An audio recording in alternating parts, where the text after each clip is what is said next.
Everybody, welcome. I'm Joel, I'm Chandler. and we're going to be your codecasters for the Dungeons and Java's RCQ. The format today is Pioneer. I'm pretty excited about it. Ooh, baby. Pioneer is an interesting format these days. We're going to see a lot more of it right now because I think this RCQ season is when the newest rulings have taken effect, where WotC's told everyone that if the regional championship that a given RCQ is for is going like a given format, so in this case the regional championship is Pioneer, then all of the RCQs are also going to be Pioneer. So That's right. The road to the next, oh my goodness, I've forgotten the name of it. DreamHack Regional Championship it's all Pioneer from here until the Pro Tour. So yeah, we are going to be seeing a ton of Pioneer. if we want to be technical about it, stores can also run limited. I would love to see more limited. The limited formats recently have been absolute gas, Nice. but I think unfortunately it's a little bit difficult on tournament organizers. I think to run there's a bit of a difficulty with like trying to set up drafts where like the pods work and stuff like that. So if you've ever wondered why you don't see that much limited around, that would be why. It's kind of technically difficult to implement in the tournament setting. Sure. But if you are one of the lucky few that gets to play limited, I will be jealous of you. Joe will be jealous. I will not. But for this format, we got Pioneer. Seen a little bit of a shakeup with the drop of the newest set. I Yeah. would say Pioneer a surprisingly unfair format right now. Yeah, MTG Mami has arrived. And talk to me about the unfairness of this format. Well, so we had a lot of unfair decks coming into the format, right? Sure. Stuff like Lotus, Creativity, all that kind of thing. Greasefang also not really up to Greasefang. anything honest. Yeah, Greasefang's not honest. Mono Green does a fair deck impression, but it is Sure. not a fair deck. Cosplaying as a fair deck. So you have all of these unfair decks that already existed, but it feels like they've started kind of popping out of the woodwork. I think people have started to understand that Pioneer's answers aren't up to snuff with other formats, and so you're going to have a lot more, I think, unfair decks trying to pave the way of like who can be the biggest ship in the night. Sure, I guess. yeah. Is that for one of us? Yes. No, this isn't. Oh, okay. I have a question for both of you.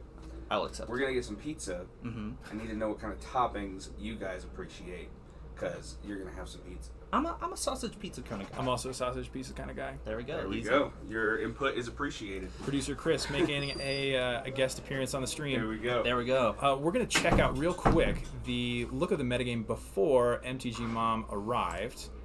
This graphic comes to us courtesy of Dr. Frank Karsten, legend among people who enjoy numbers.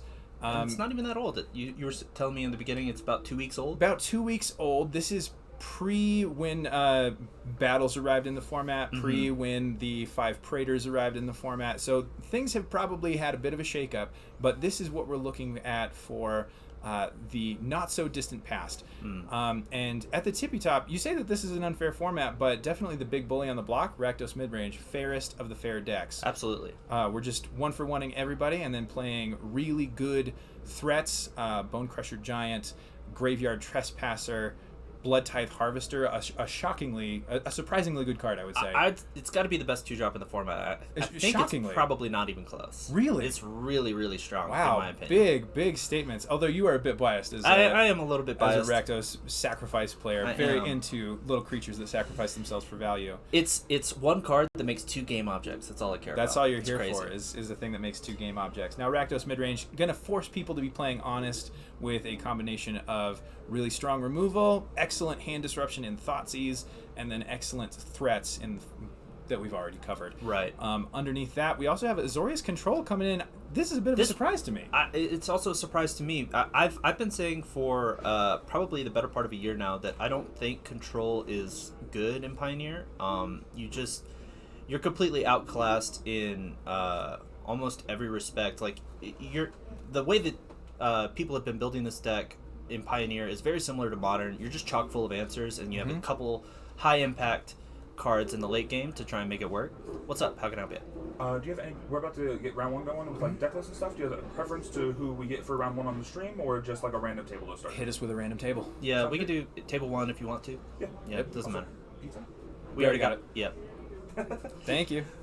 Judge David helping us out. Yeah, we got, let's see, Azorius Control, right? So my issue with Azorius Control for a long time has been that you have, they rely on really narrow answers for a lot of things. So from the list that I've seen, Azorius Control is going to be running stuff like Dovin's Veto. Sure. That doesn't hit creatures. No, it does not. That's really not awkward to be holding that when your opponent plays a Thalia, for instance. Yeah, and Absorb is probably like the premier counterspell of the format, but you are trading 3 mana for... You're often trading down in mana. Sure. Which I don't find particularly impressive. There are a few cards that are really hard to answer and are really powerful.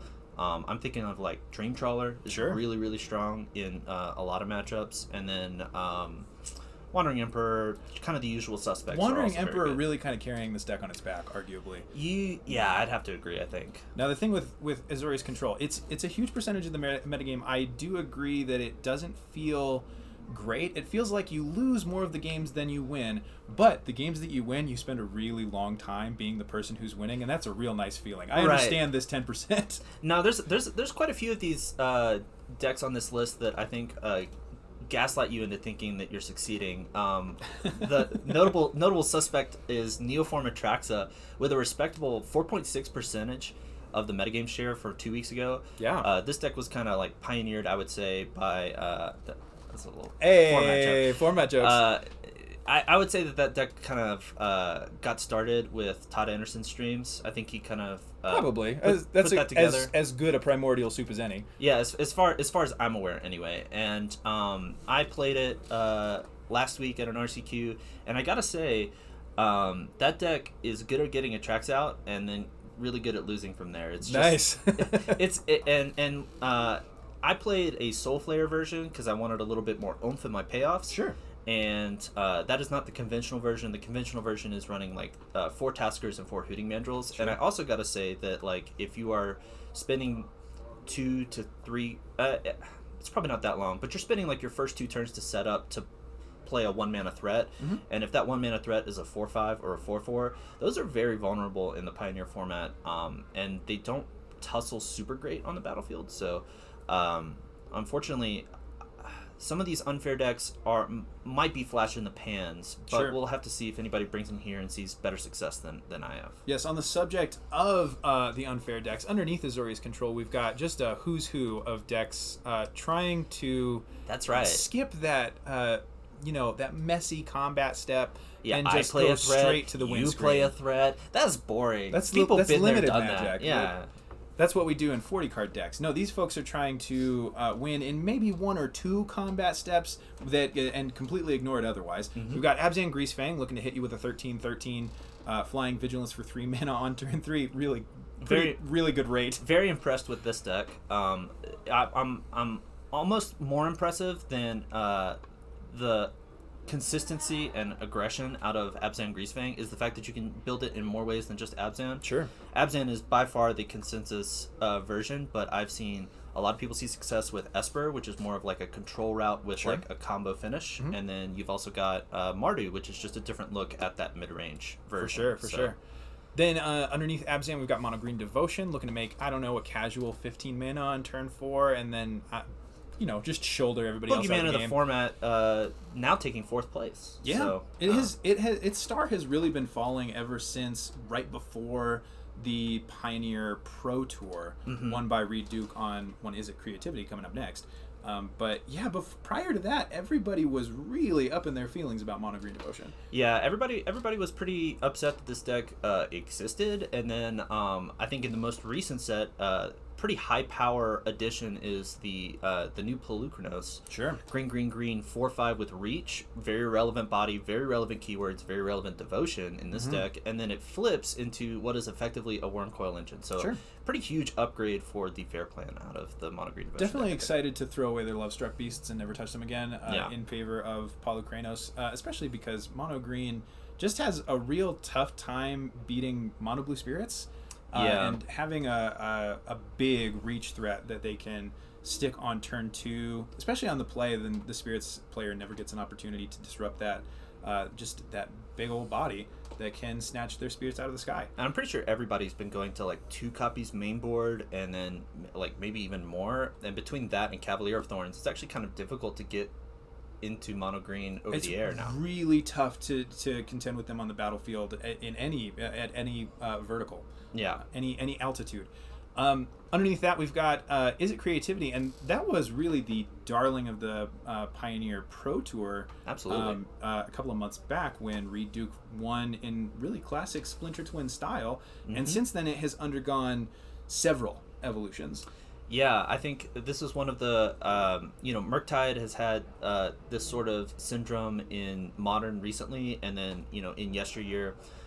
Same exact thing happened with Twin. I think what happens when you have like a very consistent combo deck is everybody starts spending 6 to 8 months trying to figure out like 2 to 3 card slots, which seems to be the case with Is It Creativity. The bulk of the deck is stock. You can't really touch it. It's just a big pile of removal and churn through the deck to find your big payoff, which is the namesake card Creativity, to get a one-hit KO. In most cases, anyway. It's a 30-30 trample. That's not too bad. That's pretty big. Yeah. That is really the classic Is It player standard way of operating is, hey, I've got this brand new deck, and they will show you a completely stock deck, 2 changed cards. And it's revolutionary. It's revolutionary. Yeah. Completely changes the format. And this Is It Creativity deck, from what I understand, at the Pro Tour, it's the combination of Xenagos God of Revels and Worldspine Worm to hit somebody with a 30-30 with trample. Really good. Excellent on turn 5. And then it has, from there, evolved into, maybe I'm going to Creativity into an Atraxa. Or maybe I'm going to Creativity into a Torrential Gear Hulk and cast Magma Opus out of my graveyard. Which was kind of the initial way that they built that deck before they transitioned into the hit you with a 30-30. Yeah. And now it's kind of cycled back into the Torrential Gear Hulk. Yeah. Or Hullbreaker Horror game plan, also a really good fair card. Yeah, I'm impressed with the flexibility of the options, because there's also like I think a very stock answer is like Hullbreaker Horror out of the side, where like if you get to Creativity for that and untap, the game is over on the spot. Your opponent will resolve no threats, no spells, and the board will get bounced. So a lot of people trying to play through a Hullbreaker Horror, not realizing that they've been dead for 6 turns. Right. I have been one of those people. I'll say that one notable difference from this format's Creativity versus other formats' Creativity is that you are pretty much always Creativitying for 5 instead of 4. That's a pretty significant turn later. Yep. But that's not really affecting Creativity's ability to see success. Oh, yeah. I think from what I've been able to tell and what from people have been talking to me about, just killing your opponent with a 30-30 trample often is better than these value options. Really hard to be better than that, Yeah, and like the reason I think that Worldspine is standing the test of time is that even if your opponent does have the answer, they're somehow able to kill this big massive creature, it does shuffle back into your deck and leave behind 3 5/5 tramples, which will be 10/10s because of the Xenagos. Really good. Really hard to kind of effectively deal with this big worm unless you have some sort of exile for no reason. And we do have our deck list for round 1. All right. Let's take a little We're look. looking at Donovan Lachney versus This is going to be Matthew Nass. No less a personage than Matt Nass, coming on to Dungeons and Java stream. Yeah. Wow. Welcome to the stream, Matt Nass. Little known player. Yeah.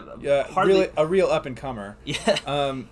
Playing the kind of the hot new tech. The graphic that you have just looked at was obviously before the newest set, and I would say that Matt Nass is probably playing the biggest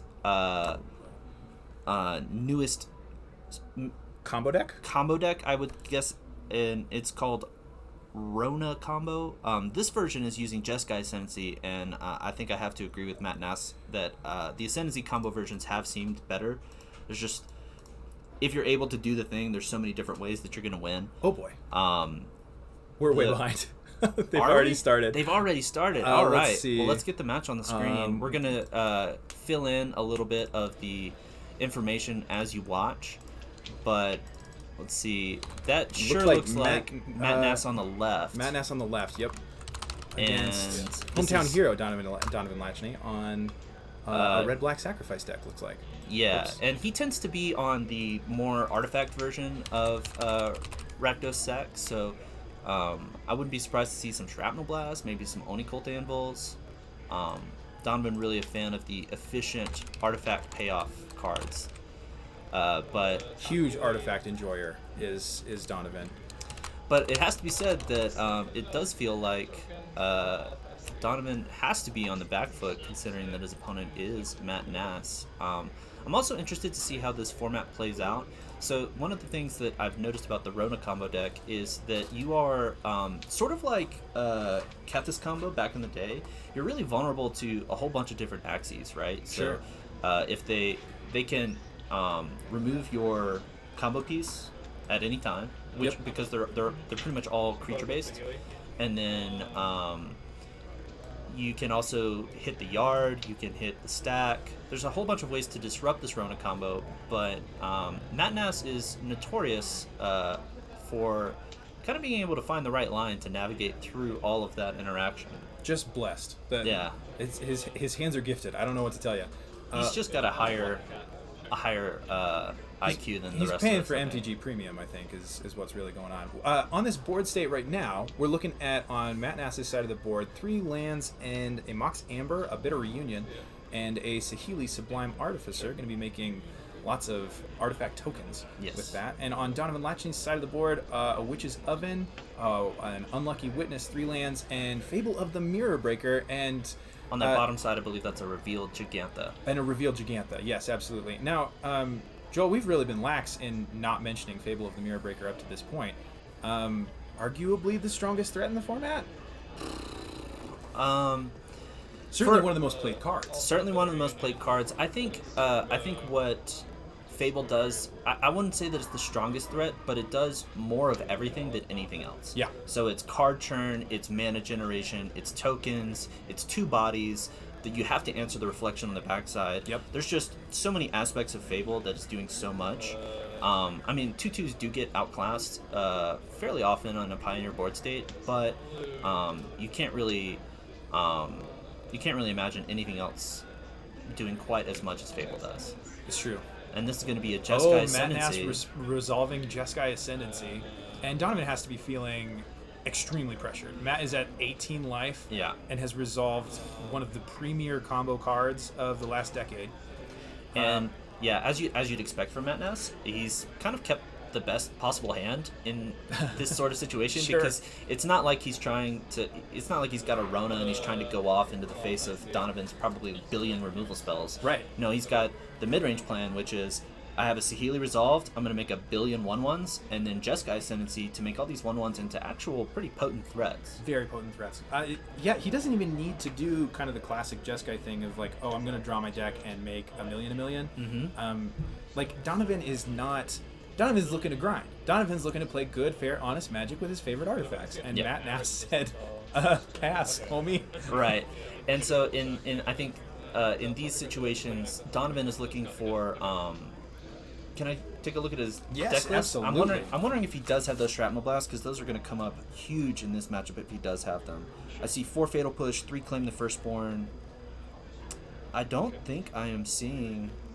No, unfortunately not. No, his removal, quote-unquote, of choice is going to be, besides the stock 7, 4 Fatal Push, 3 Claim, he's got 2 Priest of Forgotten Gods here, and he also has the normal 4 Mayhem Devils. I think Mayhem Devil's going to pull a lot of work if he's able to draw it here.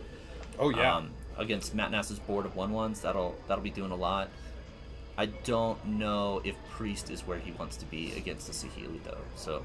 Very awkward to be trying to edict your opponent out of the game when every single spell that they cast makes a 1/1. Yeah, I mean, you can hope that the card draw and the mana generation will be kind of the axes that you're gonna win this game on.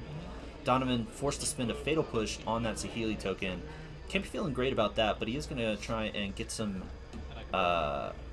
needs to clear the damage battlefield so his Goblin can get in. Yeah, I'm wondering if this is gonna be face or Saheeli. That'll be an interesting choice from A Donovan. really meaningful question. I mean, it may be academic since Matt can block with this Thopter at will, right? And it costs him effectively nothing. He's just going to keep on producing more of these.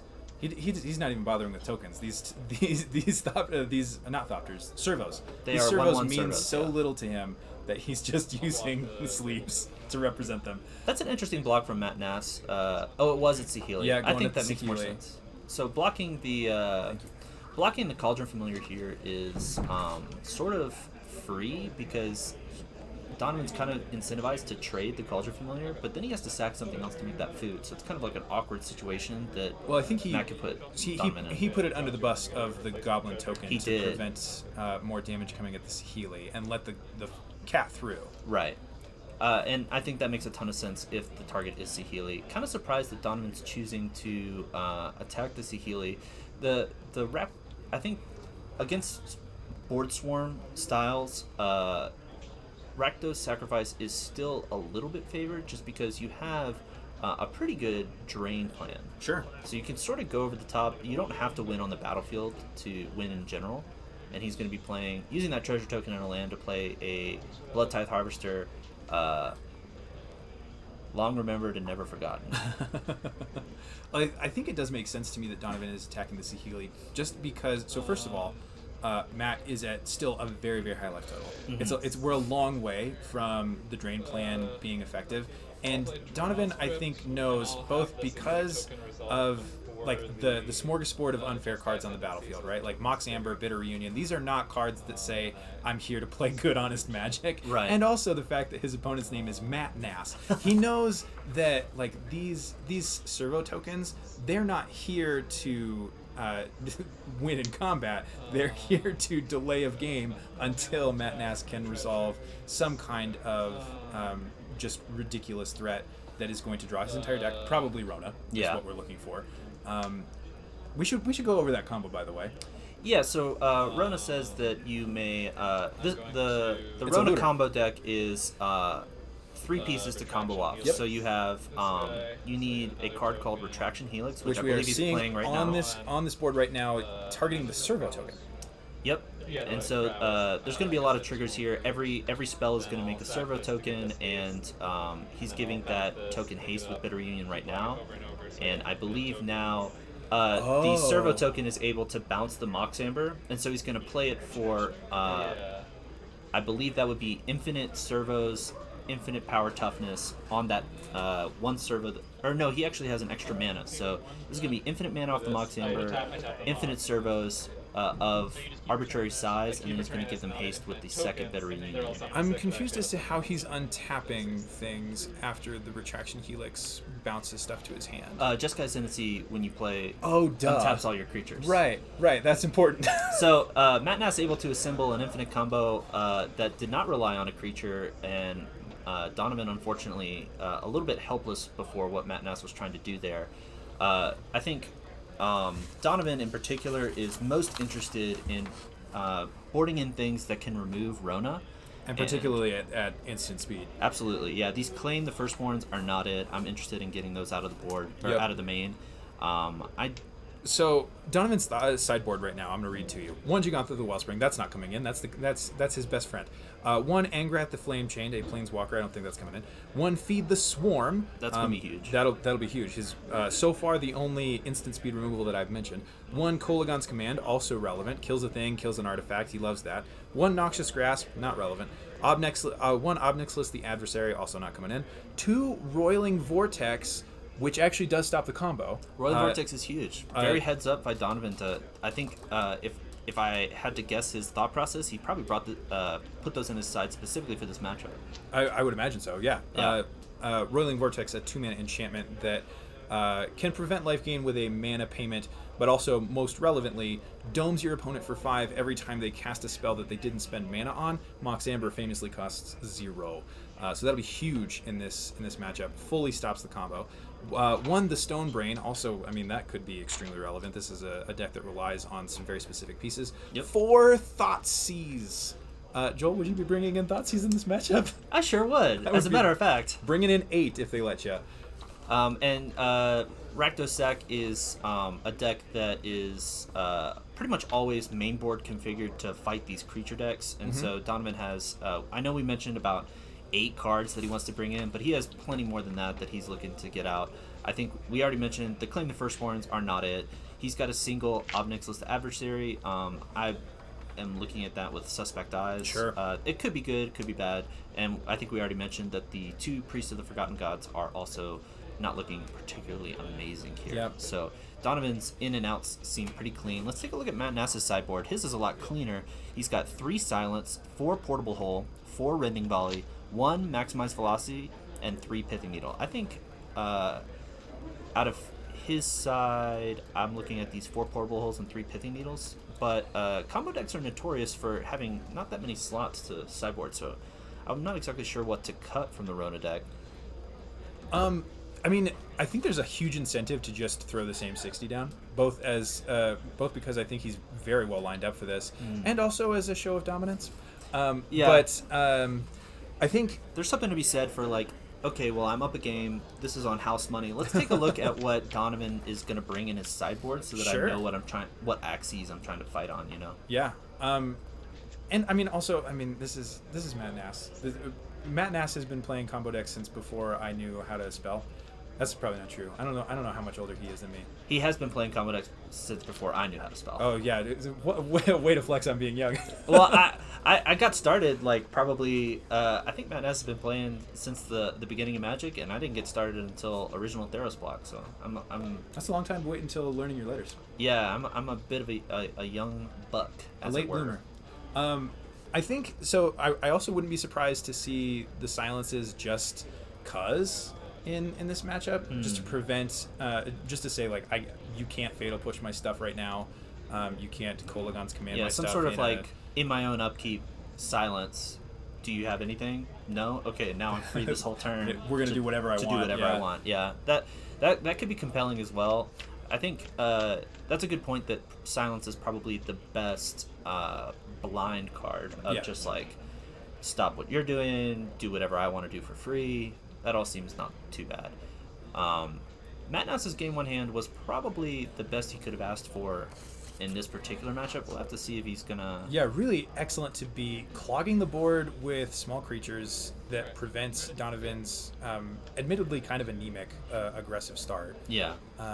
Yeah, Sacrifice, unfortunately, especially game 1, it's not an aggressive deck. Not famous for their clock. You're trying to kind of, I think Sacrifice's best angle in game 1 is almost always trying to kind of like blank your opponent more so than advance your own game plan. So stuff like Unlucky Witness, which when it dies, exiles 2 off the top and you may play 1. So it's kind of like a 1/1 that cantrips. Yeah. And then Cauldron Familiar is just like this forever blocker that's also like somewhat of a clock. These sorts of things really gum up the battlefield, and so you can kind of negate your opponent's most intimidating creatures, and then you also have a lot of removal to kind of clean up the board, and then a lot of value in churn. You kind of like are I would say a sum of your parts sort of deck. You're kind of interested in generating. There's not a single thing in Sacrifice that is crucial to hit, but as long as you hit multiple things that are all kind of working together and synergizing, then you're feeling good about your game plan. Absolutely. On the board right now, we've got Matt Nass resolving a Tormod's Crypt, a main deck card, just because it's a 0-cost artifact, and that will be kind of quite annoying for Donovan if he's leaning too hard on the Cauldron Familiar, and then resolving an Emery and binning at minimum a Rona Herald of Invasion, a Jeskai Ascendancy, and I think 2 lands. That looks like what that is to me. I think I agree.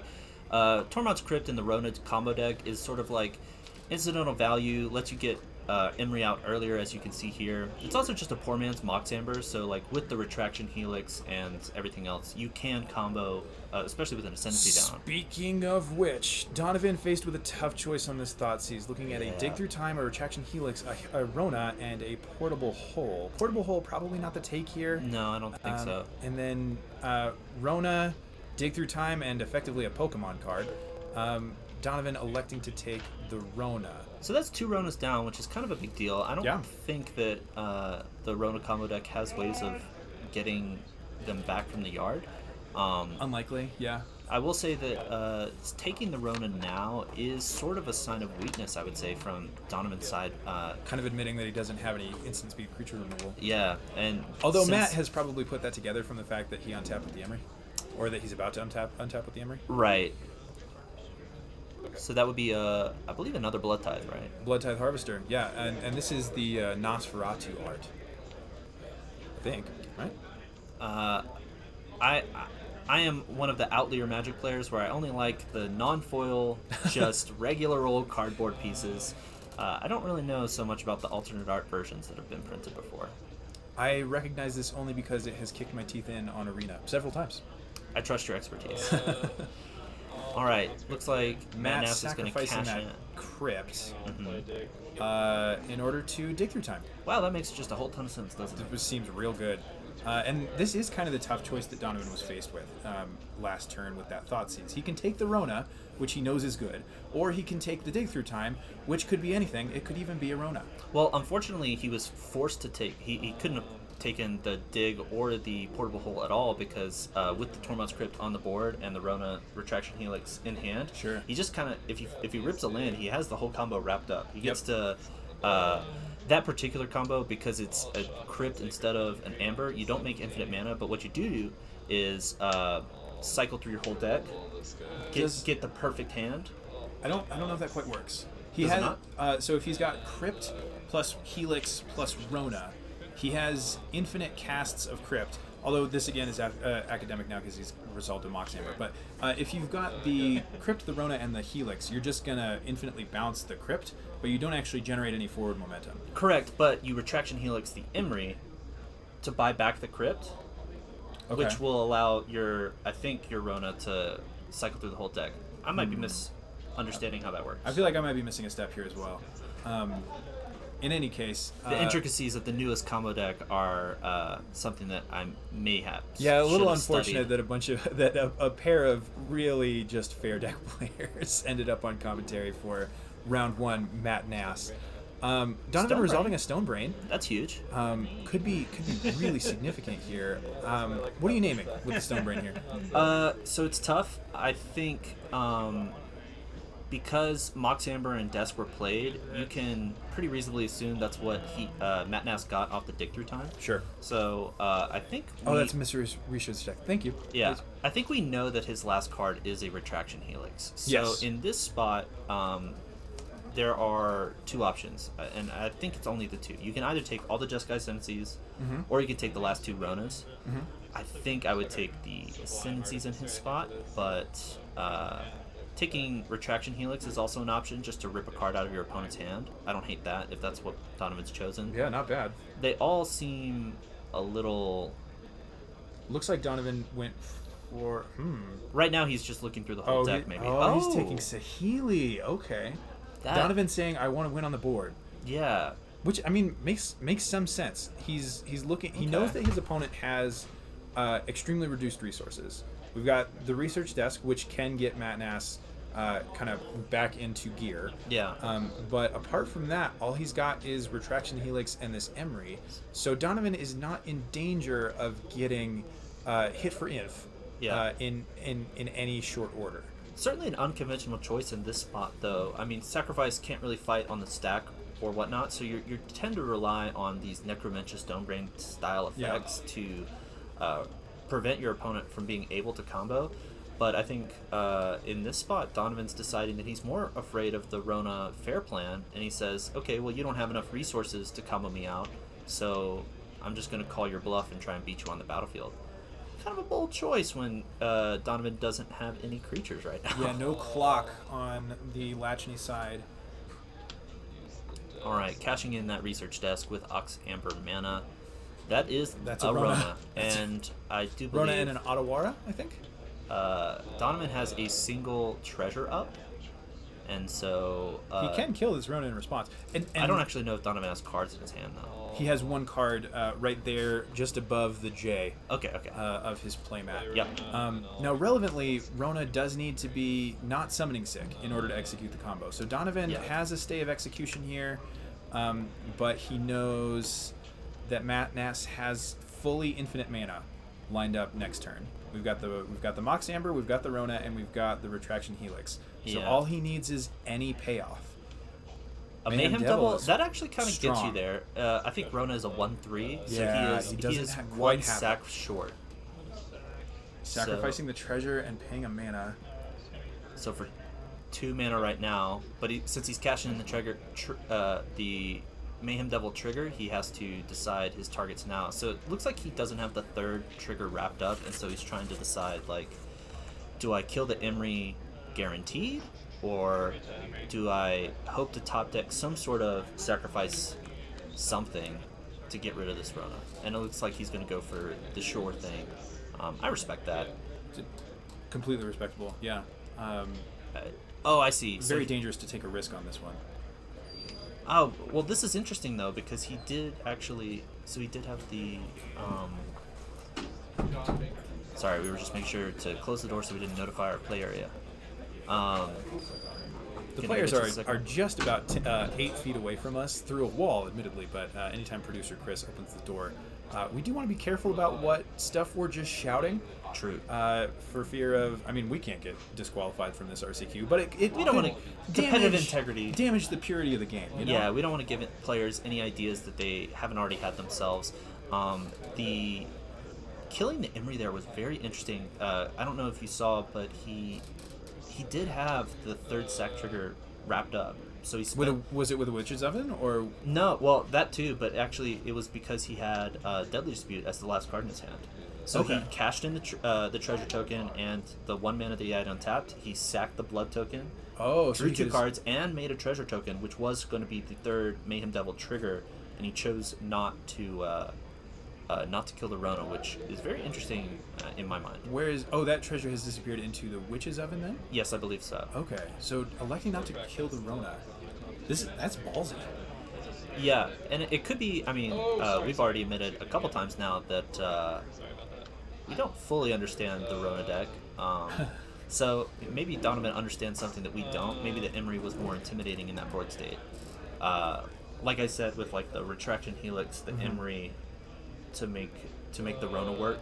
Yeah. As opposed to, I think the normal line is the Retraction Helix, the Rona herself, but you need like maybe like an Ascendancy or something, some more help out there to get some sort of payoff, because that might be what it is that Rona, Retraction Helix, and a 0-cost artifact is an infinite loop, but you need something else happening to have a payoff for the loop. That's correct. So maybe Donovan was more heads up and decided that Emery was going to be that payoff. Went ahead and removed that. Nas electing to take the Dig Through Time as his castable off of Mishra's research desk and is now executing the loop. Yeah, so this is going to be infinite mana. He has infinite blue mana and a castable Dig Through Time. So it looks like he's going to look for a little bit of help off the top 7, see if this dig can find him some way of winning the game right away. Seems like pretty good odds, if I'm honest. Yeah, and when Donovan took a peek earlier, I think I saw Matt Nass kind of shaving some stuff. I'm pretty sure he has... Let me double check so I don't misspeak. He does have 2 Saheelis, so he cut 1 in the post-board game, in this board. And I don't believe I saw 4 Jeskai Ascendancies either, so he might have shaved on some of the... I think I caught 2 Jeskai Ascendancies in the 60. Yeah, there were certainly some, but I didn't see 4. Yeah. Looks like he's resolved his Dig Through Time, so we have yet Emery, another Mox Ammo. Mox, Bitter Reunion, and another Mox? Yeah, and I believe Retraction Helix is just tap, return target non-land permanent to That's correct. to its owner's hand, right? Yep. So there's a possibility here that with that extra artifact, or somewhat, because he has infinite blue mana now, so he can kind of do whatever he wants, and he might start, I don't know, bouncing a whole ton of things. Now, admittedly, once he starts bouncing other things, he's going to need something else to cast in order to re-untap that Rona. And when Nas cashed in his research desk, that did provide Donovan a Mayhem Devil trigger, which he did put 1 point of damage on the Rona. So 2 more left, gotcha. and then that will die. The oven is there for free, so he really only needs 1 more sacrifice. Yeah, Donovan really doesn't want to be sacrificing that devil, though. No.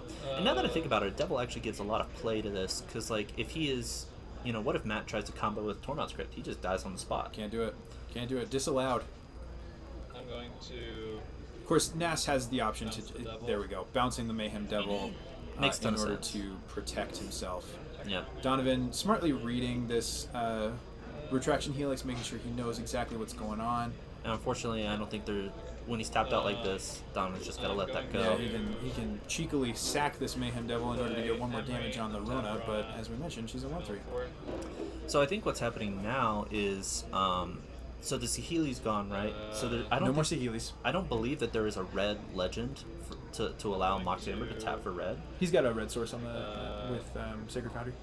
Right, but I think he's going to be gated because that red source can be Jeskai Ascendancy or Bitter Union to give the Imri haste and start doing stuff. And I think Matt Nass is kind of facing a difficult choice here. Playing a second Mox Amber and just to untap the Rona. He's got infinite blue mana, so he doesn't really need it. Everything is more or less academic at this point. So I believe this is... Oh, he is infinitely bouncing. No, We're good. So the third person to tell us. So with the infinite blue mana, right? I believe Rona is now going to Retraction Helix Imri infinite times and cast infinite times, and so I think Matt Nass is. So he can't actually retract her infinite times. Oh, he can because she's a legend. Yeah. Oh my goodness. Yeah. I had been defaulting to Rona untaps on artifacts, but no. It's historic. It's historic spells. So yes, Matt Nass is able to oh my goodness, bounce and recast this Emry as many times as he wants. And so he had a commit to memory, and so he just shuffled his whole library in? Yep, casts the commit to memory. Everyone is going to shuffle up their graveyard and hand and deal out 7 new ones. This is the second time that Nass has gotten a look at a fresh 7 to see if he can put something together. So now we know that looking for some help with this fresh 7. I'm not exactly sure what he's looking for either. I think he has not made his land drop, so it's possible for him to cast Jeskai Ascendancy if he has. So he has that Hallowed Fountain up at the top off of a research desk, casting Dig Through Time for free. Wow, you can do a lot when you're not gated by mana. Sure can. This is the third time Nass has looked at 7 cards. It is. I'm interested to see what he... Doing it again. Yeah, Number 4. He doesn't have another commit to memory, so I think his library size is now it is what it is. It's being reduced by 2 each time.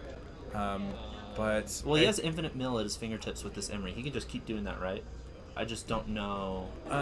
He can infinitely mill his own library, but he's looking for. I guess he was looking for the commit to memory the first time he did it, and now he probably doesn't want to do the replay Emry a billion times. Well, I kind of think that he's looking.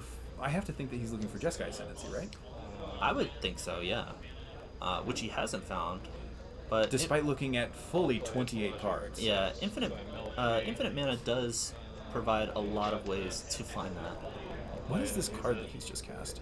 I believe that is Fajali Archaeologist, but I don't know what it does. It's like a 2-mana 0/3. It's and it's like Nass has found his Jeskai Ascendancy, and it's Ogre, folks. And now we found it. So now Rona can just... He's going to make an infinite Rona by recasting as many of his... He just needs any way to untap, and then he can bounce the Mox Amber. Recast it a million times. Rona becomes an infinity. The Jeskai Ascendancy is a you may discard to draw, right? Or you may loot. So he's not forced into looting out his deck and dying. He's just going to make an infinite plus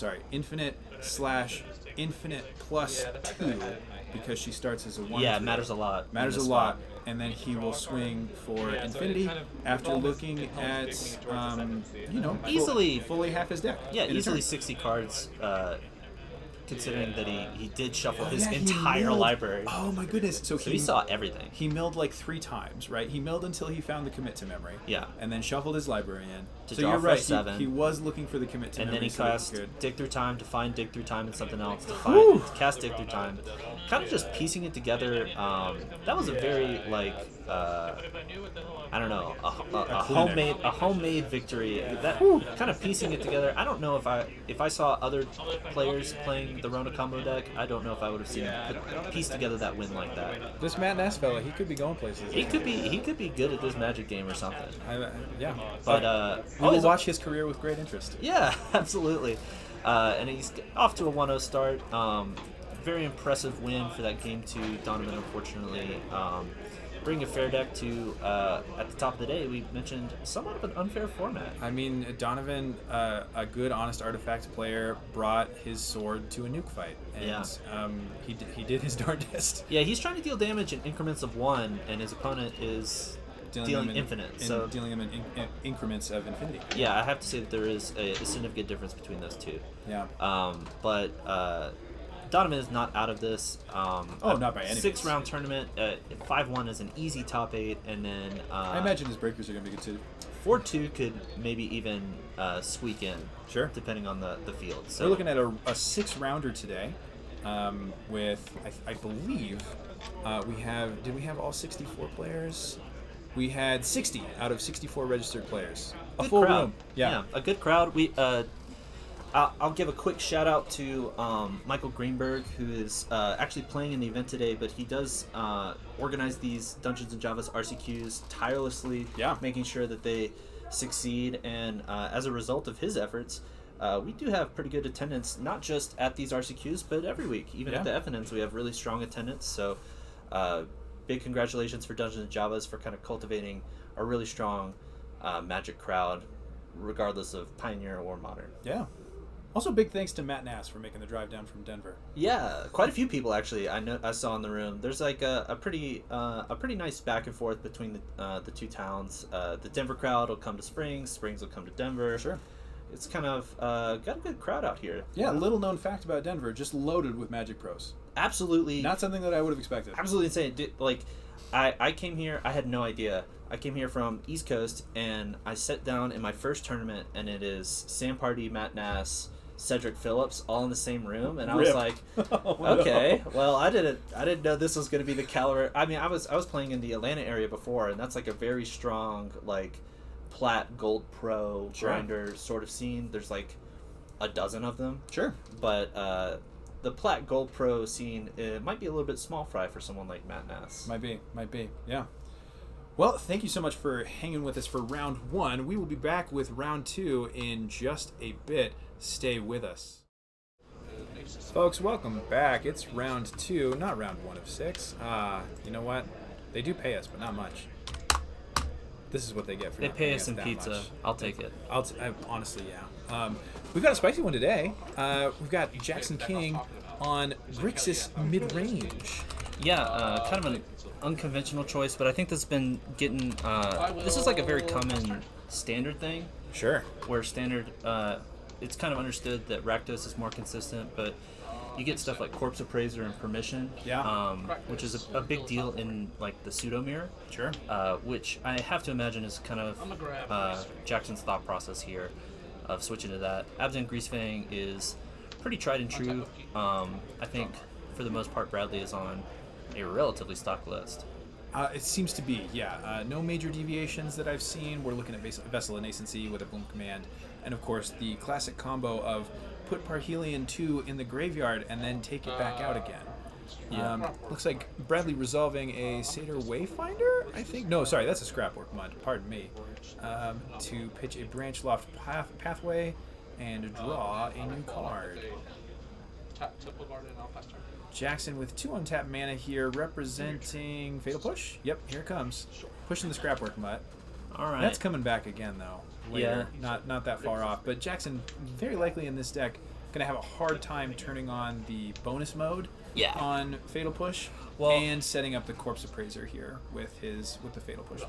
Yeah, I have to agree. The Fatal Push is kind of hard for Jackson to enable the Revolt, but luckily for him, he does have quite a few, I'd say 7 removal spells. He's got a few copies of Power Word Kill and Go for the Throat and possibly some other stuff that would answer a Greasefang at instant speed. Yeah. So he's not really hurting for answers, even though this Fatal Push doesn't line up spectacularly. Yeah, now Bradley, for those not in the know, attempting to mill out some cards into his graveyard from his deck list and find some kind of big vehicle in that grouping. Yeah. And then use Greasefang, a 4/3 for 1 white black that has a pre-combat trigger to bring one of those vehicles back and give it haste, and then it typically can crew it as well. I don't see any shortage of big honking vehicles in Bradley's graveyard. Sorry, that's a Sky Sovereign on top for sure. Is that a Parhelion way at the bottom? No, I do not believe so, because Bradley has had the Greasefang from turn 2. He got it off a Vessel of Nascency pop. So he has had it the whole time, and is just waiting to fire it off until he has something something in the chamber, so to speak. Sky Sovereign is perfectly legitimate way to do it. Yeah, and I think that would explain why Jackson was so confident with deploying that Corpse Appraiser, right? Yes. Because he knew that Bradley didn't really have the mana to put a Parhelion in the yard and play Greasefang to kind of 1-2 punch straight away. Absolutely, and Jackson is thrilled to not be under the gun on the classic Greasefang draw of put Parhelion in on turn 2, take it back out on turn 3, because that's just really difficult to deal with. It'll leave behind 2 4/4s. And so with this, he's gotten through kind of the first window that Bradley can really put him to the test, and now has some answers up, one would presume. Greasefang is pretty good at kind of assembling those early turns. Bradley not feeling especially great that he wasn't able to do it this turn. I've absolutely had my Greasefang opponent mull to 5, and he doesn't have the second land, and he just goes turn 2 on your instep, Grizzly Salvage, find my third land, mill Parhelion, deploy Greasefang, you're dead. Yeah. Have you tried just always having it, Joel?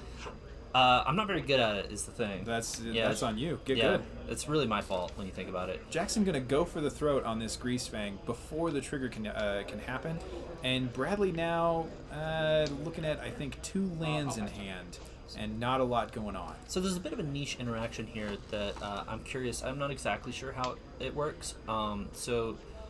It would depend a lot on Greasefang's text, but I believe so. If you let the trigger,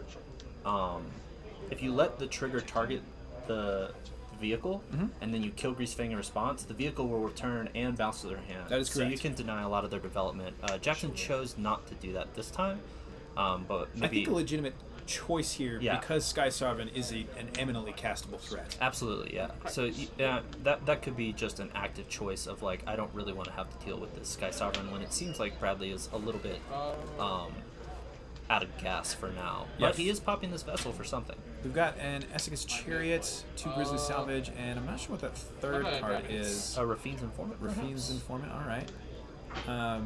Now, the text on Vessel of Nascency going to be important here. Never mind. He just milled all 4 of them. Couldn't take any of them. I assume Vessel of Nascency only grabs creatures. But let's look it up. I feel like it would... Oh, it was a Can't Stay Away. That's huge. Okay, so for 5 mana, he's going to cast the Flashback on Can't Stay Away, which is going to bring this Greasefang back from the graveyard, and since Jackson is tapped out, this is just going to happen. So Sky Sovereign comes in, deals 3 to Sheoldred, and then Crude deals an extra 3 to Sheoldred. So Sheoldred down, and Jackson takes 6 from the Sky Sovereign connecting. That's Sky Sovereign's going to go back to hand, but that's actually better for Bradley in this case, because he's probably just going to play it again next turn and shoot down this Corpse Appraiser. So Corpse Appraiser a 4/3 or a 3/3. All right. Bradley was up against it and is fully out of it now. That is kind of how Greasefang goes, though. Your payoffs are so impactful that you don't play to the board super well, and it feels like you're super behind. And then once you get the Greasefang to do its thing, you feel in such a commanding lead. Absolutely, yeah. The mana discount from Greasefang is really nothing to be sneezed at. Yeah, I'm really impressed with this Can't Stay Away card. Bradley choosing to only run 1 copy, but I've seen as many as 3. A lot of people really like the ability to basically have a Greasefang 5 through 8. Well, so Bradley has correctly and I think quite wisely decided that you only need 1 if you always have it when you need it. That's exactly right. And he absolutely had it when he needed it. And I guess in Bradley's defense, he does self-mill a lot, so you're going to have a 5 mana reanimation spell pretty consistently in your games, I think. Bradley, a well-known player around here, around these parts, specifically for being a player who just loves to have it. Well, first of all, loves to have it. And secondly, really enjoys decks where a lot of the cards end up face up during the course of the game. True, yeah. Some of them stay in the deck, but he just loves to turn face up. I think not in a cheaty way. He just likes putting stuff into a zone where it's face up. He just likes his opponent knowing what's going on and being unable to do anything about it. An honest fella is Bradley. casting 3 mana 5/5s that make 2 4/4s. I mean, you're forced to respect the play style, right? Because at the end of the day, Bradley is one of those people that he wins or loses by a lot. So you got to give respect where it's due. This Rafine's Informer, very high impact. I believe that would be a Parhelion. Getting connived by the Rafines, reanimated by the Greasefang. That Parhelion technically has vigilance, but who cares because Jackson's apparently going to 1. Parhelion Jr. coming across in the skies in big chunks. Alright, and so what happens now is the 2 angels stay behind, which is the huge payoff from Greasefang, right? Not only is it a massive hit, but you get these 2 4/4 vigilance flying angels left behind so that your board presence, not only do you hit them for a lot, but you have the follow-up built in.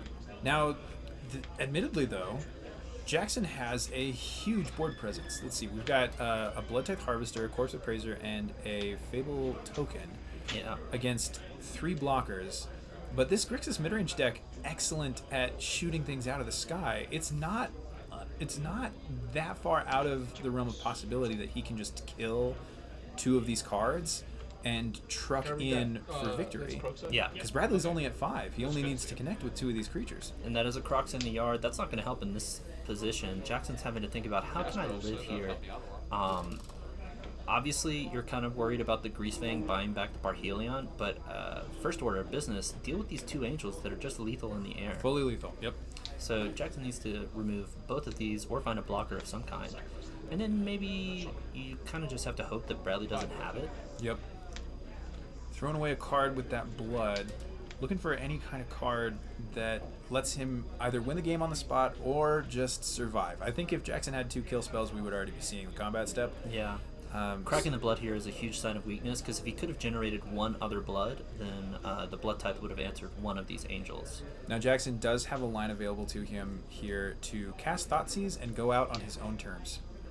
Mad respect. That is pretty much exactly where my mind is at, because I'm pretty sure that was a land and Thoughtseize. Land, Thoughtseize, and Fable I'm seeing in the hand. The good news about Thoughtseize in this position is Bradley is obligated to let it resolve, so he could get information before he's dead as a state-based action. Oh, that's a good point. Yeah. Could just fire it off just to see, but I don't think... Admittedly, not a whole lot to be learned here. Yeah, I mean, you knew about the Parhelion and I think the Sky Sovereign in hand. That was probably Bradley's whole hand at that point, so not much information to be gained. And you really don't want to be putting either one of those in the graveyard. You sure are. We'll be pulling up some deck list slides here.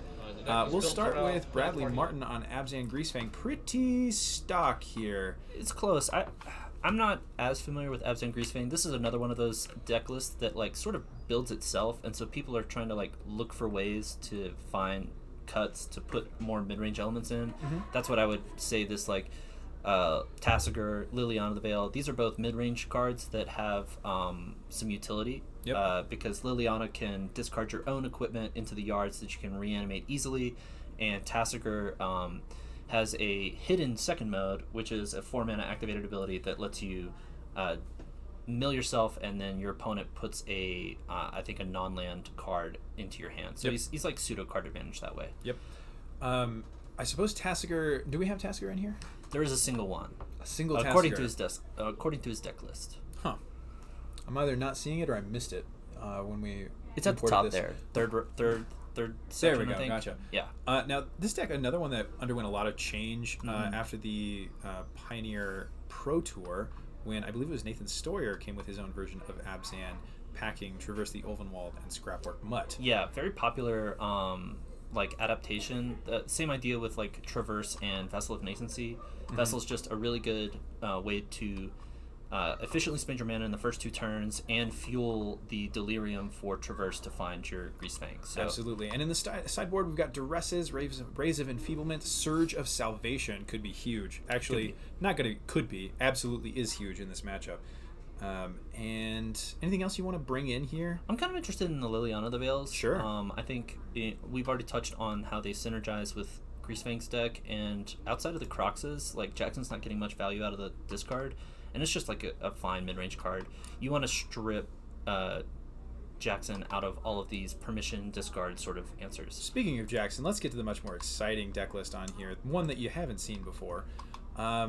I'm not going to read this off. There's just a ton of stuff going on here, including Goldfish helpfully just really called out Solkanar the Swamp King and Invasion of Amonkhet on this deck list so that you can see them really easily. Invasion of Amonkhet, really a banger in any kind of fair matchup. Yeah, this is not a fair matchup, and I think the ETB of each player milling 3 cards is probably actively a liability. So very likely. Yeah, I wouldn't be surprised to see that one out. Probably not seeing that one in game 2. Solkanar, I can't confess to knowing exactly what it does, but me neither. I believe it is a pretty expensive creature, so I think I would also be interested in seeing this out. The first 5 turns are really where this is a make or break for Jackson. Like, he needs to stop the Greasefang and then develop his hands so that he's able to answer the next one with some sort of instant speed removal. Absolutely, and the good news for Jackson is that a ton of these cards in his sideboard are geared toward forcing Bradley to play fair, and in that kind of matchup, Jackson is wildly favored with just much stronger cards. We're looking at here, an Unlicensed Hearse, really relevant. Graveyard Trespasser, likely to be excellent. A Braid and Kolagon's Command, outstanding. Noxious Grasp, also not bad. Raven Feeblement, also not bad. Love to see it. Really, he's got an embarrassment of riches here. He's just got to figure out which way he wants to win afterward. So, I think Jackson has so many good answers that I would actually be interested in taking out the Thoughtseize entirely, just because they're a bad top deck, and I don't think he needs that help of like ripping apart Bradley's hand, because you can just kind of, as long as you have an instant speed answer or this Grave Hate, or you can answer the Parhelion with like the Braids and Kolagon's commands, like you don't really need that much help, right? I can see it. You just kind of like remove everything you see dies, and that's that, right? I think probably the most compelling cut here is first of all, Invasion of Amonkhet, not really into milling his opponent right now, and Bone Crusher Giant, which kills nothing that matters. I was going to mention that. So Bone Crusher is always like kind of an interesting card in these mid-range games where like the shock is completely irrelevant, but the 4/3 body is huge because you do need actually like a reasonable clock. You need something to kill him with. Bradley. Speaking of, it looks like the players are keeping and beginning, so we'll transition in a second here. We have transitioned. All right, so Jackson on the play here. He went Triome, pass. Bradley goes Overgrown Tomb, pass. Jackson with the first play of the game. A little Blood Tithe Harvester. Your invitational card, Joel. Yeah, I'm expecting to see quite a lot of it. I wouldn't be surprised if I saw it every round today.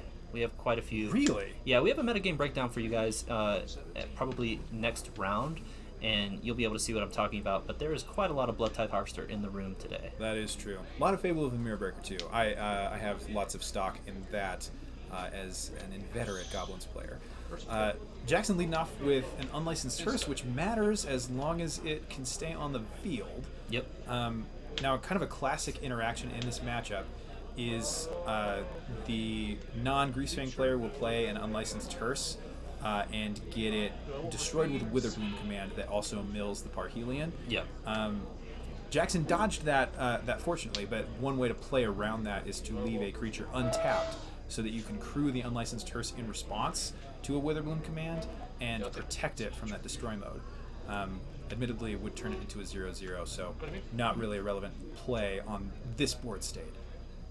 Yeah, I think in this case, though, the it's favoring Jackson here. This Unlicensed Hearse is protecting him from a turn 3 Greasefang, and Bradley says, I don't care. Here's a Liliana the Veil. That's going to resolve. That's going to be a minus. Blood Tithe gone, and now we have a Liliana ticking away. Quite a bit of ways from that ultimate, but that'll be something that Jackson's going to have to deal with, assuming this game goes the distance. Yeah. Now, admittedly, not that hard to deal with as long as he can just resolve some kind of creature and truck in with the hearse. Well, his only direct answers were the Bone Crushers, right? Sure. And we were kind of thinking that maybe Jackson wants to side him out. So, in that case, Jackson really needs to develop some kind of creature to answer this Planeswalker. Arguably, yes. Yeah. Also, I've found the text on Solkanar. I'm ready. Hit me with it. Were we saying Solkanar the Swamp King? We were saying Solkanar the Tainted. Okay, good. Great. Excellent. Because that one is, first of all, legal in Pioneer, and secondly, good. Text on this. At the beginning of your end step, choose one that hasn't been chosen. Draw a card, or each opponent loses 2 life and you gain 2 life, or Solkanar deals 3 damage to up to one other target creature or planeswalker, or exile Solkanar and return it to the battlefield under an opponent's control. Spicy. Yeah, that sounds. I mean, I'm no expert, but that sounds bad. I don't understand why you would want to play because it was too generic and then Grixis, so it's a 5-mana creature. Fully a 5-mana creature. Yep. Very expensive. Not entirely sure why you would want to play like. It's kind of like Archfiend of the Dross that way. Of like, sure. The moment your opponent gets it, you kind of lose the game. So I don't. A little bit awkward. Yeah, I don't know what that's about, but maybe that's just the best top end, or it's Jackson might just want a spicy 1-0. We all feel that way sometimes. Who among us hasn't been suckered into playing a terrible Grixis deck because we saw a card with all 3 symbols in its mana cost, you know? Yeah, exactly. You see a big enough creature, and I mean, somebody show me someone like, raise your hand if you haven't played something that's just heinously awful, just to say that you've played it. You know, It's true. We all have those moments. A Knight of Autumn cleanly answers the Unlicensed Hearse. So Jackson, once again, a little bit shields down to the Parhelion, seemingly, but tons of mana up on his side of the table. Undoubtedly tons of kill spells in hand. yeah, a very conspicuous shock this land in, play a Fable. What could this 2-mana spell be? I just did this to feel something, you know? Yeah, the possibilities are truly endless. A Rafine's Informant. So let's talk a bit about how the Greasefang deck sort of pivots in the sideboard games, right? Because a lot of people have started becoming prepared. I think Greasefang is one of the only decks that is like actively using its graveyard as its primary game plan. Mm-hmm. There's a lot of incidental grave stuff, but anytime people are packing stuff like Unlicensed Hearse or Graveyard Trespassers and all that kind of thing, they have to be thinking about Greasefang as the main suspect. Right? Absolutely. You're not put it in without thinking about Greasefang specifically. Right, and so Bradley, of course, has to be aware of that. And so one of the main ways, this will be a Grizzly Salvage in response to a removal spell. That's interesting. Yeah, I'm not sure what he's trying to find, but he did find a Greasefang, which seems pretty good in this spot. Do we have anything juicy in the graveyard is the real question. He milled a Parhelion. Oh, that's fully a Parhelion Jr. Yep. So Jackson needs to find a spell pronto, because he just did cash in a Go for the Throat on a creature that wasn't Greasefang, so we gotta hope that... I have to imagine Jackson is doing that knowing that he's loaded for bear. Yeah, if any you have Greasefang to... should hit the table, though. Especially with the amount of things that he had in his sideboard, you have to imagine that he is You get there? quite prepared. Hog. Trucking in for 5 with the 2 creatures is Jackson. Yeah, creating that treasure token, that would be what just got put on the battlefield there. Choosing to trade with the Goblin Shaman makes a ton of sense. Absolutely. Knight of Autumn not really doing anything else, you know? Yeah, Bradley down to 11. Here comes There's on the only- Shield Red. There's 2 mana on Jackson's side of the board, and it's sneaky mana. So this is a risky play from Jackson. The treasure token is not safe against Bradley's deck. He actually, you've just mentioned, with the same thing that Yeah, kills with the the License command. Hearse, there's quite a few ways of killing this treasure token, and that would leave Greasefang kind of free and clear. Bradley doesn't have it or chooses not to use it, so Jackson a little bit free and clear right now. Now, something that's quite awkward against this Absent Greasefang deck is that if you want to fully prevent them from getting the trigger, which sometimes you don't. Oh no. Greasefang, remove it. All right, well, here's another Greasefang. And you can see the danger here of not responding to the trigger, because now basically what happened is Bradley said, I'd like to move to combat. Jackson says, okay, well, I'm going to remove it. Yep. And now Bradley's still in his main phase, so he can just play this Greasefang and kind of ruin Jackson's day. This is a huge swing. Hitting for 13. Reduce Jackson to 5. Now, admittedly, Jackson with a Shieldred on board is not as dead as most folks are after getting hit with Parhelion Jr. 7 to 8. But we're in the spot where, like, you know, there's so many ways that Jackson is going to really struggle, like, because we mentioned that he was in this spot in game 1. He's a little bit better now, but it's still the same idea of, like, okay, well, you have to remove at least one Angel. Yep. You have to remove this Greasefang in case He finds any way to discard it. Yeah, if Bradley has any way of cashing in this Parhelion again, it's just game over on the spot, right? One cool interaction is, well, actually, I don't know. The artifact itself becomes a creature when you crew it, right? Yes. Okay. That's relevant because stuff like Go for the Throat and Fatal Push can't hit it, whereas it would be able to if it generated like some sort of germ token or something. Indeed. So cashing in that blood, gonna gain another 2 life. Now he's free and clear from the angels for 1 combat. But once again, if Bradley's able to kind of cash in this Parhelion yet again, find some way of discarding it, it's gonna be pretty difficult. So Shieldred actually a really critical piece of this battlefield, right? Yes. Jackson can truck in with the Shieldred. If Bradley elects not to block, he goes down to 4, and then will go to 2 on his draw step. And then Jackson just has to survive for Right. 1 turn. Pretty crucial that Shieldred is a Death Touch 4/5. Huge. Because you can put both angels in front of it to try and trade, And but lose both of them. But you'll lose both angels, and then you're kind of all in on like trying to rebuy Parhelion somehow, which is no guarantee when Jackson has 4 free mana, and I think 1 or 2 cards. The fact that he's thinking about this 2 cards, the fact that Jackson's thinking about this for so long suggests to me that he is probably not. He probably doesn't have a removal spell, I would think. Would be weird, but I mean, it's not unheard of. Because the moment you go to 9, you're like, okay, well, I'm safe for the angels. Let's crash in with this Shieldred, put him to 2 effectively. Like you I mean, mentioned. Shieldred players hate to hit their combat step with a Shieldred, you know? The Corpse of Parade. Ooh. Oh, no, I kind of dig this. So Shieldred eats one of the angels. The Corpse Appraiser wasn't doing anything else. It's a ground pounder with 3 power. And so Jackson is kind of incentivizing Bradley to get the free block, right? Yeah. Rather than putting him in danger of losing his Shieldred to the double block. And we totally missed that there was actually already a second Parhelion in the yard. Oof. So Jackson does play the Graveyard Trespasser to get it out, and now... Pretty heads-up play from Jackson there. Absolutely. Particularly to leave the... Yeah, he had it all the time. Never didn't have it. In what world, in what universe does Bradley not have it? None of them. The classic, just find the card you need. Yep.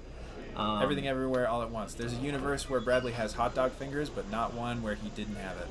Yeah, and unfortunately, with only 1 mana, Jackson, I don't believe, unless he raid at the appropriate time, would not have a way of dealing with this. Yeah, just no outs on this one. And as a matter of fact, the raid wouldn't have done it because the moment the trigger went on the stack, he had an angel, right? So he could just crew that part here. I think so. right. Bradley's going to take it. It was Jackson had a lot of the tools he needed, but maybe not as many as he would have liked. Well, so it all kind of came down to that moment where Bradley resolved a Greasefang and said, let's go to combat with 3 mana still back. And Jackson said, wait. Let me kill this Greasefang first. Bradley said, sure. Yeah, it's dead. Good thing my mommy packed me 2 of these in my lunchbox this morning and resolved a second one. And that is, I think, just a very subtle sequencing choice that unfortunately proved to bite Jackson a little bit here. I think we've talked about how one of the interactions for Greasefang is that you wait for the trigger to go on the stack before the vehicle has entered the battlefield, but after it's been targeted by Greasefang's ability, you kill Greasefang in response. The vehicle will enter the battlefield. There's not going to be anything to crew it, and it's just going to bounce to the hand at the end of the turn. So it's the best way of because you are in combat when that trigger goes in the stack, you prevent somebody from doing something like what Bradley's done, which play the second Greasefang, go off anyway. Right, because it's not an intuitive way to play. The first time that you read Greasefang, it's like, oh, I just got to kill this. But no, you need to kill it in a very specific window, or else something is going to come back.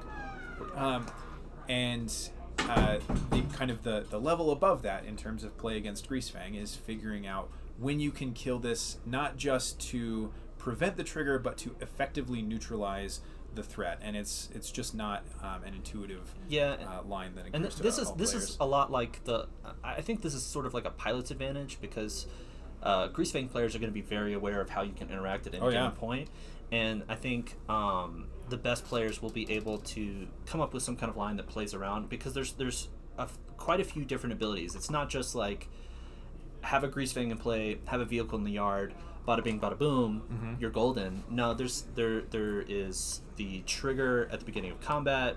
Do you want to kill it before combat? And then once the vehicle is in play, there's still the crew ability that you can also respond to, right? Yep. And that's where cards like Abrade and Kolaghan's Command will come into play. So there's quite a few different ways. The timing is very, very crucial to playing against Greasefang.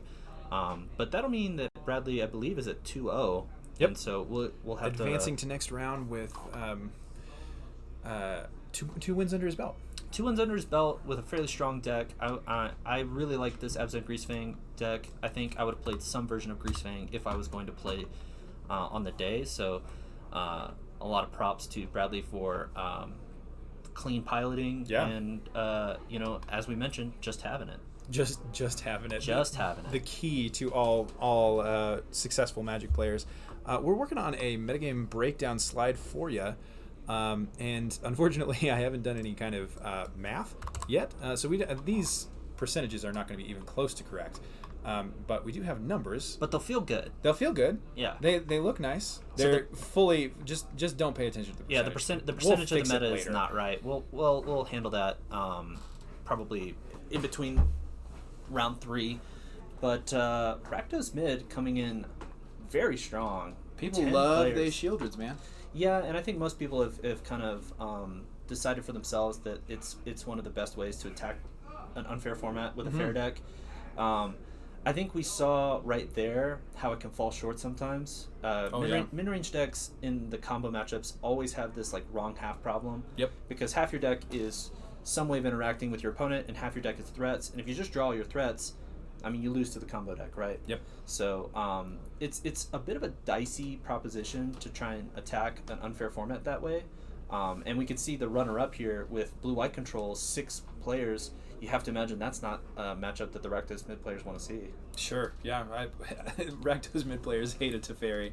And then, let's see. So we've got a couple of unfair decks on here. Greasefang, Creativity, Red-Black... I say Red-Black Sack. That's only because I play small creature decks. Greasefang and Creativity, the big ones. Mono green as well. Oh, and Mono Green, of course. Sure. Interesting that the Mono White Humans has such a high showing here. Pretty popular, I think, with the Dungeons and Java's team. Oh, absolutely. I think several of them showed up with the Mono White Humans. It is, I think, the consensus best aggro deck in this format, and that is another perfectly valid way of fighting these combo decks, right? Just get under them. Just build a huge board state, and then brave the elements, and they're dead. Yeah, force them to spend a little bit extra on their non-creature spells, and then kill them while they're figuring their stuff out. Classic. Yeah, I would say one of the unexpected things to see here are the sack numbers and the Phoenix numbers. Phoenix is pretty out of favor these days. I think a lot of pilots have felt like it doesn't tussle as well as it used to, I think. That's true. That being said, like, the people who have been Phoenix pilled are still Phoenix pilled. You just can't fix it. Yeah, it's like the control players or whatever. There's always Tron players in Modern. Oh, absolutely. There's people who just slam that into any metagame. It doesn't matter how good it is. They're going to be playing it until the sun burns out, As long as you let them cast Treasure Cruise, they're going to be casting Treasure Cruise. I think Rakdos Sack traditionally probably a deck with, 1% metagame share, less. Oh, I mean, but huge in the Dungeons and Javas crowd. Yeah, not very common, but Dungeons and Java specifically, we have a couple of mainstay pilots. I'm actually one of them. I play in Pioneer Rakdos Sack or Mardu Sack all the time. I kind of got off of it because I couldn't ever figure out the mirror. I'm interested to see if we can find the Rakdos Sack mirrors. There's only 3 of them in the room, so if 2 of them can find each other, that'll be a trick. Yeah, if we end up with Rakdos Sack on camera in the mirror, you'll know who to blame. Yeah, it'll just be it'll be a fun little instance of like, can you kill my Mayhem Devil? Can I kill your Mayhem Devil? And then and then once you pass that test, you get to like turn 6, where it's just like, how many cards can you draw in one turn? Man, Rakdos Sack got to be high up on the list of most miserable mirror matches. I'm biased, so I can't really say. Sure. I will say that you have to dedicate an entire page of your life total pad to that mirror match, because the Cauldron Familiar triggers get out of hand over 55 minutes. Triggers on triggers on triggers on triggers. Yeah. We've got about 10 minutes left in round 2 and no active matches, according to this. Yeah, it looks like some people maybe didn't report, but that's weird. Potentially a few matches still in progress. We'll get back to you guys as soon as round 3 begins with another feature match. Don't go anywhere.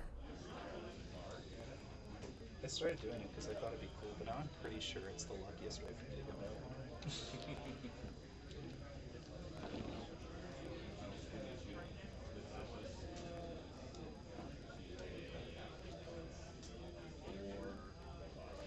supposed to use these dice? When possible. Okay. Yep. I've never got to use the big five. And my special Pokemon dice set uses.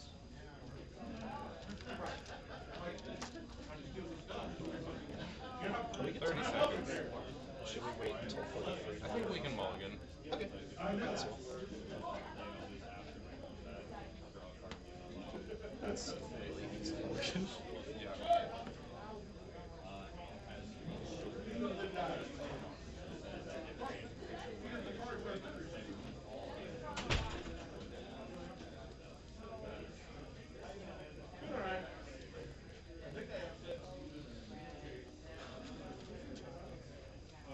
I basically told them, everybody else, that we'll be playing the commander event that allows proxies.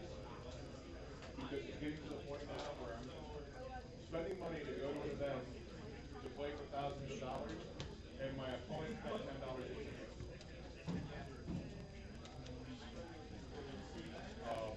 And I am wanting to be a more competitive player. And that's Better Good luck at success. 6.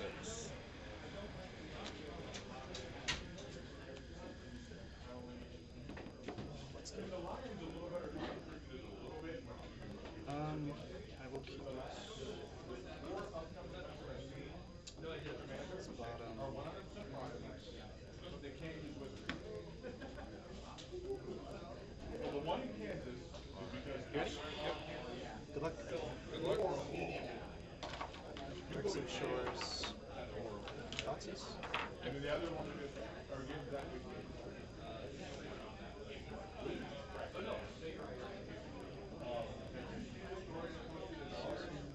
Where the guy that got the box, the collector box, that looked at all those things.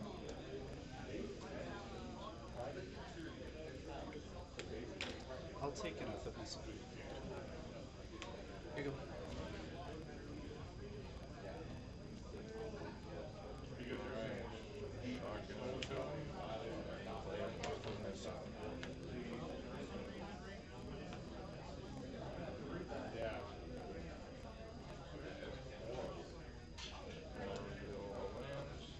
And pass to you.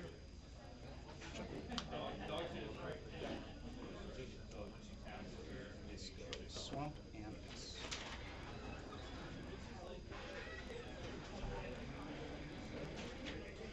Open this up. Sure.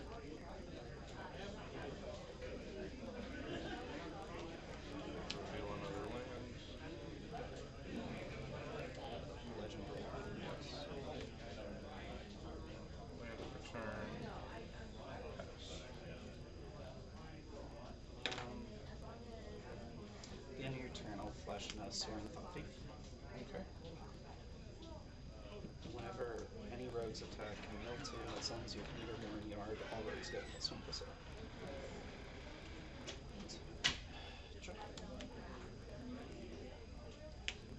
Trigger, mill 2. Okay.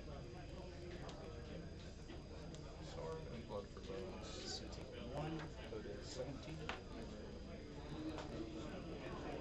And it's your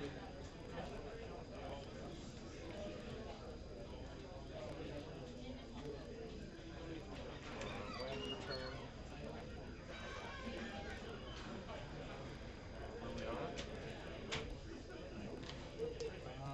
that's fine. We'll down tick, have you sack a creature. I'll respond. I'll flash in a Thieves Guild Enforcer, so you mill 2. Okay. Whenever any rogue enters, you mill 2. And then I'll sack the Thieves Guild Enforcer. And then I'll pass turn. You will swing one ability trigger, you mill 2. Okay. Cool. Let's go. Oh, pass.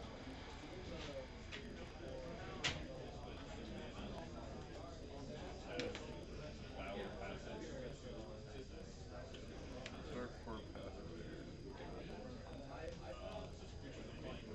Soren. Counter. Play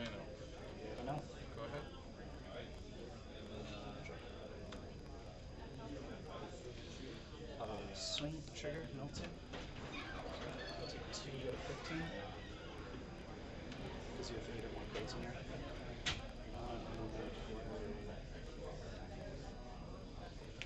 Clearwater Path.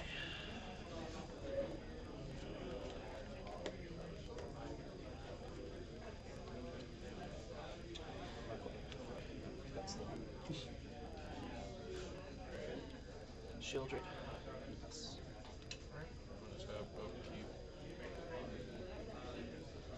Go to 13 when I draw.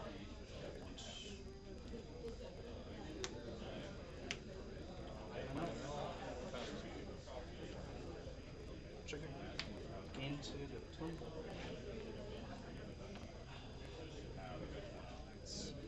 Boxes you, go back to 18. This is good.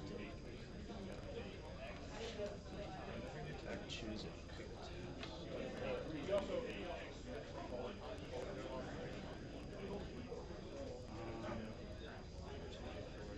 Both of this is only any color for planeswalkers, correct? Yep. Xander, when he enters, I discard a bunch of cards, right? Half your hand rounded down. I'll take the gold. Okay. Gotcha, Xander. And then combat, swing, trigger, mill 2.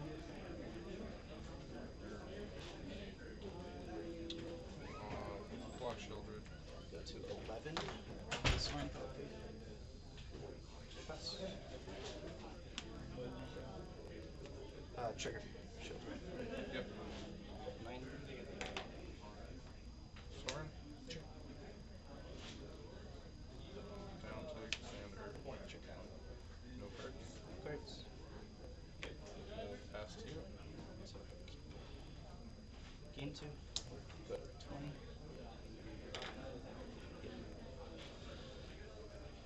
Trigger, he mill 2.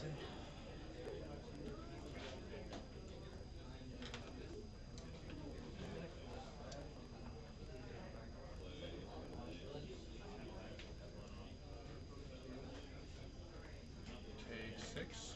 Let's see the free. What's Xander do when he hits me? You mill half your library. Sure. Second main, I'll play a Nighthawk Scavenger, which is currently What is the power equal to? Atomic Life rolls for your board. So, enchantment, sorcery, land, plus 1. So, 2, 3, 4,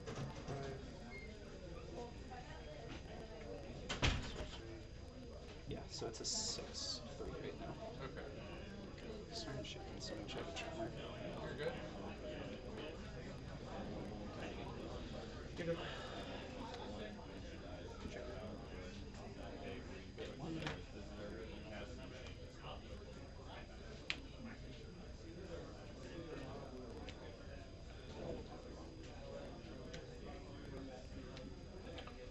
Uptick. Put a counter on him. Yeah. Swing for 7 lifelink. 1, 2, 3, 4, 5, 6, 7, 8, 9, 10, 11, 12, 13, 14, 15, 16, 17, 18, 19, 20, 21, 22, 23, 24, 25, 26,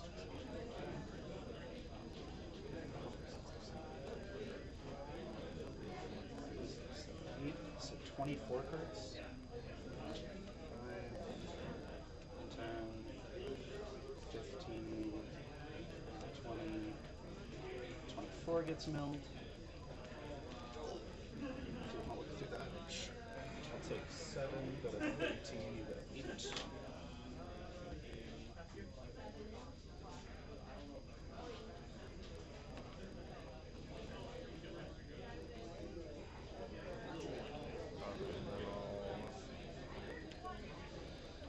Oh, did you say? Yeah, no. Okay.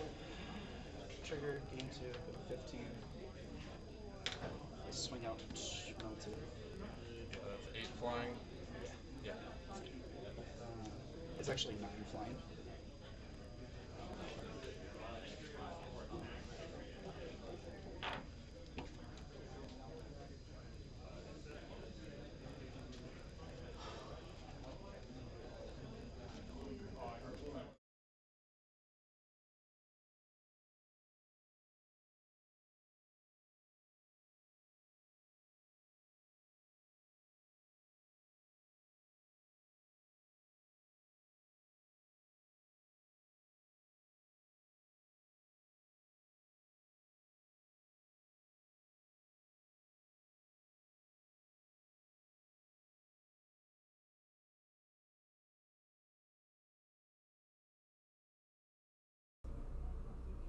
We've been muted for the last minute and a half.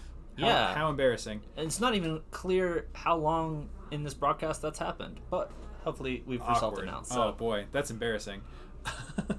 Oh no. Anyway, James, not playing a vampire tribal deck, looking more for a mid-range sneak and show type of variant where he just resolves his 3-mana sorcery speed thing and then puts in a real big card. Yeah, this is more of like the Greasefang kind of angle where you have a lot of self-mill and some mid-range elements, and then you're really kind of all-in focused on assembling Sorin Galta or Sorin plus a payoff of some kind, or even just Blood for Bones. Kind of all in on these payoffs, as opposed to we've seen other looks of this list that are on the Vampire Tribal with like Dusk Legion Zealot, for sure. Gifted Aetherborn, those kind of cards. Let's take a look at James's sideboard for a second. I think Languish, Necromantia, Assassin's Trophy, Tyvar's Stand, Thoughtseize, Phyrexian Revoker, Abrupt Decay, another Boseiju Who Endures, and Pithing Needle. Anything you want to bring in here? So I think I'm interested in Pithing Needle to stop potential unlicensors out of Alessandro, because I mean the blue-black rogues deck, being interested in milling your opponent, you have to imagine that they're probably way overboarded on Grave Hate to make sure that it's not as much of a downside as it seems like it would likely. be. So I think Pithing Needle just trying to anticipate that. Same thing with Abrupt Decay, trying to anticipate that. Abrupt Decay seeming pretty strong, specifically against the rogues deck, because they're long not only on hand disruption but also on really powerful counterspells. Yeah, and Abrupt Decay will kill any of their threats, no questions asked. I'm not sure how I feel about the rest of his sideboard. There are a couple of choices that are pretty meaningful that James can make with his sideboarding. He can choose to go for the Thoughtseize angle, where he's takes a turn off so that he can try and go Thoughtseize, clear the way for one of my high impact boys. Yep. I don't know if he wants to go that angle, or if he wants to try and be a little bit more instant speed with maybe Assassin's Trophy, just packing in these removal spells so that he can try and deal with Alex's threats. Languish also representing another option of just trying to kill all of the stuff on his own turn, but that's a dicey proposition against a flash deck. It's another bit of like a sort of a. I understand what James is going after with this Languish in the sideboard, but I think in this particular spot, I'm not sure if it's a little awkward. It doesn't kill Sheoldred. It kills a lot of his threats when, I have to say that. Awkward to be casting Languish when you have Llanowar Elves on the battlefield. And Blood for Bones when you're Also trying to bad. sack your creatures for that. It's a little weird. It's tough. Let's take a look at Alex's list, see if he can do anything a little bit upgrades in the sideboard maybe. Alex's sideboard, Cling to Dust, X2, Change the Equation, X2, Ray of Enfeeblement. We've been seeing a lot of that card in sideboards, but haven't seen it in play yet. Weathered Runestone, D-Stroke, Siphon Insight, Mystical Dispute, and a Gonti, Lord of Luxury, which I assume is in there for the Rubbins. Yeah, I would. The Clean to Dust are a clear winner here. I would also be interested in. I actually don't know how much of the rest of this is even that good. I don't see a whole ton. I mean, I think in this D-Stroke situation can hit some of the stuff, but it's not going to hit the thing that actually matters, which is Sorin into Activate. Right. Yeah. I think this might be one of those rare cases where the main board configuration is just kind of good. Throw down the same 60. Into James's game plan. I could see upgrading maybe one or two spells, but nothing too crazy off of Alex's side. He's just trying to play the same game he played in game one, I think. Now, Joel, this is an important question I'm ready. for me getting to know you. Okay. Have you ever gone to your sideboard, looked through all 15, thought to yourself, you know what, I'm good, and then made sure you made eye contact with your opponent as you set down the same 60 so they know what's going on? Oh yeah, absolutely. No, I've in fact I've made it extra clear by keeping my sideboard in one hand, looking through it. Yep. And then my main deck was in my other hand, and then I made eye contact, put my sideboard down, and just shuffled up to 60. There we go. I think that's the only way to do it. Put the fear in them. Yeah, there's a bit of technique to it of trying to win the dominance game with your opponent. An important aspect, often underappreciated. It's true. Magic is a game with people. Yeah. You can play the game or you can play the player. Are you here to win the game, or are you here to humiliate your opponent? A question often in debate, I think. It looks like both players are going to 6. That's a really, I think, underexplored aspect of the Magic the Gathering psychographic profiles, You have Spike, but then you also have Oh, they just the person who's just playing specifically to make what's the word I'm looking for? Demoralize their opponent. Some people just feed off of their opponent's fear, and they don't really care what happens with the cardboard they're playing. James going with turn 1 elf. Who On would the have thunk play it? with 6 cards against Alessandro's also 6 cards. Alex with the contentious pathway tech of I have my pathways in the sideboard with checklist cards. I don't know how I feel about that one. I kind of respect it. Keep the sleeves sacrosanct, you know? So James is going to go turn 2 Thoughtseize. Alex is going to respond with his turn 1 Flash Threat, mill 2. And now the hand is open. Looking at Fairy Mastermind, 3 lands and a Soaring Thought Thief. What are you taking here? It's kind of tough. I think it's Fairy Mastermind. Really? I would have said Soaring Thought Thief. So Soaring Thought Thief kind of like turbos out Alex's mill plan. But he needs some help with this hand, and Fairy is the best way of going about that.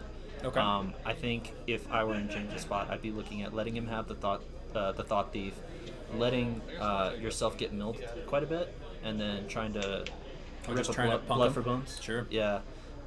James disagrees. It looks like the texture of his hand is not quite the same. So Also, just not a lot of redrawing in the Golgari Galta deck, you know? yeah. The hand sculpting leaves something to be desired, I think.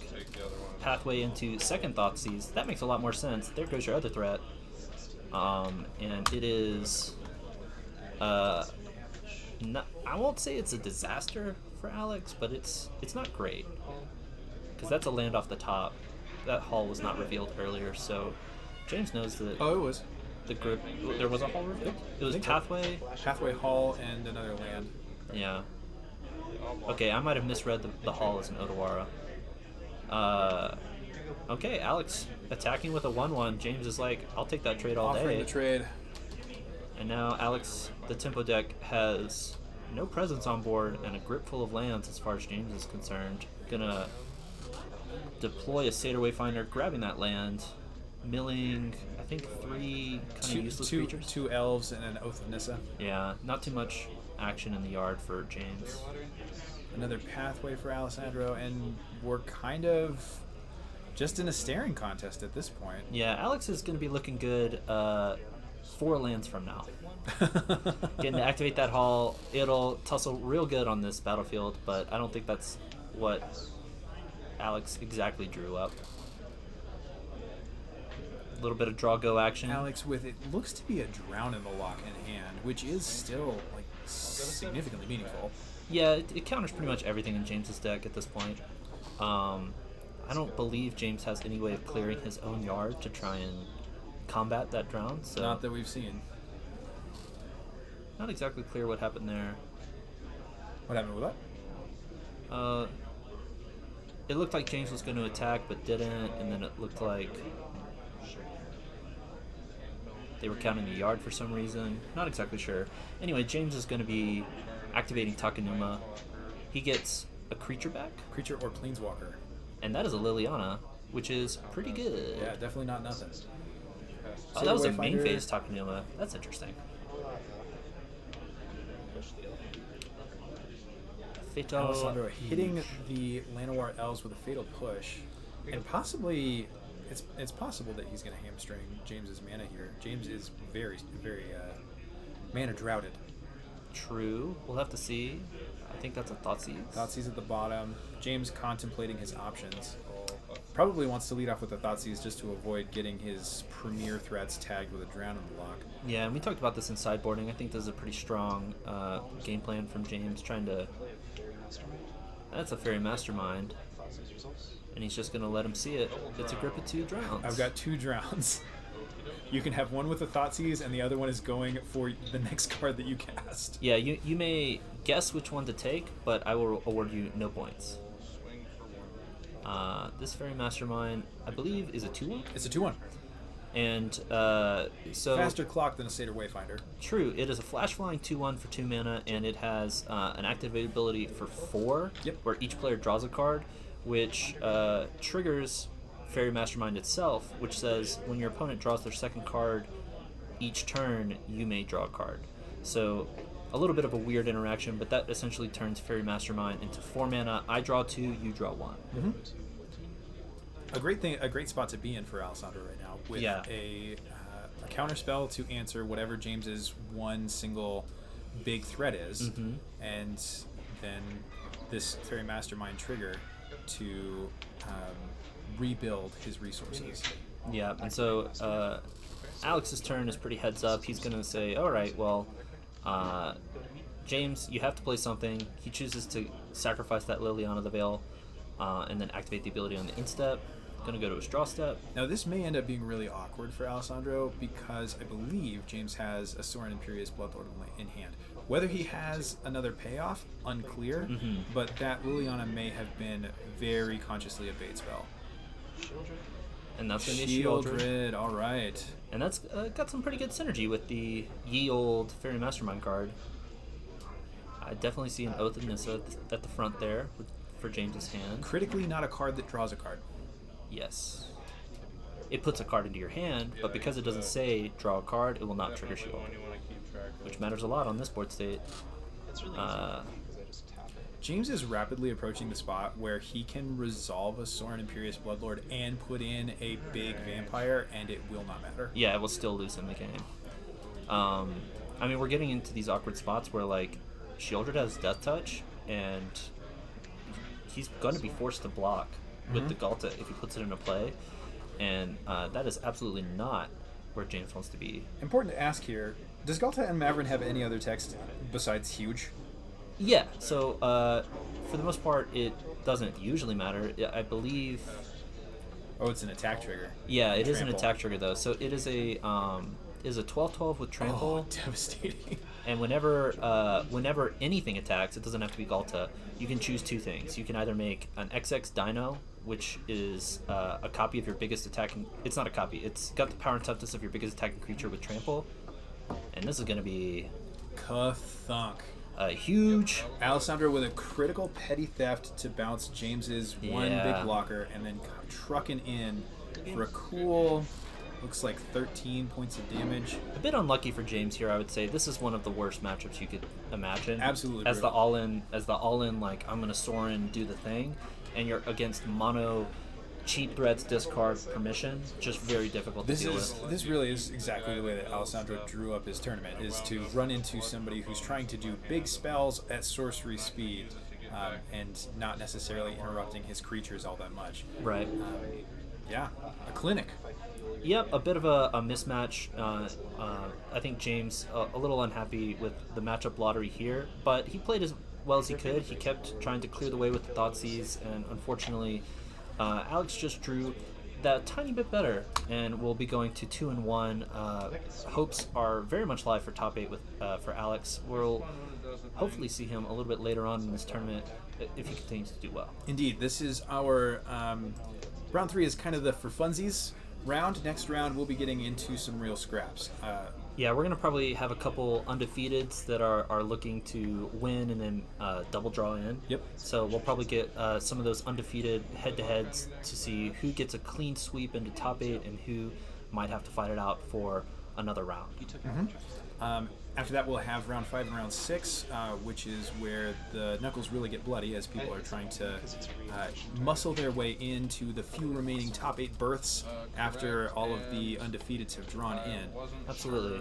I think we'll also probably have a little bit to talk about once we can see, which decks are seeing success and which ones aren't on the day. Maybe we can have a little bit of a conversation on, what that might mean for Pioneer going forward. What decks seem to be on the rise and what might need a little bit more help. Yeah, and actually on that subject, Joel, we've seen a couple of fun cards out of March of the Machine. We've seen, famously, Rona, big deal in round 1, and we have some kind of really loud beeping back in the booth. Well, it's all gone, so... That's weird. Anyway... Ominous beeping has never been a problem before. Never is famously just a fine thing. Yeah. Rona famously showed up in round 1. Huge card.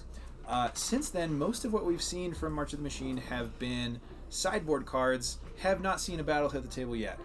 Yes. Would you bet that we see one before the day is out? Well, I mean, we've been live to see a couple of them. There So have James- been deck lists. that Yeah, have had James that. with Galta had one. He had James an had Invasion one. of Ixalan. I think Invasion of before that. Amonkhet last round. Yeah, I think they're sneaking in as like a cheeky one of or two of.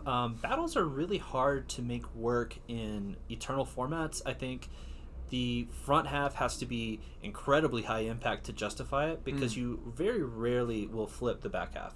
At least in my opinion, because like the combats where you're ahead enough to flip a battle are usually going to be combats where you can just dome your opponent and kind of take the game away, right? So I wouldn't be surprised to see a battle maybe as like a cheeky one of in a couple of these, but I don't think battles in general are going to dominate constructed play outside of possibly standard. Yeah, a first for Wizards of the Coast in that they have finally introduced a new mechanic without also introducing an immediately ban-worthy card. Correct, In the first yeah. go-round. Well, and there are a couple. I think there are a couple decks that, like, from a deck building theory standpoint, are really interested in battles because they are a distinct type, right? So decks like Greasefang that care about how many types you have in your yard for Delirium and stuff like that. I wouldn't be surprised if battles made their way in that respect, but it's I think it is to be decided. Yep. That we need some enterprising brewer to win a challenge or do something to put battles on the map and make people rethink them. I've seen a couple of them in Modern. There is the 5-color I think there's a couple decks. So there is a 5-color Invasion of Alara deck that is trying to use Vampire Hexmage to flip it right away. Yep. I think that deck's really interesting. I also think it doesn't do almost anything if you don't flip Invasion of Alara. Yeah, Battles plus Hexmage, kind of the modern answer to Dark Depths, which has been banned forever. Right. It's actually pretty similar in a lot of ways because, I mean, flipping Dark Depths is a much more straightforward, you've won the game, your opponent is dead. But flipping Alara, the back half sorcery spell is extremely strong. Yeah.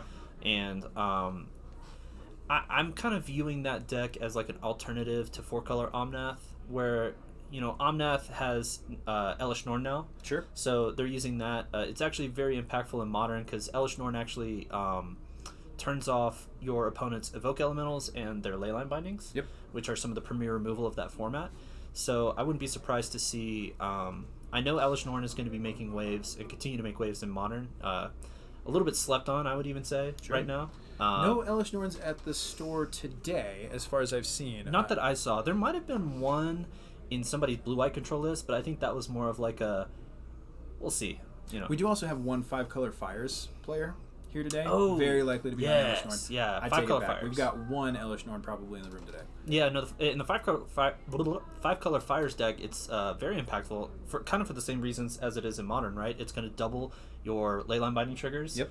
I don't think it usually matters to double your temporary lockdown triggers, but that's cool that it does that. Not really a thing where redundancy is needed. But there's a bunch of like pretty high impact ETBs. They tend to build those decks around them. I think the battles and Elish Norn both are interesting in Pioneer and for Modern as sort of like Omnath analog. They're like mid-range go big cards. Yeah. And it's like, if your early game is strong enough and your late game payoff is worth it enough, then they might see play, I think. Sure.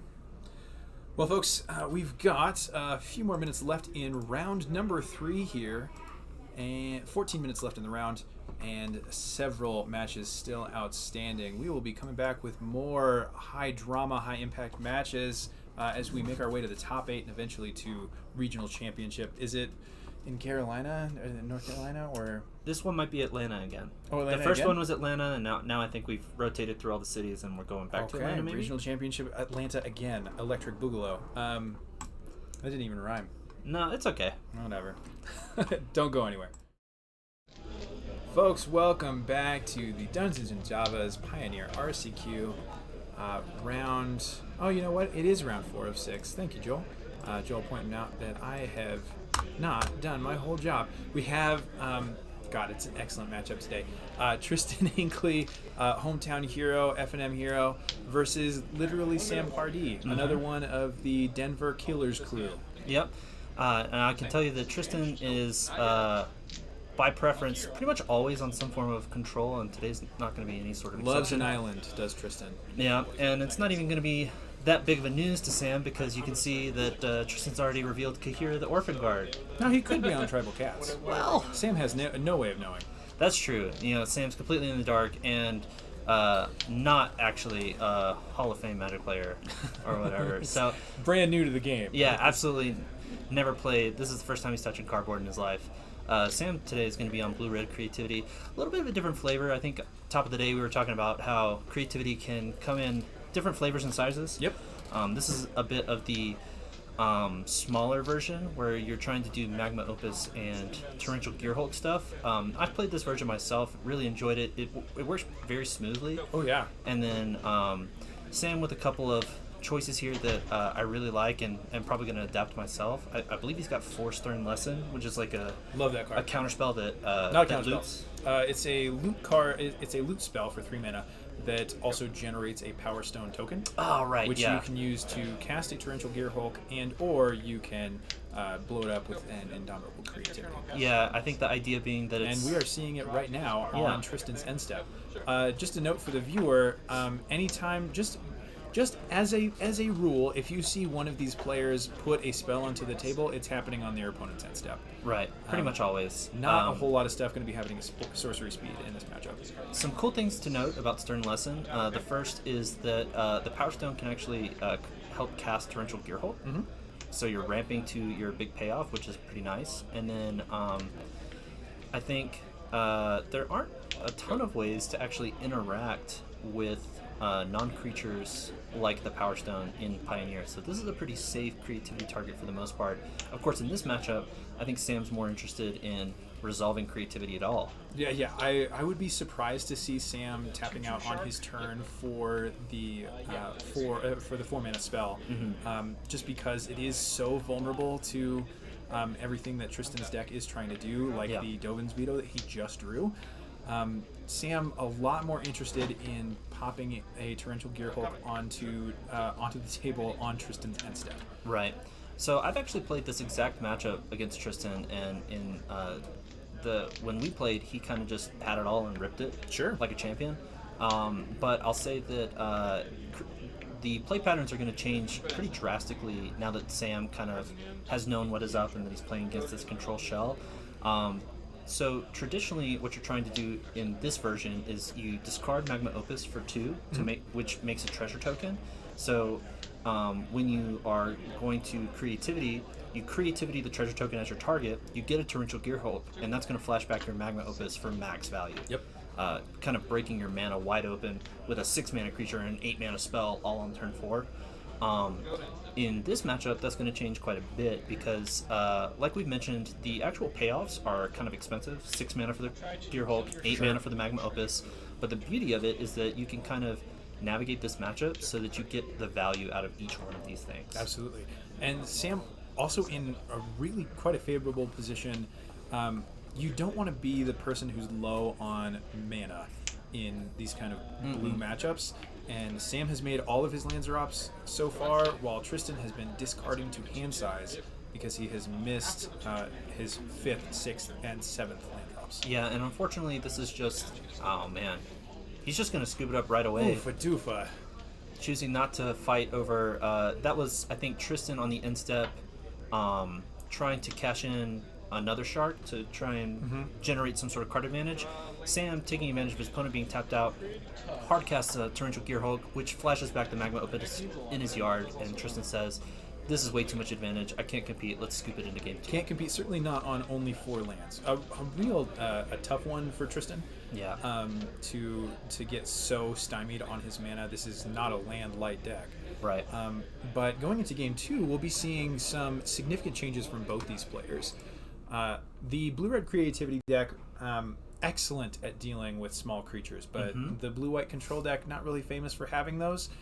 So the sideboard from Sam Party, we've got 3 Rending Volley, 2 Aether Gust, a Negate, 2 D-Stroke, 3 Shark Typhoon, a Mystical Dispute, 2 Brotherhood's End, and 1 Burn Down the House. So, Joel, I have a suspicion about what you like here. Yeah, so I'm pretty much going to say, let's put like 9 of these cards in and just do a straight swap. Obviously, Sam wisely hedging against the creature decks in his main board. That's not going to do him any good here. Let's get all that stuff out that's creature oriented and do a few upgrades. Rending Volley can hit the planeswalkers that Tristan's going to want to be playing. Oh, no, it cannot.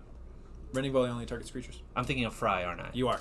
So you don't want to bring those in, but you can bring in quite a few of these counter spells. I'm also interested in Shark Typhoon as another kind of go over the top threat. Shark Typhoon and an excellent juke. In these kind of decks. Uncounterable, make a dude and draw a card is pretty good. And if you ever, there are certain spots where that Sam can craft so that he can just hardcast a Typhoon, and that's very difficult for Tristan to deal with. And if it sits there for a couple turns, probably close to unbeatable. Very, very difficult to overcome that kind of advantage. Meanwhile, Tristan on this side of the deck, this side of the screen rather, on the sideboard we've got one Dovin's Veto, one Brimaz, King of Oreskos. I think that's Purify Evil. What's this card up here? That's a good question. Let me take a look at the deck list real quick. Kahira the Orphan Guard, obviously not coming in, as it is the I believe that is a companion? Divine Smite. Divine Smite. I don't even know what that card does. It's probably some kind of, something dies spell. Something dies, probably it's red or black. Rest in Peace, X2 probably coming in here. Mystical Dispute probably coming in here. Yeah. Temporary Lockdown, definitely not.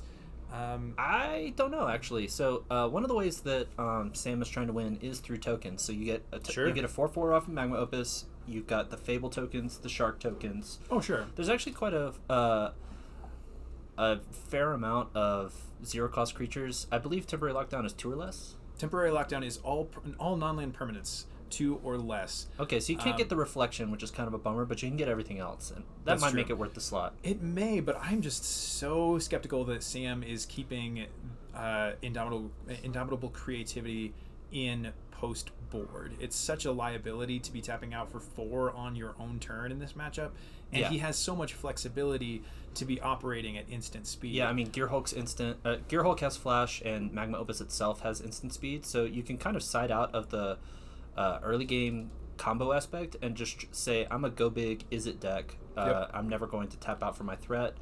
And there's quite a lot of very threatening board states you can craft without doing the big thing, double Fable, Reflection, copying Reflection. Oh yeah, that's a way to end a game in a hurry against blue-white control. I would be surprised if Sam has kept in any sorcery speed cards except for Fable of the Mirror Breaker.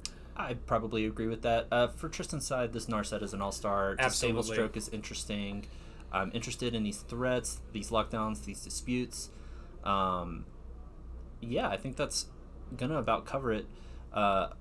We'll transition to the game where they've gotten started. I'll also say that Tristan's main board configuration is this plains-based lay down arms style. Yeah, really long on white sources. Really long on white sources, plains specifically, so that you can lay down arms whatever you want. And I have to say that lay down arms is not particularly impressive. I wouldn't be surprised if he kept them in here, but it's a sorcery speed answer to a lot of instant speed threats.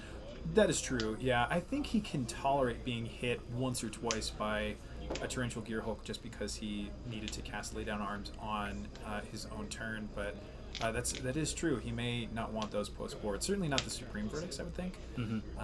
But I expect we're going to be seeing quite a lot of cast this on your turn and counterspell on in response, which we just saw. Right. And I'll say that I think Tristan is kind of... Here comes a Fable. Yep, with a veto backup. That makes a ton of sense. So great pacing of answers out of Tristan. I'll also say you could see the different approach because in game 1 he let the Stern Lesson go, right? Yep. And I think trying to fight over the threats and not fighting over any of the looting is a great way of letting Sam make all of his land drops and just outmuscle you with mana, right? Yep. Which is what we saw happen in game 1 and is difficult to overcome from Tristan because he doesn't have nearly the level of churn that Sam would have. But in this case, you can see he's adapted this style, dispute the churn, have a veto still for the threat, and then start developing and kind of getting in. Yeah. Tristan firing on all cylinders right now. Got a 3/3 flyer that did not cost a card, and Sam channeling Sekinzen to make 2 tokens. Respectable. At this point, it does become a question of whether I'm right or not on did he keep in the creativity post board? Yeah, I mean, Tristan's got, what, 1 card in hand? So he's... 2, 3. No, wow. Is that 4? No, that's a full grip. It just looked like 1 card when he set it down like that. It was a very organized hand. Okay, nah, Tristan's not running out of action anytime soon. Gonna cycle 2 Prairie Streams. Or Irrigated Farmlands, maybe? Those are irrigated farmlands, yeah. Yeah. Tristan winning the race and also finally has his mana online. Demolition Field or Field of Ruin. That's Field of Ruin. Ready to answer the manlands out of Sam, which are also something we haven't actually touched on. How many manlands does he have? Sam on 2. Yeah, 1 Hall of Hall. Storm Giant and 1 Den of the Bugbear. Oh, he's also got the Mutavault that I think is in play right now. Oh, the Mutavault also in play. So it's good to have those. Those manlands can be a problem in the late game. And Tristan already has his answer locked up, which is Definitely something he wants an answer to. Sam electing to activate this Mutavault and crashing in for 4, getting his Whoopsie. Mutavault ruined. Yeah, whoopsie. Let's make that only attacking for 2. Substantially losing this race to a 3/3 Shark. He has, like... Magma Opus is technically a burn plan because it can dome you for 4. It does dome for 4. But those are like the only real burn options that Sam has. He's trying to just kind of play a good honest game of like, I'm going to turn sideways on you. Yeah, and Sam missing on his flash threats at the moment. Mm-hmm. You know what? I'm just realizing now, I don't think Sam is featuring a Hullbreaker Horror in the side, which He's not. frequently you will see out of these creativity decks, specifically for this kind of matchup, where Yeah. you want to play honest, and one of the best ways to do that is with a Hullbreaker Horror. And This now is we sick are play. seeing- So oh this my is goodness. the offensive creativity. Sam is saying, okay, I don't believe that you have creatures in your deck, so I'm just going to creativity your Shark and Turn you it know, into nothing. Yeah, you can flip your whole deck. The cool part about this is that if it resolves, Sam gets to look at the whole deck, I think. Oh my goodness, yeah. It does reveal everything. Yeah. So now it's a question of whether Tristan has brought in any creatures. Yeah, the fact that he's flipping his deck like this suggests to me that he is either verbally asking his opponent to shortcut, do you or want to see it? yeah, or he might have a single creature that he's just finding. Interesting. Yeah, so a removal spell, and he got to upgrade his Sakinzan token into a Torrential Gearhulk. We have to see what that's going to flash back. Not any I love the crazy Stern targets. Lesson here as Yeah. a flashback target. Yeah, nothing crazy, but a Stern Lesson is going to be draw 2, discard 1, make a Power Stone, right? Yep. So a little bit of card advantage, and a 5/6, which is pretty good. Not bad. Not half bad. I believe Tristan has his Hall of the Storm Giants already on the battlefield. Yes. So that would be a way to tussle on the battlefield. I don't think Sam has particularly efficient answers to a Hall. Really difficult to answer Hall out of these blue-red decks. Yeah. Yeah, I mean your damage-based removal, and it's got ward 3, right? So if you try and double spell, it's suddenly 6 mana plus whatever your removal costs. Yep. It's not super realistic. I think Sam's best answer is probably the Odawara in his deck. Man, 6 mana to actually Odawara does it target non-land, or does it list the number of things that it can take? I think it just lists the number of things. It's like bounce target creature. Tristan going for it. Now we see Tristan blocking the Torrential Gearhulk. Ah, okay. Oh no. Oh no! So What a way to go out. Tristan choosing to concede really early to these Magma Opus plays, though I guess they make sense each time, right? Of like he had 2 planes in his hand, he was not feeling Yeah, like pretty he had tough to come back from that. like he had many options, and he was going to get cracked in for 6, go down to 10, and then he could still activate the Hall and try and stonewall him, take 5 down to 5, try and play that game, but like Sam has a good chance of drawing into another Magma Opus. Like it was going to be very difficult to start playing out that game, and Blue-White Control not known for ending their games in a hurry, so Tristan wisely kind of trying to conserve his clock, I think. Yeah, I was expecting a little bit more time out of that round, if I'm being Yeah, I was completely too. honest. We've got 27 minutes I don't left think we in have a round backup. 4, and we do not have a backup. So it will be close to 30 minutes of just nothing. But we'll chat for a little bit about that Yeah, matchup. That yeah, was, I'd love to. I mean, so I know I was ready to eat my words when we had this on the feature match area, because I know at the top of the day I was kind of talking down blue-eye control, right? I did not. I'm still of the opinion that it's not as well equipped as it is in other formats to kind of fight what the format is doing. This is like not your most usual case. This is like I think an off-meta build of creativity, and a lot better in this control matchup, sure. because a lot of your threats are flash. But with that being said, I think you saw blue-eye control gets muscled a lot on card quantity. Yeah. Quality-wise, you can tussle okay. You have good removal. You have okay counterspells. You have really good payoffs. But you saw there that like Sam was just like Tristan was stumbling on lands a little bit. He wasn't finding them fast enough, or he's finding too many, and he didn't really have ways of like crafting a draw besides some kind of pricey cantrips. Yeah, there was a critical breakpoint in that matchup where Tristan tried to resolve a Memory Deluge and got it tagged with a Mystical Dispute. This Deluge would have allowed him to reload with stuff that is actually valuable instead of just lands, and instead it got countered for a single mana, opening up the window for Sam to then muscle him out, cast Creativity for 2, tag your Shark, tag my token, generate a ton of value, and then force Tristan into the awkward position of blocking with his 7/7 and then getting it absolutely blown out with that Magma Opus. And game one was like kind of the opposite side of that coin, where he wasn't really able to find land 5, and I think blue-eye control is this sort of snowball machine where like all you really want to do is hit a land drop every turn, stop a few critical spells out of your opponent, and then just hope off the top of the deck, because you have these really high impact spells. Something like a Farewell is just lights out against most of the formats. Many. Yeah. And you have a lot of like catch-all removal spells like Lay Down Arms, Faithful Absence, or just advantage generators like Wandering Emperor.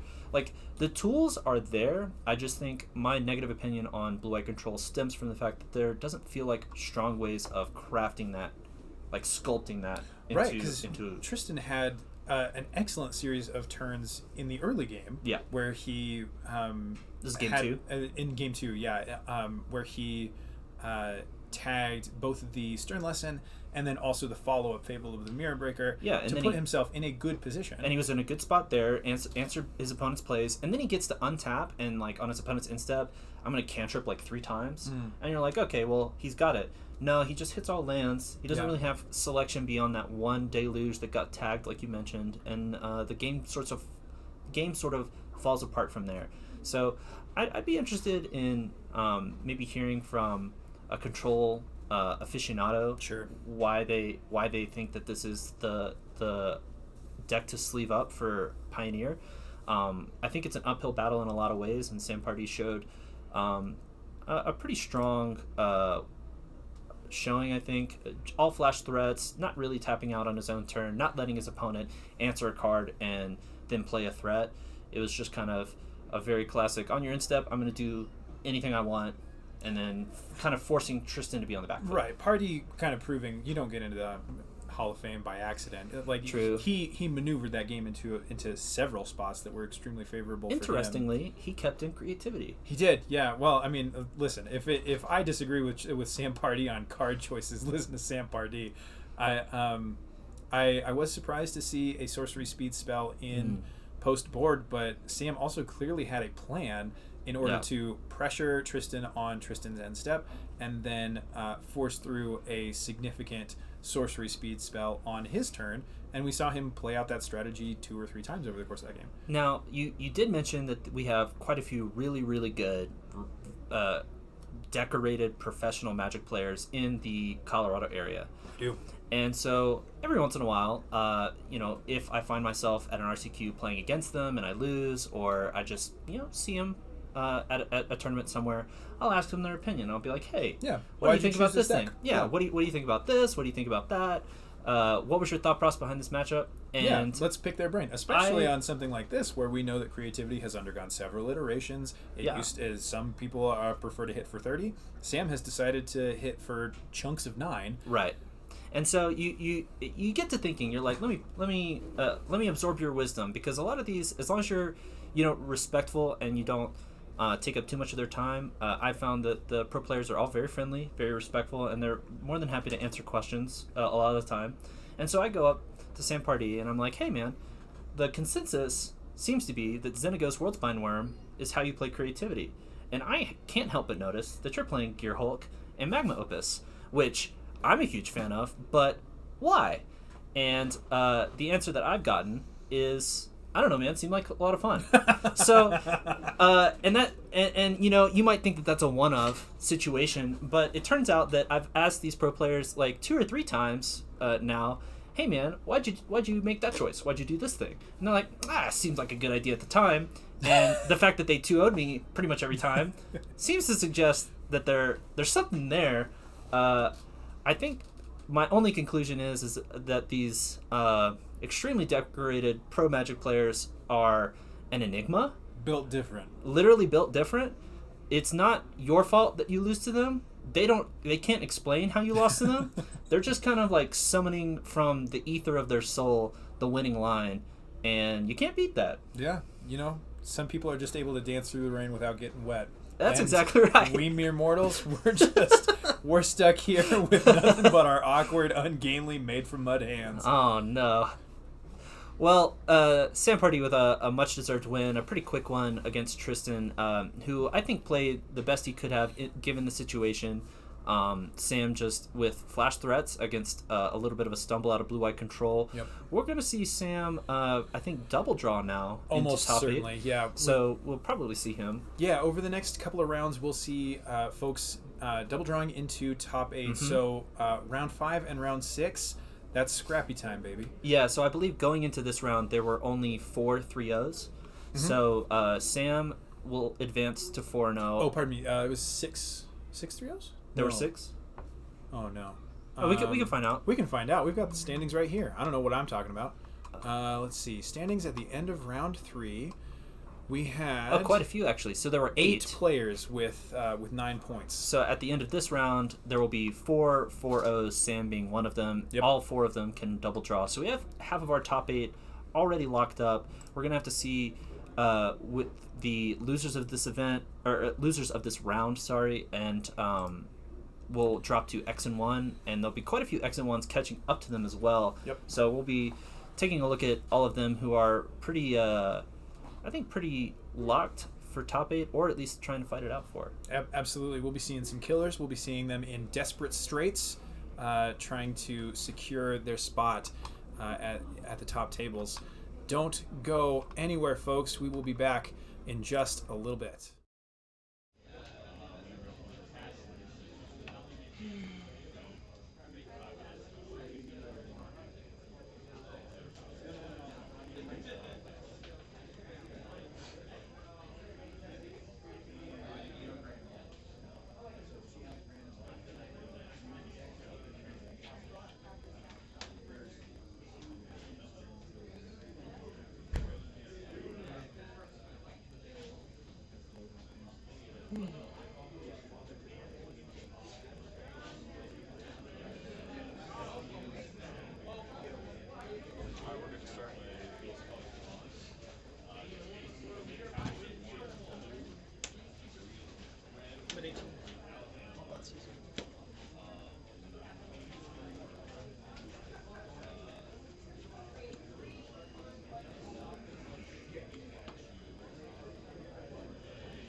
Trust you. One is Supreme.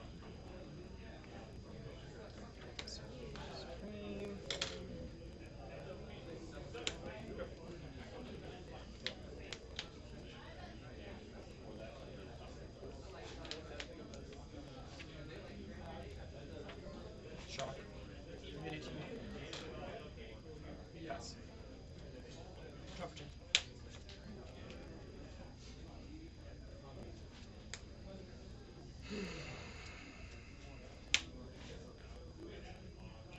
Time to cast.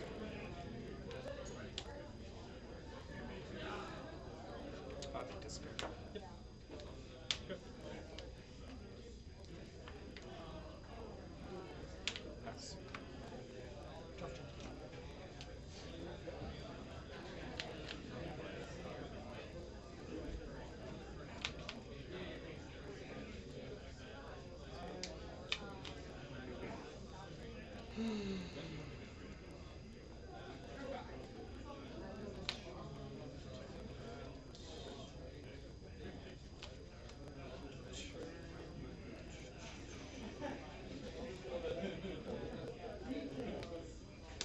Time to cast.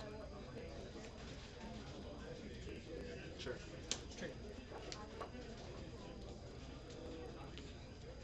Close.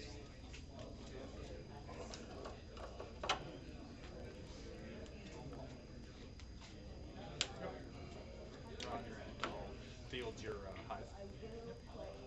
Hive. Yeah.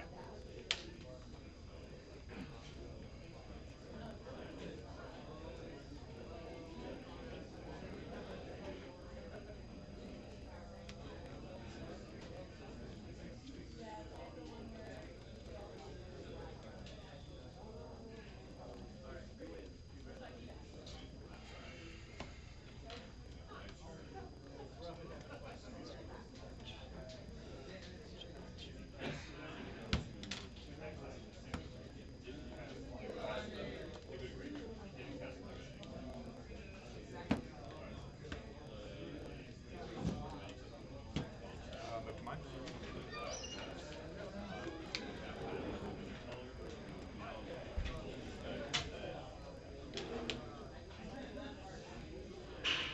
I'll march the token.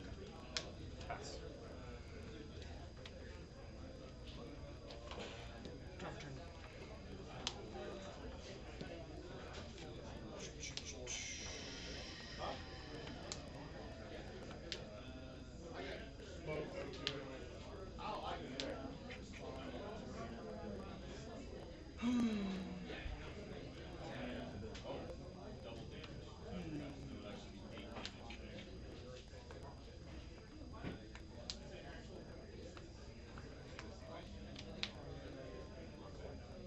Choosing what to discard.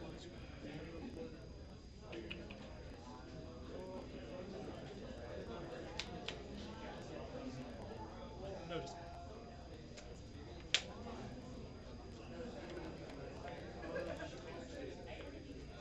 Two cards. Two cards.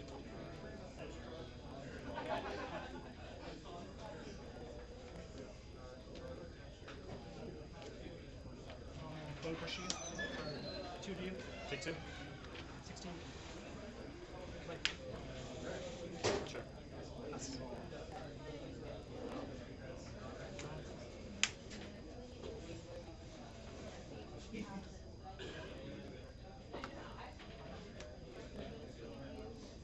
Are set?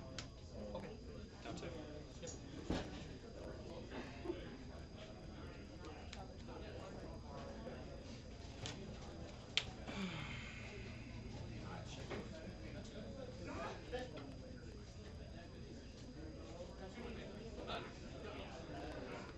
Reveal Supreme. Yep.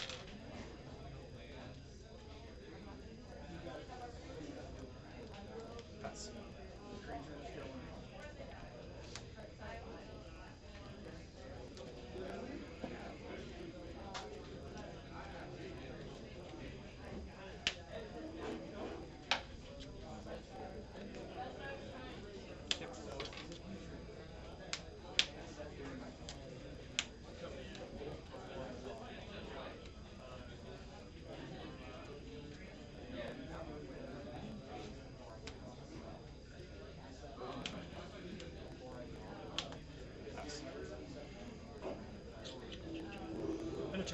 Draw 1, lose 2. Okay. Are you on 16? Yep. Fine. Draw for turn.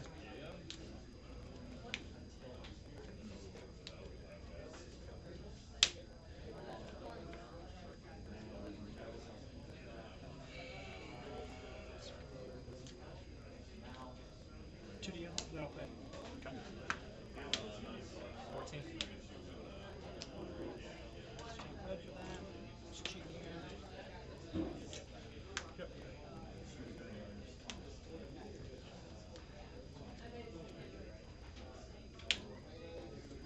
Pass.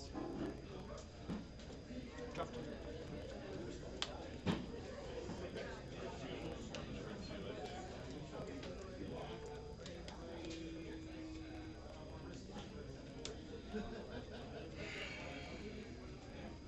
Combat.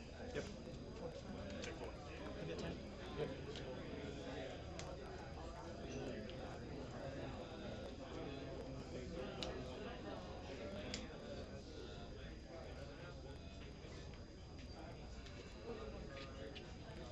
Pass. On your end, I'll scry. Okay.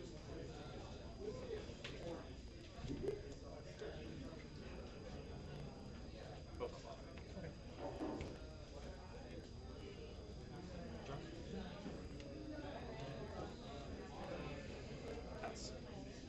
End of turn. Draw a card, lose 3. Yep. Go to 13. Draw for turn.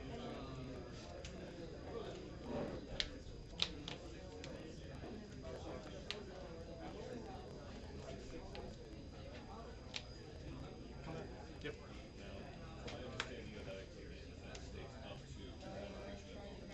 Faithful Absence. Target here? Yes. Trigger. 2. Yep. Okay. I'll get a clue. We'll have one for you.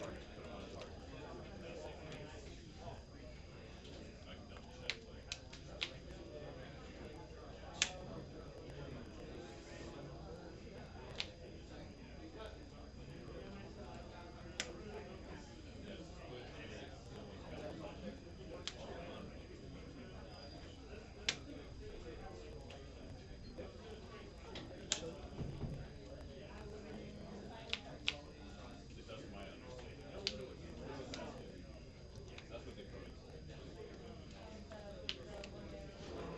Absorb. I get 3. Get 3.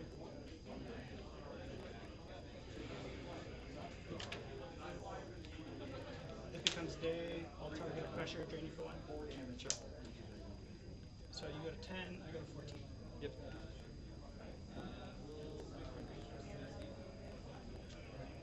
Pass.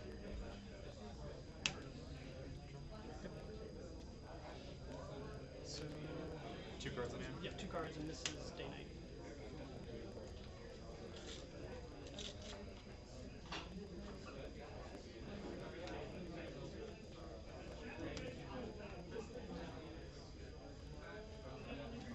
I'll send you later. 1 second.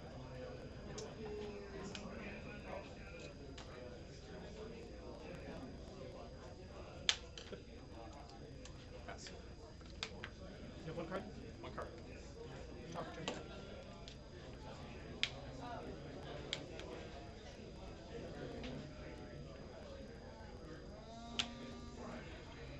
Suck. Yep.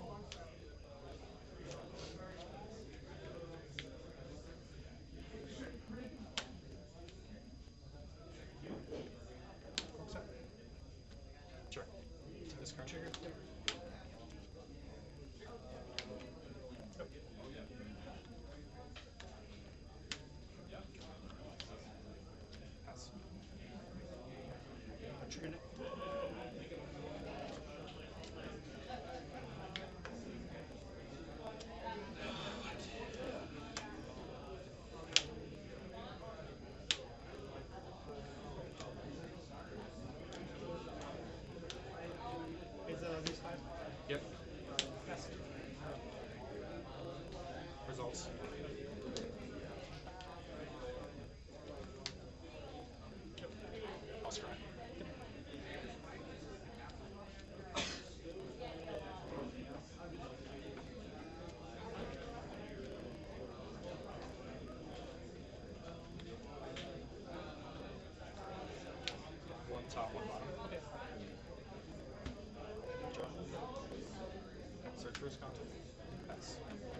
good?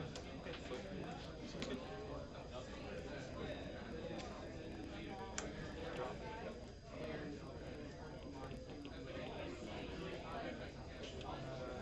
Top four. Or triggering its contact.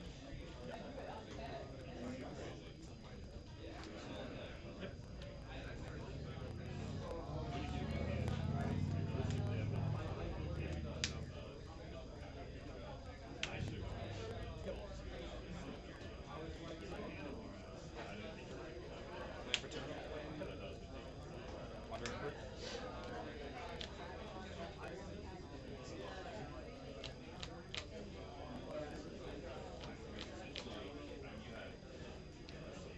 Turns. Yeah.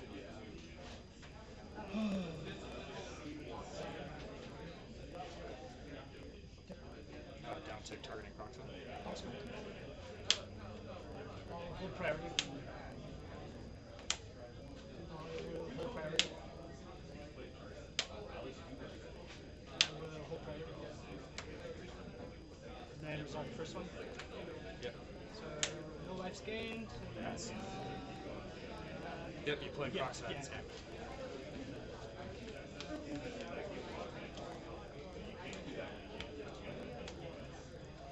It's a weird hand for you. Yeah, it was a weird hand. But I didn't know what you were playing, so I was like, I didn't know.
We've Guess been on not. mute this entire dang time. We love that. This is embarrassing. We were talking to ourselves, and it was great conversation. You will never believe it. Oh, man. Can't imagine. Devastating. Oh, no. Hey, folks. We're back.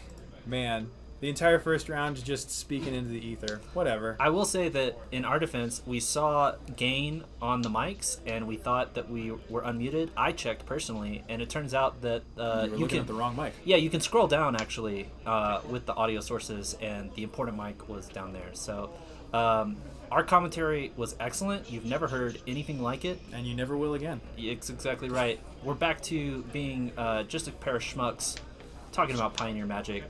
Chris Garcia with or I guess both players really are here to say that nothing will happen in the grave whatsoever this game. An interesting approach from them both. They kind of cancel each other out. So both players with effective Moldifor. Yeah, and also Leo with only 3 mana sources. This is a terrible spot for him to be in. Yeah, that was on the play, so this is 2 land drops missed. That's a pretty big deal. Chris, obviously, without any remorse or guilt, slamming Shieldred into the face of 3 just untapped 1 mana. mana and nothing happening. Well, I think Leo was tapped out almost entirely. I wonder how. Because he played the Rest in Peace, and then he goes Graveyard Trespasser, and then Yeah. it was Leo's turn, and I didn't think he did anything. Huh. Target creature Is this sworn he Divine was tapped. Smite? phases out. This looks like Divine Smite. That'll be. Please let me know. In What this does Divine matchup, Smite do? Okay, so I looked it up. It's 1 in a dub, instant. Target creature phases out, but if it's black, exile it instead. Wow. Yeah.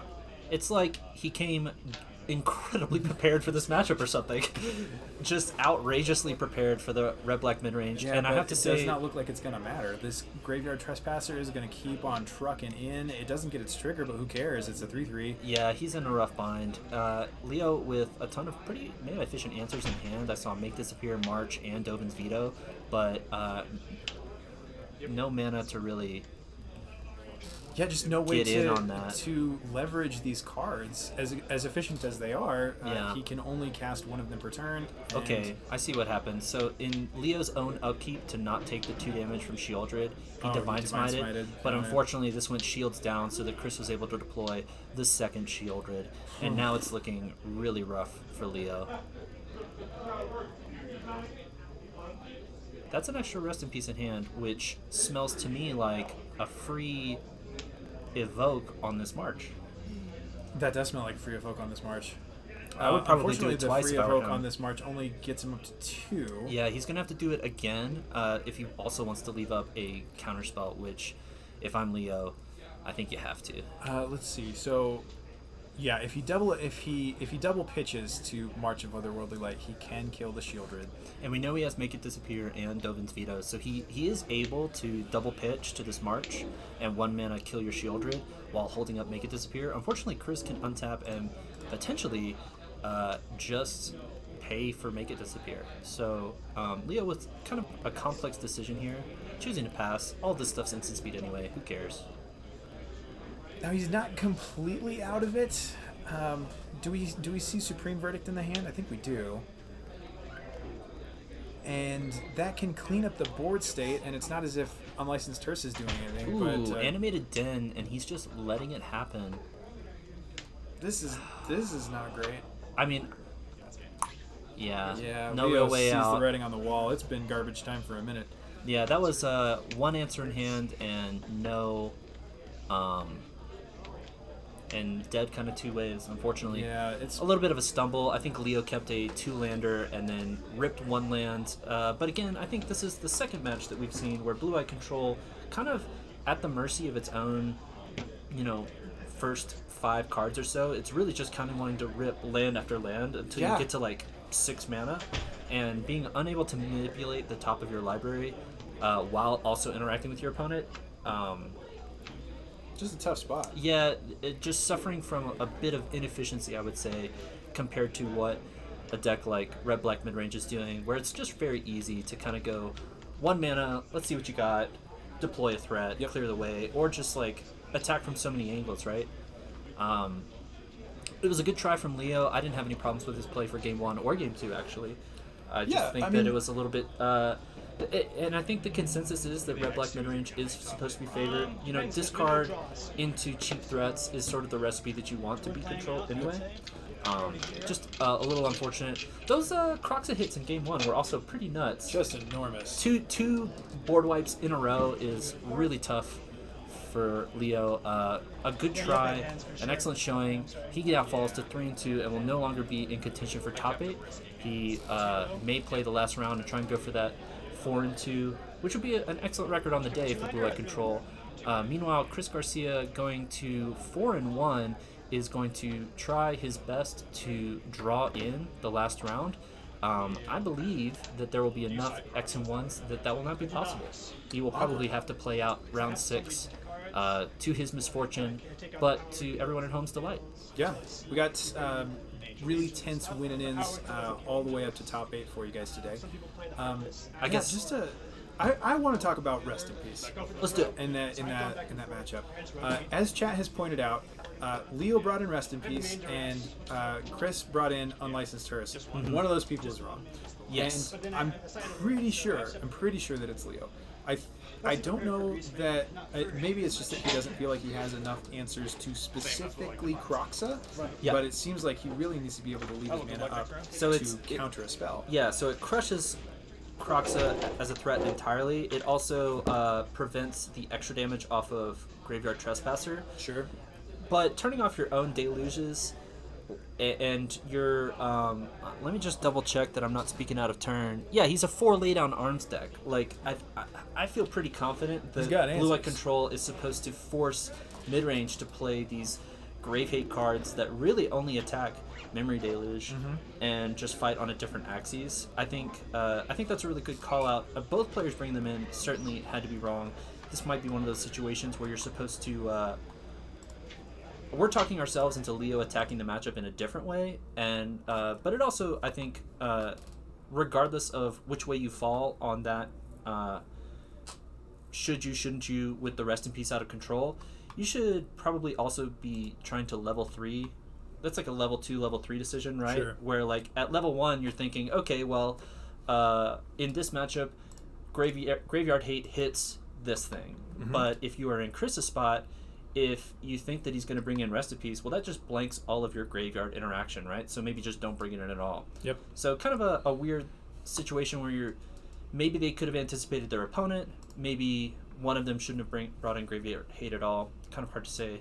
But I think I fall into your camp of Blue Eye Control maybe should have been playing on a different axis. Yeah, it is tricky. I mean, I another difficult aspect of this matchup is I just don't know what Blue Eye Control is supposed to cut apart from Temporary Lockdown and maybe like Shark Typhoon. But I think Temporary Lockdown's insane because really, yeah, I mean you clean up Blood Tithe Harvester and Croxa, and like I think it's important not to spend cards on those things. Sure, you really want, like, especially being able to go turn 3, like let's just blank your development, sure, is crucial, I think, to set up for like a really impactful Supreme Verdict or Settle the Wreckage. Okay. Because then your opponent is forced to be like, for instance, in the later game they have, let's say, a Bone Crusher and a Graveyard Trespasser as the threats that they can play. One of those by themselves is not good enough against control, usually. So then they deploy both into a board wipe. That's what you want to see, where they wouldn't have made that choice otherwise if they had the little boys all the way around. You've convinced me. I still just don't know what you're supposed to cut. Yeah, it's a pretty tough one. I think Absorb is probably a good one. It's really hard. I think we saw this in game 2 where it was very difficult to play removal so that you're at board parity again while holding up interaction. That's fair. And you're almost always trading down mana with Absorb against Rakdos midrange. It also does kind of play into the way that Rakdos wants to shape this matchup, right? And go hand disruption into deploy my threat by taking away your Absorb first. Yeah, I think the card I'm least impressed with is Dovin's Veto and Absorb. Sure. You do really want to fight on the stack a lot of the time against Rakdos midrange, but there's got to be better options. Or, he's chosen to have 3 Divine Smites along with all these board wipes and the 2 Angels. It feels like he's more about the remove everything I see, tap out control style. Absolutely. And I think committing to that by cutting your permission makes a lot of sense. Absolutely. We're going to transfer over to our top 8 standings right now. Yeah, these are the standings going into this round. Yep. Okay. But sorry. Wanted to make sure we weren't muted again. Yeah, absolutely. But 5 through 8 is subject to change. I think we mentioned this at the beginning of the round, but we were muted that there are actually 16 X and 1s going into round 5. So that means that at the end of this round there will be 8, and then at the end of round 6 there will be 4. So it's going to be, assuming no shenanigans happen, a clean cut to top 8. The top 4 did draw in and are planning to double draw into top 8, but I think at the end of this round, 5 through 8 will definitely be in contention. Yep, we've got 4 slots open left in our top 8, and we will have 8 people contending for them with everything on the line. Yeah, and it means it's a do or die situation for 8 people in round 6, so it's not going to be a draw in the top 8 sort of situation. We're going to have some pretty contentious matches, I think, for our final round of the day, which is always exciting. Our top 4 are Sam Pardee on Blue-Red Creativity. We saw him last round. Putting on a clinic. Yeah, absolutely. Michael Boland on Mono Green. I was privileged to watch him kind of dance the dance around a Karuga Fires player who resolved Fires, and then you just saw Boland's entire body relax, like, my opponent can't play it, it's his speed anymore, I'm just going to do my thing, da-da-da-da-da-da-da. And then in 3rd place we got Casey Miller on Blue-White Control, and in 4th place Ari Moshrefi on Red-Black Sacrifice. I will say Ari is the best Sacrifice player probably in Denver. I am notoriously awful at the Sacrifice mirrors, and Ari is one of those people that is consistently showing me why. Because just see the matrix. He is just X and O against me, absolutely cracked with this deck, and today is no exception. A clean 4-0 into top 8. Ari and Blackcleave Cliffs, name a more iconic duo.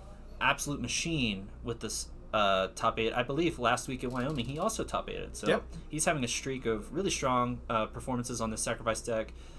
He's been, I think, piloting it for most of the Pioneer format. Ever since... I've actually never seen him on any other deck. Yeah, he pretty much always plays Rakdos Sac in Pioneer. I would consider him somewhat of a Pioneer specialist. He plays a whole ton of different things in Modern, but I haven't seen him stick to one idea in particular. Ari has been a mainstay of the Denver crowd for a long time, and one of the best players that we've had. He's one of a handful of our local players who has been on camera at a major event. Playing Jund back in Modern, back when we had some sort of SCG GP. Yeah, it was some manner of Channel Fireball event, I think. And what was that combo deck that was an Abzan Colors that it was a Malira Pod deck. Oh, okay. Yeah, he had a Scavenging Ooze that locked Malira Pod out of comboing. Yeah, he did. And he tapped out in order to eat another creature out of Malira Pod's graveyard, and got Court of Calling to the death. It is a disaster. It was devastating to watch. But that being said, no stranger to being at the top tables in any tournament. Absolute I would say, stone cold killer. I'm not as familiar with Casey Miller. I don't think I've met him, but I will say that the other 3 of this top 4 are all... Joe, you did commentary with him last time. I'm bad with names. I'm really good with faces. If I had seen his face, I would have known that. Oh my goodness. Then again, I will just repeat myself that I have not seen him. I have not actually seen him play. So I can only assume, being 4-0 with Blue-Eye Control, that he is some sort of god gamer that us peasants cannot possibly compete with. But all 4 of the top 4 here are very accomplished and looking to wrap up this bottom 4 of the top 8, I believe. Chris Garcia not locking it in. Gotta play it out. But That is only one step left. He's almost there. He's at the finish line. He just needs to cross it. We are going to be back in just a few minutes with round 6, the win and in for the top 8. Don't go anywhere. Folks, we're back and we're unmuted this time. Thank you to everyone who pointed it out. Great. I sound ungrateful. I'm actually extremely grateful, and Yeah. I'm just tremendously embarrassed. It's really nice that we didn't go the whole round that way. Though it would have been nice if we had gone none of that round that way. Yeah, it would have been better, arguably. Yeah. We've got an exciting... I mean, they're all exciting, but Yeah. this one is particularly exciting to me. Mike Greenberg, producer Mike, on White Humans, and Jackson King returning to the player... Feature match area. feature match area. Thank you, Joel. Yeah. Fully smelling toast over here. On Grixis Midrange. An intense matchup for a win and in, and probably Mike Greenberg's last win and in at this store. I have to think that this is Grixis favored. I mean, it's mid-range versus aggro, right? But Humans is by far the most explosive and I'd say synergistic aggro deck. It kind of just pulls a ton of power and toughness out of nowhere. Out of nowhere. So, and Brave the Elements, as always, an incredibly scary card for any deck to face. We regret to inform you, 0 Brave the Elements in Mike's 75. Wow. I wonder what he's doing different. Let's take a look. So that's usually like an easy 4 of. Notable cards that I'm seeing here, Mike is on the full 4 ossification, so he's got some like best-in-class removal. And then it's really a bunch of 4 ofs, just really all in on the creature beatdown plan. Just gonna do it. Just Yeah, gonna play just honest gonna do the magic. dang thing. Gonna use the combat step the way it was intended. And you know what? And I think I can get behind the idea of no Brave the Elements because you get that interesting deck building equity where I'm not playing any of that in my 75, but my opponent doesn't know that. Sure. And they have to be scared all the time of Brave the Elements. It probably buys you a ton of time against these decks that have to keep Brave in mind. The threat of Brave the Elements is very powerful, but it's such a narrow card, especially as the format expands and colors on the table become more diversified. Yeah. Mike going to resolve a Luminarch Aspirant. This is the second time he's attempted it, and the second time it has been pushed in a most fatal manner. Not what you want to see. Not what you want to see, but kind of expected, I think, from Mike's side of the table. He can never really count on his creatures surviving. He just has to sort of play through Jackson's removal and then hope that he can't, draw his way out of it. Jackson is going to run out of kill spells eventually, or he's going to end up with some kind of permission in hand that is going to be awkward against Mike's board of threats. Yeah, this matchup is interesting because there's just sort of a bell curve to it, right? Humans, right out of the gate, is usually going to be... I mean, the tempo is going to be firmly in Humans' favor, and it's up to Jackson to produce enough kill spells to kind of stop Humans in their tracks. And then you're going to get into this mid-game situation where Mike's Humans are a little bit small, and they're getting outsized on the battlefield by Jackson's 2/2s, 3/2s, and even bigger creatures eventually later into this game. But once you get to the late game, things are actually going to start switching up because Jackson is not going to be the best at like finding a billion removal spells off the top. There's not a ton of like help that his deck provides. He's going to run out eventually. Yeah, he's sort of relying on ripping it. Meanwhile, Mike's creatures are so synergistic that he can outsize Jackson eventually, and then in like the late game, right? Also, not nothing that this recruitment officer is very likely to replace itself in just a moment here. Yeah. Mike deciding whether he would rather have the card or the tempo, and I think he has decided I would rather have the card. Yeah, important that he doesn't whiff here, but he might have. Maybe not. He's got Anointed Peacekeeper, Adeline, and I think that was a Hopeful Initiate. Is it a in CMC the thing? picks. It's CMC 3 or less off of Recruitment Officer? Let me check. I'm pretty sure that's correct. Also super relevant is Castle Ardenvale is going to do a ton of work in this sort of matchup. It's best in control, Yep. but again, we're talking about like this late game where Humans can start like swarming and building like a pretty big board presence. Castle Ardenvale is going to be a crucial piece of that. Absolutely. He needs one more white source because I believe those are 2 Mutavaults. He's got a Plains in hand. Yeah. Anointed Peacekeeper also 2 and a dub, I think. Unless we're... I was talking about the Ardenvale activation. Oh, I gotcha. But since he's got the planes all wrapped up, that's going to be something that will be online eventually. Anointed Peacekeeper on the stack, wanting to take a look at the hand, or did he just reveal... I think he just revealed Bone Crusher as the only card left in Jackson's hand, so the only selection for Anointed Peacekeeper. Peacekeeper exiling Bone Crusher and making it cost 2 less. Or 2 more, sorry. No, not exiling it. When it enters the battlefield, look at an opponent's hand and then choose any card name. So he may not even be choosing Bone Crusher Giant. The spells with the chosen name cost 2 more to cast, and activated abilities cost 2 more to activate. So choosing a card name is actually really important here because Jackson could just cast the other half of Bone Crusher, whichever one gets named, right? True. Stomp or Bone Crusher. True.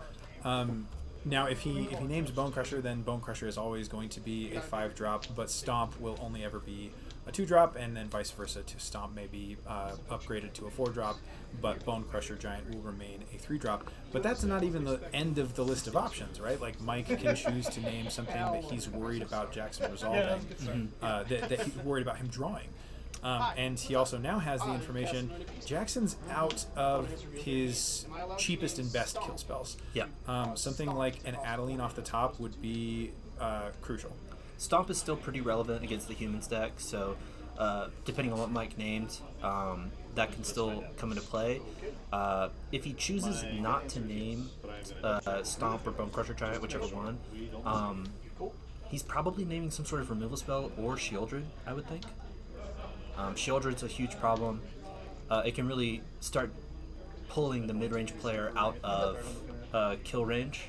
Yep. Though that's not really an issue here, considering that Mike still needs to develop quite a bit to compete here.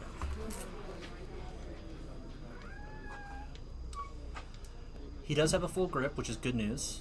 I mean, not completely full, but he's trying to pace his threats appropriately, I think, and also a super important game 1 to win for Mike, because you start getting we'll take a look at Jackson's sideboard once we move to the post-board games, but these mid-range decks tend to be playing stuff like Extinction Event, which is just a huge problem. Absolutely. So getting this game 1 out of the way under Greenberg's belt is going to be a big deal if he can manage it. It's sort of an uphill battle for now. If I'm in Mike's position, he's tanking really hard, and I can't tell what every card in his hand is. It looks like 2 planes and a spell, but I'm not sure what the spell is. It might be Recruitment Officer. Could be Ossification. No, that definitely looks like a creature. Also, relevantly, as chat has pointed out, Yeah. We've got a judge call on what the card is, what the Anointed Peacekeeper is actually naming. Yeah, it felt like that was resolved, and we're just waiting for Greenberg to make his choice after that. Possibly. I'm genuinely not sure if there's Not sure what the judge ruled on that, with if it the- is done. with the judge.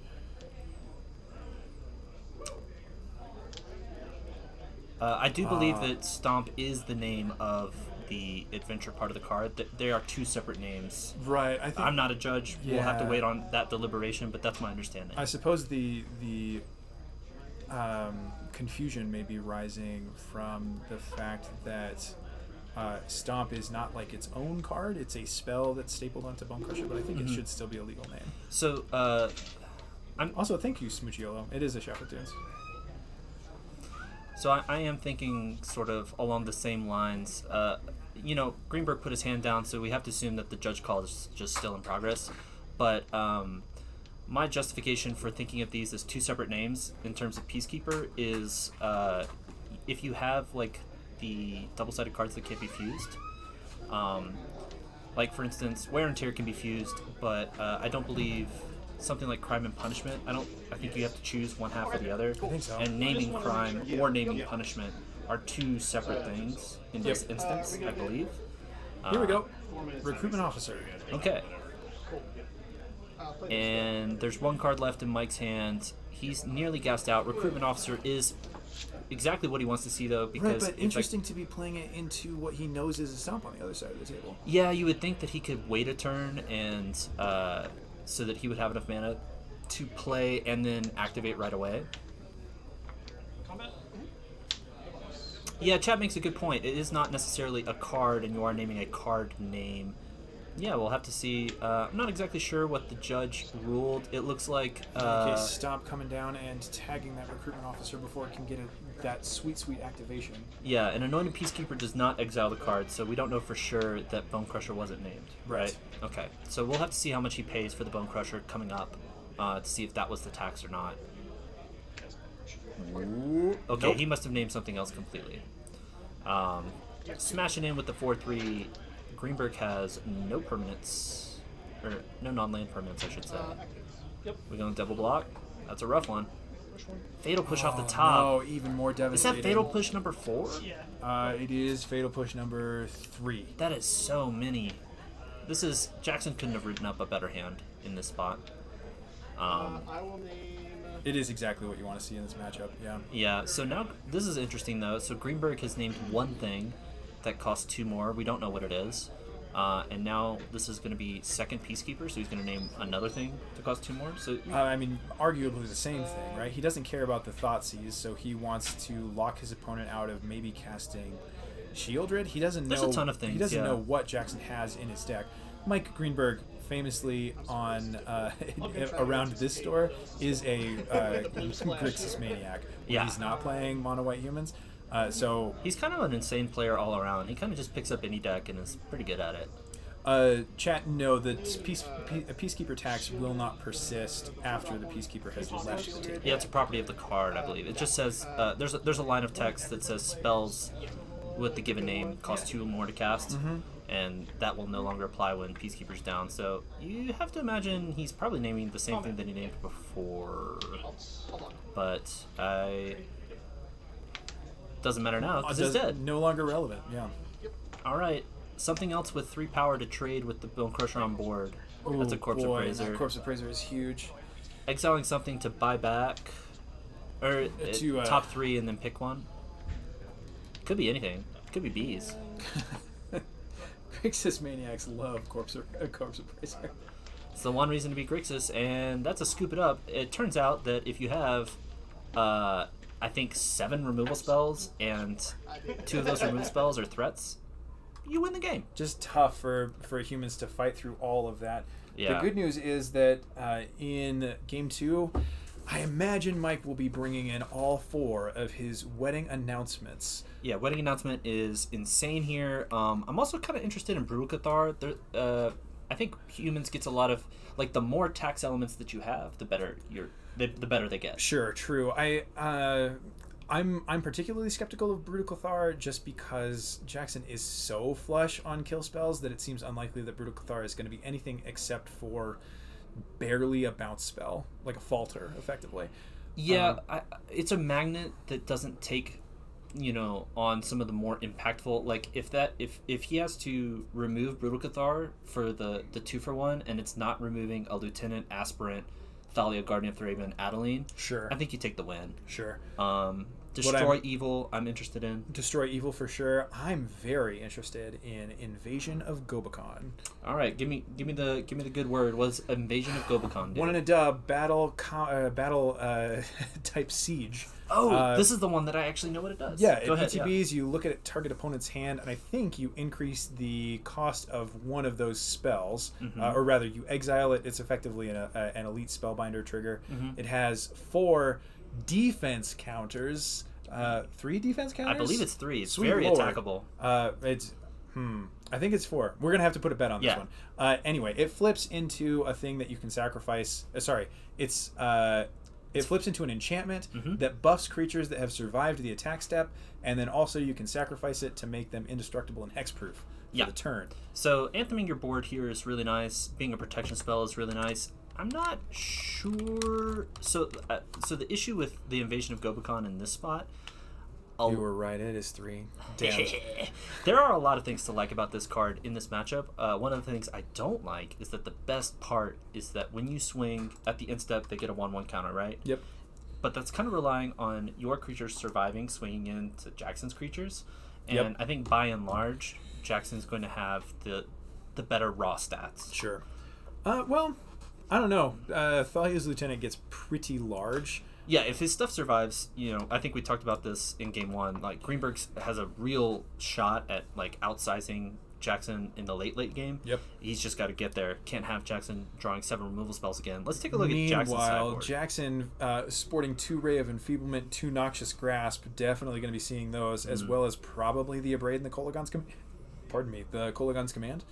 Kolagon's Command, the one I'm most iffy on, but I really think that Jackson is incentivized to cut a lot of his threats, particularly Solkanar the Tainted. Jackson, what are you doing?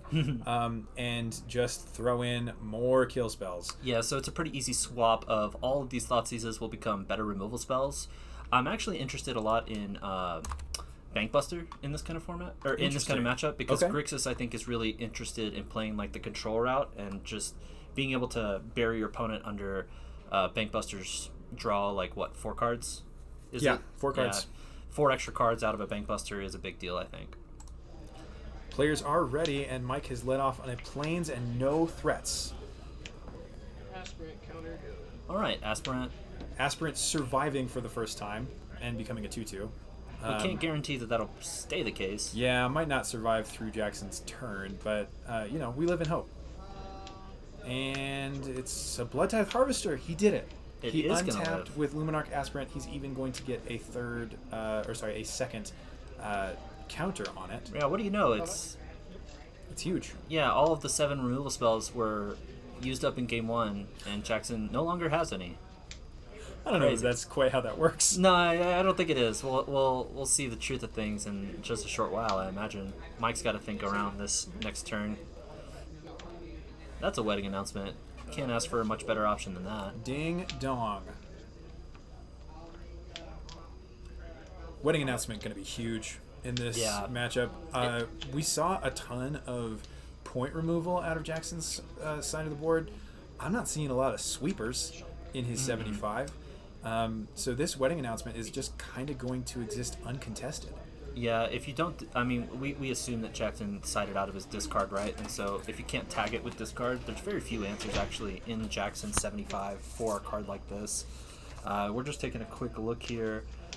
I do not see any sort of permission. It's really just kind of like a splash blue for Corpse Appraiser. Yeah, I'm just now realizing that the blue in this deck is exclusively for Corpse Appraiser, Invasion of Amonkhet, and Solkanar the Tainted, and then some sideboard cards. Right. No, we will not pick that up. This is not our house. That would be a Noxious Grasp. Tagging an Adeline Resplendent Cathar, and the board is once again clear, except, oh wait, I have a token. There was a Fatal Push for the Luminarch Aspirant as well. So the Anthem matters a lot. I mean, this wedding announcement is just insane in this matchup, right? Like, yeah, make my creatures bigger and make a bunch of them. 3 bodies, and then this is one of those matchups where we've talked about it before, but being able to tussle on the battlefield, having your creatures outsize their creatures matters a lot. Huge Jackson important. leaving in the Thoughtseize. Yeah. I was not expecting that. An Adeline Resplendent Cathar that resolves deals a lot of damage, and an Adeline Resplendent Cathar that gets Thoughtseize deals only 2. When you say it like that, it's hard to argue. But man, does this card just not seem like the plan. And I think you can tell Mike's a little off guard here. He was really hoping to kind of go, pace the threats a while, because the moment that he was hoping that the Adeline would make it. Now he's going to have to audible Crunch a little bit. with these Mutavaults. Yeah. That's what they're for. One goes down to the Bone Crusher Giant. One gets in. And now that the Bone Crusher's heads up, we can see that these 1/1s are not going to really tussle that well, even with Wedding Announcement flipping into an Anthem. The Mutavault actually is a 3/3 now, so that can get some work done maybe. That'll matter. I think probably what we're actually looking at for the most important thing is that Mike has assembled a combo of Wedding Announcement flip plus Castle Ardenvale. Yeah, making a 2/2 every turn for nothing is pretty great, and he's also getting to the spot where we haven't talked about it yet, but Jackson is still on 3 mana. He has not top decked the land. He's had all action, so I mean, It's been huge. Things are still looking great for Jackson, but Destroy Evil coming across. Yeah. Destroy target creature with toughness 4 or greater. That's not a legal target. yeah, they're realizing. So he's just gonna audible into this ossification. One way or the other, this is getting there. And we'll smack in for 3 damage. And now we know that the Destroy Evil is heads up. That's bad Well, news. that's been revealed since the Thoughtseize. Oh, right. Another Bone Bone Crusher. Crusher. Giant. Looking a lot worse now that the announcement's flipped and the Oh shock my is not as goodness. good. Mike just casually ripping another ossification. Who's the to mid-range keep on deck? Kathunking. Who We is love the to see mid-range it. deck? It's impossible to guess. How much removal is too much in a matchup? Kill your thing, get in with my cheap threat. That's the cheapest threat on the table, is the Mutavault. That's true. Was that That was Papa treasures? Blood to oh, throw that away makes so much more sense. a land I was like, he's cycling this for for 1 mana. a land and 2 treasures? Where did he get the 2 treasures? No, I'm just stupid. Which is a much easier thing to explain. We have now a 3/2 recruitment officer that is able to activate, which is huge.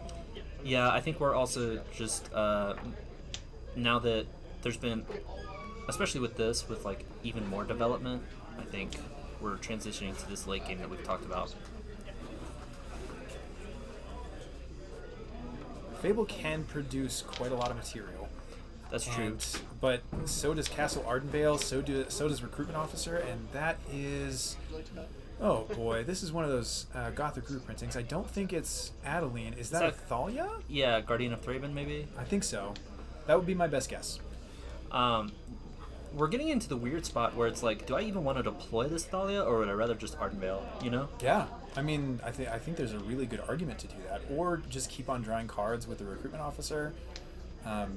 See if you can rip some kind of like a 1-drop to continue developing your board. Yeah, I think this is one of those interesting matchups where like Jackson's fully on the mid-range plan, right? It's just chock full of removal and some reasonable bodies. Yep. And so you're missing that like go over the top element, which would actually let Mike kind of compete with the Castle Ardenvale thing, unless of course you get to double spell, which is what he's trying to do here. That's going to resolve. This is huge. This is huge. Between the is it Wedding Festivities on the back of Wedding Announcement? We're gonna look it up. That sounds right. It's just the back half of Wedding Announcement. It doesn't need its own name. That's true. Those are not the... Turns out when you Google wedding announcement, it just gives you the absolute wrong type of links.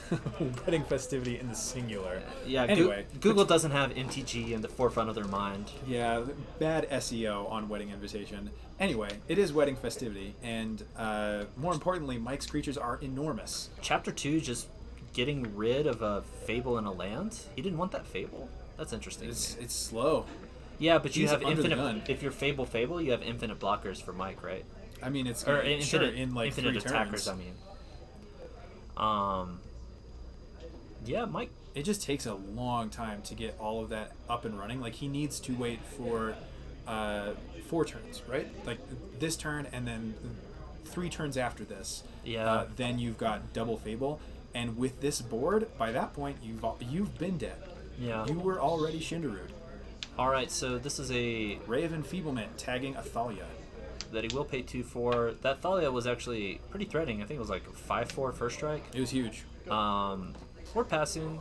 Guess what? We have Castle Ardenvale. Castle Ardenvale plus Thalia's Lieutenant plus Wedding Festivity. Mike, we have hit that back end of the bell curve that you were talking about. Yeah, it's eventually going to go Greenberg's way if Jackson can't keep up the kind of flurry of removal spells like he had in Game 1. Yep. We're also just seeing... oh, good point, chat. Thank you, chat. It looks like the Appraiser actually discarded the Fable, and the Fables Chapter 2 discarded 2 lands. So I still don't think he wants it in this particular spot. yeah, well, especially if he's not going to deploy it, right? If he's not going to deploy it right away, it is like almost sinfully slow. Coming across with one of his Corpse Appraisers and Mike choosing to activate the Recruitment Officer rather than pump out more humans with the Castle Ardenvale. That makes a I think reasonable amount of sense. Both of them seem like excellent options. Unfortunately, he does have quite a few legendary creatures in his lot of library, legendaries so- in this 75. All right, that's a power word kill Coming on after the the recruitment officer. recruitment officer. Makes a ton of sense. Greenberg's gotten a lot of value out of this. I think he's... Does he want to fire it for one more activation? The incentive seems so strong to just get one more card. Well, and this game is on a knife's edge because we haven't talked about it yet, but Reflection on Corpse Appraiser is a great way of finding the removal spells you're missing. This is true. So, as long as either Reflection or these Corpse Appraisers are on the board, Jackson can very easily kind of remove... What were you saying about Fable? Destroy target enchantment is the second mode on Destroy Evil. Yeah, that makes a lot of sense. And now Thalia, Guardian of Thraben, I believe owns this battlefield. I think he paid... Found it?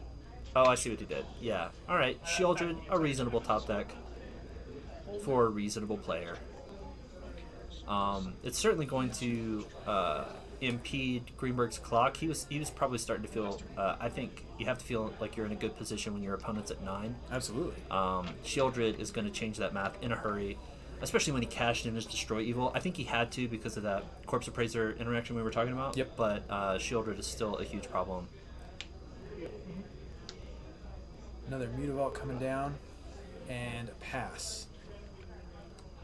Army. Now, Mike still has the option to just start pumping out huge quantities of little human tokens Yeah. that will increase the size of his Thalia's lieutenant. They're just saying go. Okay, well, in the draw go plan, Greenberg is ahead. Arguably. Arguably, the Shieldred is putting a clock on anything that happens here. Shieldred going to demand an answer real soon. Greenberg has the battlefield locked up, but Shieldred doesn't Yeah. care. I think in these spots, you have to take it as a sign of weakness whenever you're not deploying anything anymore.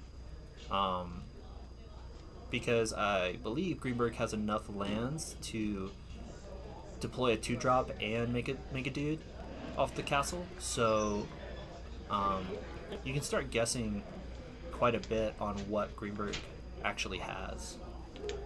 We do know, because it was revealed off the recruitment officer, that there is a second, I think, Thalia Guardian of Thraben waiting in Greenberg's hand. This is Another upkeep. Destroy Evil, crucial. Yep, in Greenberg's own upkeep. That costs 3 because he has a Thalia. Oh, hang on. We gotta run out and let them. Oh, never mind. He knows. He did that on his own. Greenberg took his draw step. What are we looking at? Now that he paid 3, he obviously, without a land drop, cannot make a dude on the instep. The dudes are also just less good now that you're not growing a Thalia into like a Thalia's Lieutenant into outrageous range. Looks like he's waking up the Mutavault. That is a and 4/4. Looking to get busy. A 4/3 first strike and a 4/4 will tangle with everything that Jackson has on his side of the table. I think the Thalia right now is just a 3/2. It's a 2/1 with the wedding, but nothing else. You're totally right. Yep. 3/2. 3/2 first striker. That's okay. 3 power is all you need on this board. Iganjo, Seat of the Empire, taking down Bone Crusher Giant, and Yeah. it doesn't even trigger Bone Crusher Giant's little Punisher effect. This is probably, I think, if I had to choose for most underrated spell in all of Mono White, it's probably Iganjo. Yeah. Being able to cash in your... I mean, we talked about how the Mono White deck has quite a few legends, and being able to cash in your land in a late game spot like this for Huge. 1 mana, Crucial. absolutely insane. Can't be countered either. Yeah. I do really love something that I deeply adore about Bone Crusher Giant is that little trinket text about, deal 2 to anybody who points a spell at this.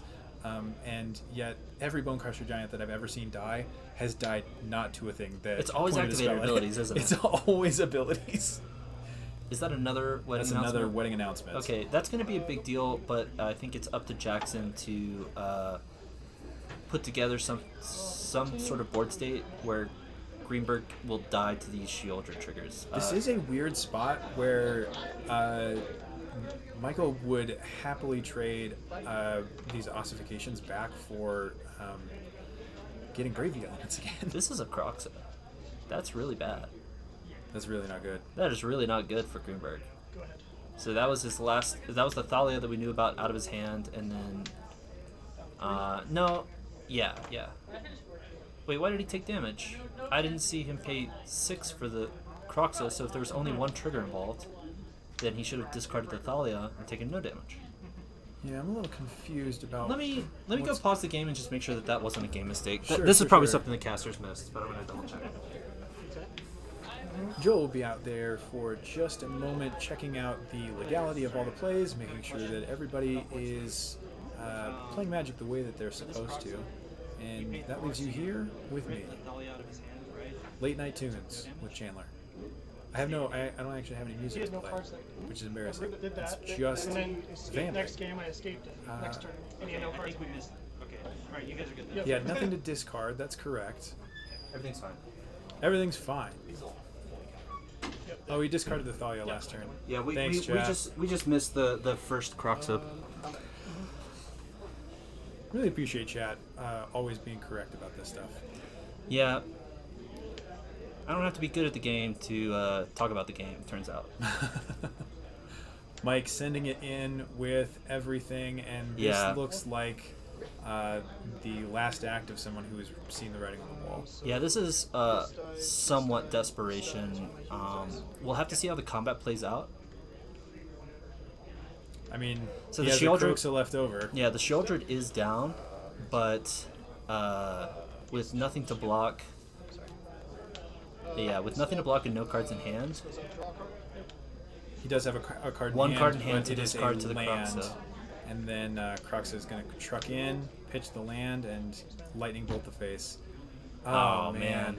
What a way for Greenberg's tournament to end here. That's going to be Jackson going All up the way. to X and 1. We mentioned at the beginning of the day that that's all he had to do to make top 8, and lo and behold, he has done that. He managed it. Congratulations to Jackson King. Condolences to Mike Greenberg for an excellent tournament out of both of them. We're going to continue to see Jackson in the top 8. As soon as the standings, I think, for this round are over, we'll be able to update the 5th through 8th accurately. But we can most certainly show you what we know is in top 8 for right now. We know half of the top 8 for certain, plus Jackson King. And that top half is Sam Party on Blue-Red Creativity. Oh, that's embarrassing. It's not after round 4. It's after round 5. Sam Party on Blue-Red Creativity. Michael Boland on Mono Green. Casey Miller on Blue-White Control. And Ari Mashrefi on Red-Black Sacrifice. I don't remember if we were muted when we were talking about all of these players. I don't think we were. But in any case, we can keep talking about them. Sure. Sam Party, a real up-and-comer. Yeah. Recently started playing Magic in the 1990s. Yeah.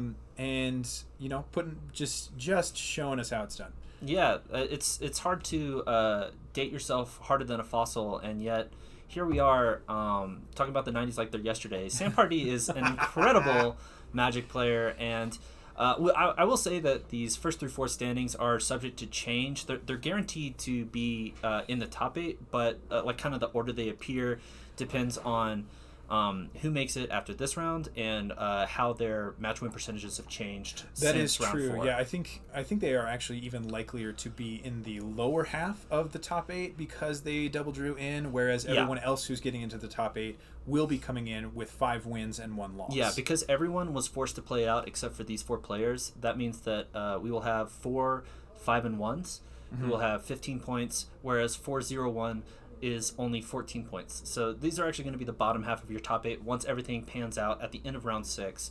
We also know that one of the players is going to be Jackson King on Grix's mid-range. We'll have to see who the last 3 of our top 8 will be.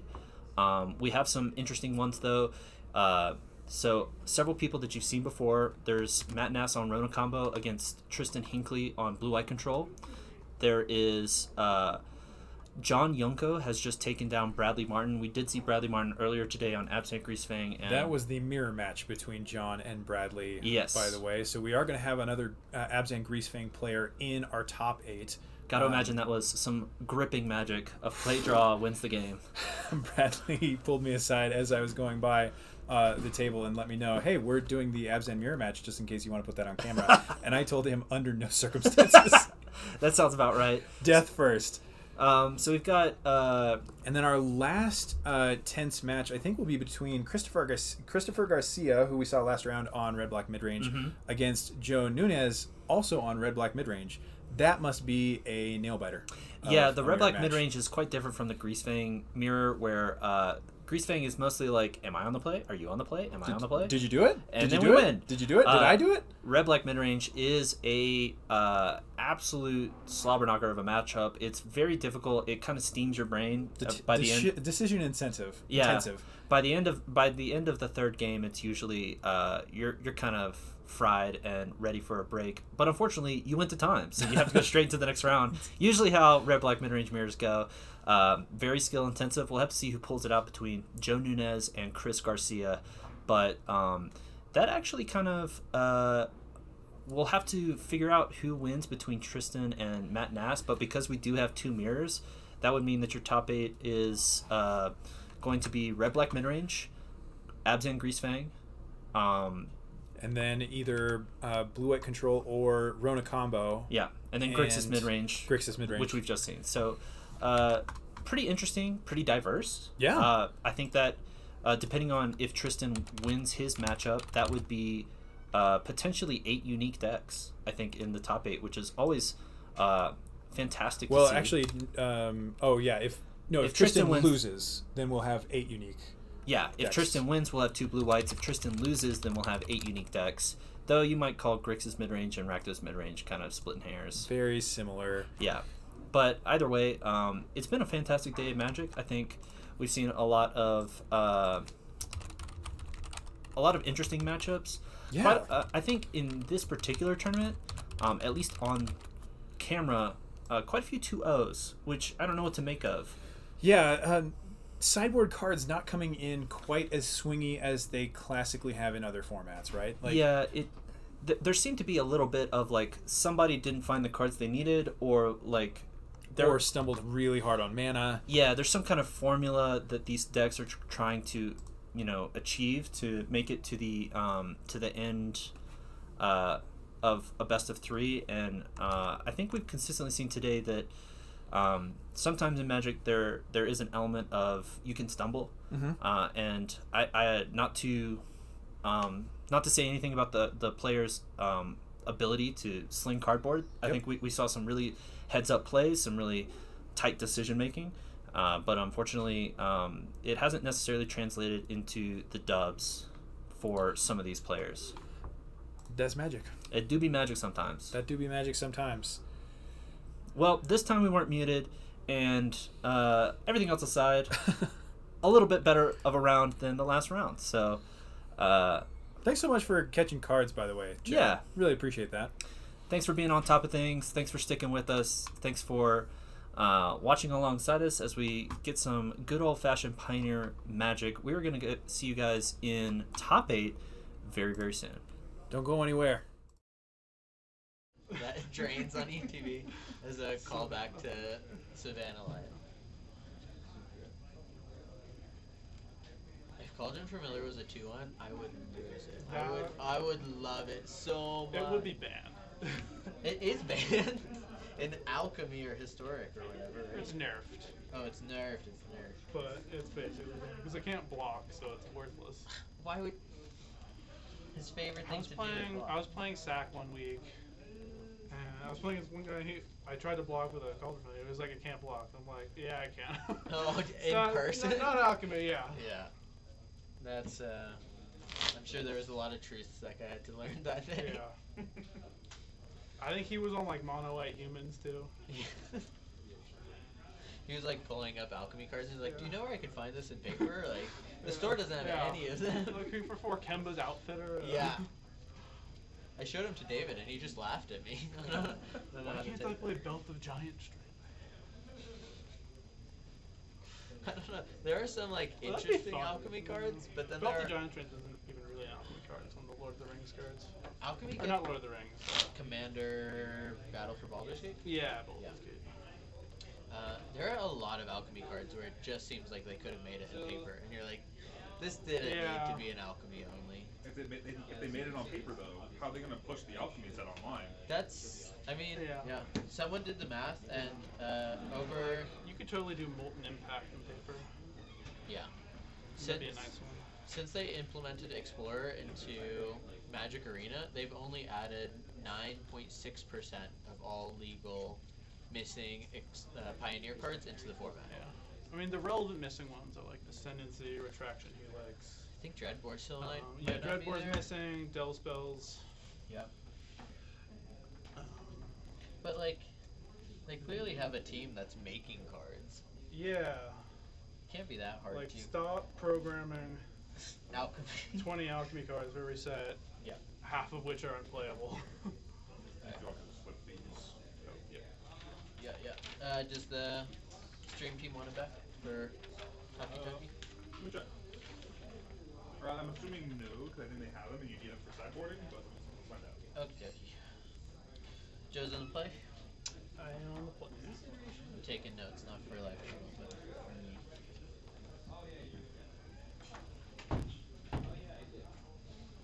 Alright, y'all. Just have to go ahead. You are all good to start. Okay. Good luck. You too. I'm gonna pass you back each other's for sideboarding. Okay. I will keep.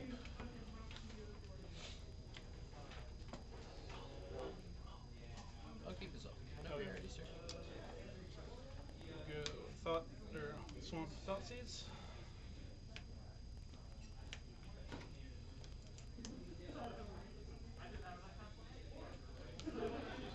That is a hand.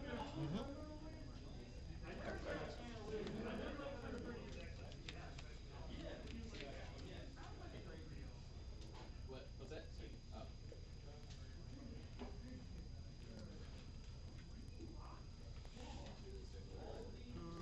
Taking the Deadly Dispute.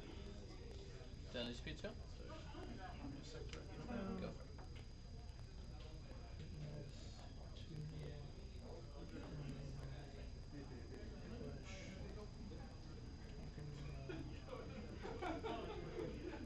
Pester.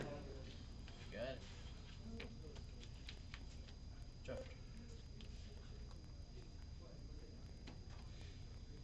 Mount Witness. Passing.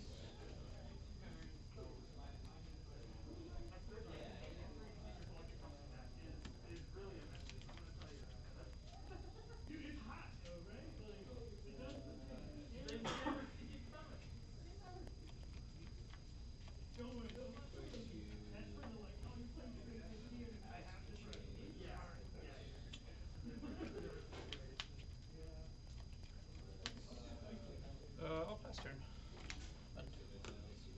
Drop.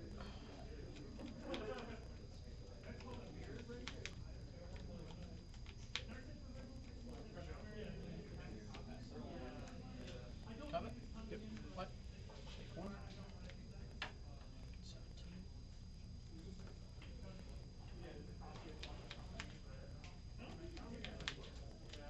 Passing.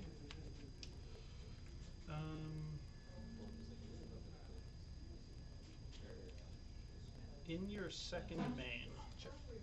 take one to Stomp Witness.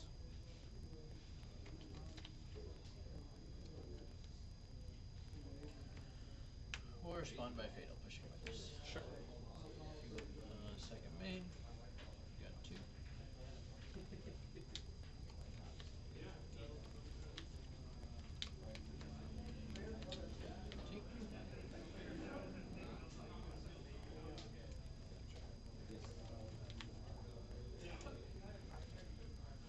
I'll take one Blood Tithe Harvester, make a blood, and I'll pass.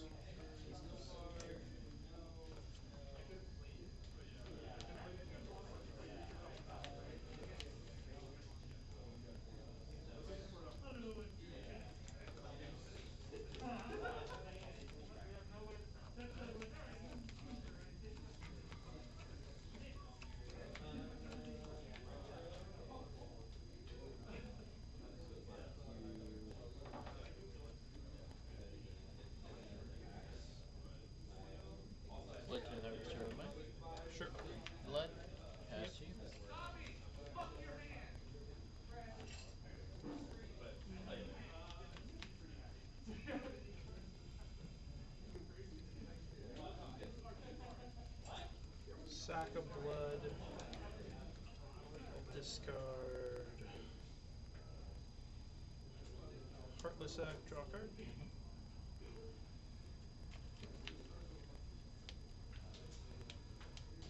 Fatal Push.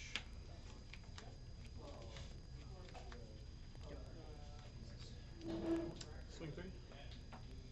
Pass turn. End of turn, we'll sack a blood. Yep.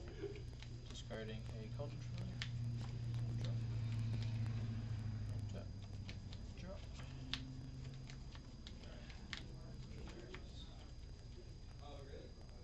Play a Fable? Sure. Get a Goblin, pass 2.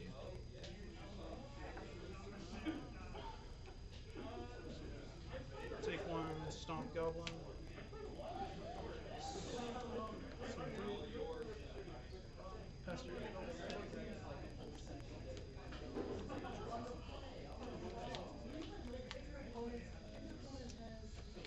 Discard 2. Yep.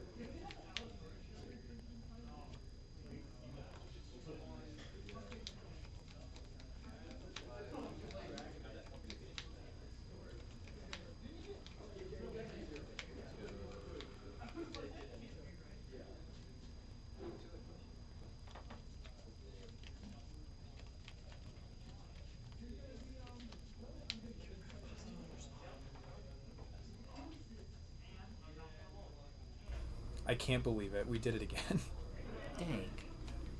I'm so ashamed. This is embarrassing. We've talked a lot so far this round. We've been here for the whole time. Sorry, guys. I don't know what's going on with our snowball mic, but it's back now. Anyway, Joe's really light on lands. Ari has got a ton of. Oh my god, I can't even function. Yeah, I don't know. I think Ari is in a comfortable spot. I'm not sure what he did with his 4 mana just then. I think it was buy Gigantha and do something. That was probably... Another Thoughtseize. He has like 18 different 1 mana spells. It's hard to choose them all. That looks like a Claim the Firstborn, Cauldron Familiar, Gigantha, and Mayhem Devil. Impossible to say no to the Mayhem Devil here, I feel. Mayhem Devil's actually not that... I guess unless you've got a kill spell over on Joe's side of the table? Yeah, so this hand needs some help, I think, from Ari's side. All of these are a problem if something happens, but they all need something different, right? So the Claim is going to go. That is a huge problem if he finds a Witch's Oven, or he can just claim the Blood Tithe to remove one of Joe's creatures. That could also be an issue. I think Blood Tithe is also able to... So it says target creature, I believe. Mm-hmm. I don't know if it says target creature and opponent controls. That's a good question. I don't know.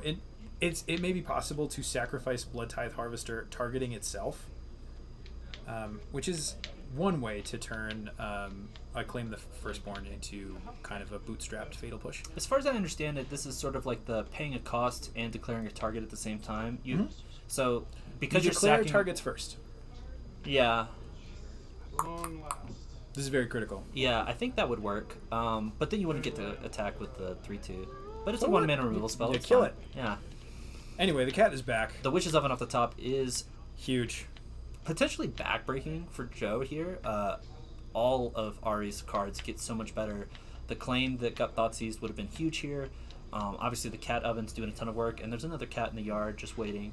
And then the Mayhem Devil in his hands. Yeah, Ari's Clock is about to be supercharged with that Mayhem Devil and Cat Oven. Does he do 3 damage a turn or 4? It's a bolt.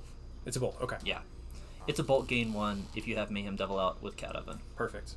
I don't see Ari's hand anymore. I think it's right next to that S. At minimum, there is still it's right there, just above his basic mountain, and occluding the plate of the Dungeons and Java's insignia. So that should be the Gigantha and the Devil that we know about. There's a reflection.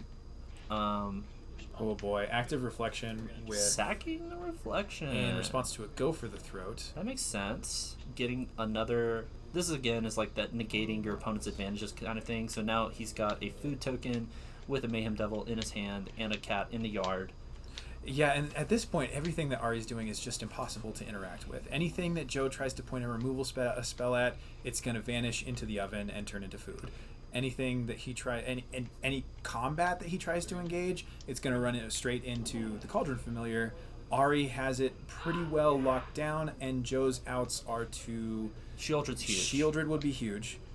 So being... Gigantha coming down. Yeah, Gigantha coming down makes, I think, a ton of sense.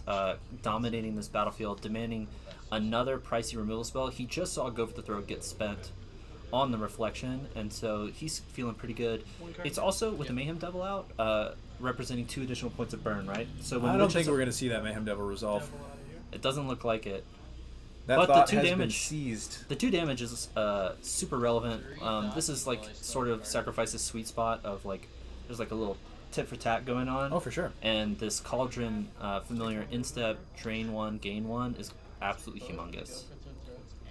Go for the throat targeting Gigantha. So even though can't imagine this doesn't turn into 2 foods. Yeah. So Witch's Oven has sacrifice a creature, you may make a food token, but if its toughness is 4 or greater, you can make 2 food tokens. This is actually pretty relevant with the Cauldron Familiar in the yard. So he chooses not to cash in, or maybe he's thinking about it. One other thing that's important to recognize here is that Joe's one of Joe's lands since the jump has been a Sulphurous Springs, and he has been steadily losing life just to play the game. Oh, that's a huge deal. Since the beginning. Yeah. And, I mean, there were 2 cats in the yard. Wow, that is a lot massive of problem. cats. That is a huge problem. Now, this is a little bit the reverse. Like, really what the Sacrifice player wants to see is, like, all 4 Witches' Ovens and, like, 1 to 2 cats. Yeah. Unusual for the multiple cats, 1 oven thing to come into play. Claim off the top. This is going lethal. to spell death. Whew, brutal for Joe. Yeah. Trapped on 3 lands, stuck losing life to his mana base throughout the game. Yeah. And then just little ticky-tack life loss decisions from Ari. Stuck on lands, and you can see how the Sacrifice deck sort of thrives on these 1-for-1 scenarios. You're trying to 1-for-1 cat oven, and like the moment the oven landed, suddenly all of his removal spells were cashed completely blanked. All of Joe's removal spells were cashed in for food tokens that eventually won Ari the game. Yep. Let's take a look at these sideboards real quick. Yeah, for Ari Moshrefi on Red-Black Sacrifice, 2 Duress, 2 Abrade, 4 Thought Seize, 2 Furnace Rains, which you tell me is an act of treason. Take your creature, make a treasure. Yeah, take a so you gain control of target creature, untap that creature until end of turn. I believe either that creature or all creatures, if they deal combat damage to a player, you get a treasure token. Convenient. 2 Go Blanks, 2 Obnixilis, the adversary, and then of course his bestest friend Gigantha the Wellspring. Mm-hmm. Do you want anything post board in this matchup? I do. So because it's open deck list, I know that Joe is on a Bankbuster build. So I really like these Abrades. Huge. 3 toughness is also a big deal in the Graveyard Trespasser, Bone Crusher Giant sort of situations. So I'm definitely interested in Abrades. I think Obnixilis is absolutely humongous in the sideboard games.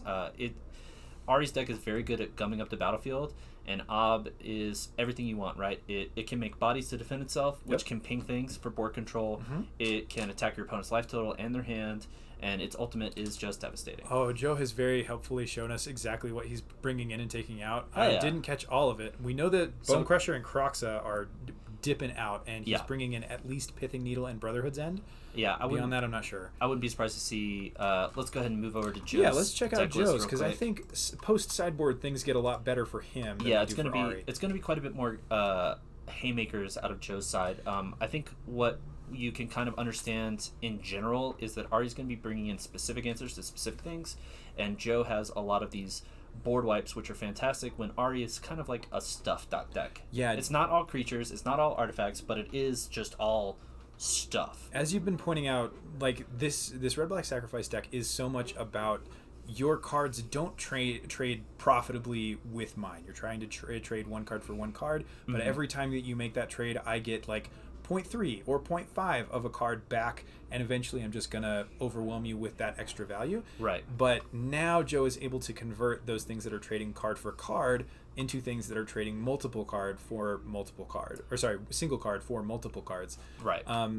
In the sideboard, 2 Duress, 2 Unlicensed Tourists, a Damping Sphere, a Braid, a Reckoner Bankbuster, Kolagon's Command, 3 Extinction Event, Pithing Needle, 2 Brotherhood's End, and an Invoke Despair. What do you like? I like all these board wipes. I like Abrade. I like Kolagon's Command. I actually don't like Hearse. That's a pretty unintuitive choice, I think, for like the common consensus. Yeah, but as somebody who pilots Rakdos Sack, it's trivial to make multiple food. Yeah. And then you're beating any hearse activation, right? As Yep. long as you have one more food than they have a hearse, then you win, and the hearse does nothing, and it's kind of a waste. I do think people get suckered into thinking that Graveyard Hate will be good against the Cat Oven deck, but it Rest in Peace, admittedly, turns off the rest of Cauldron Familiar, but it doesn't completely turn it off. Yeah. It's still not nothing. Stuff like Leyline of the Void and Rest in Peace can turn off, like, Unlucky Witness. Like, there are certain things that care about death triggers, and being able to turn that off, I think, puts you over into a worth it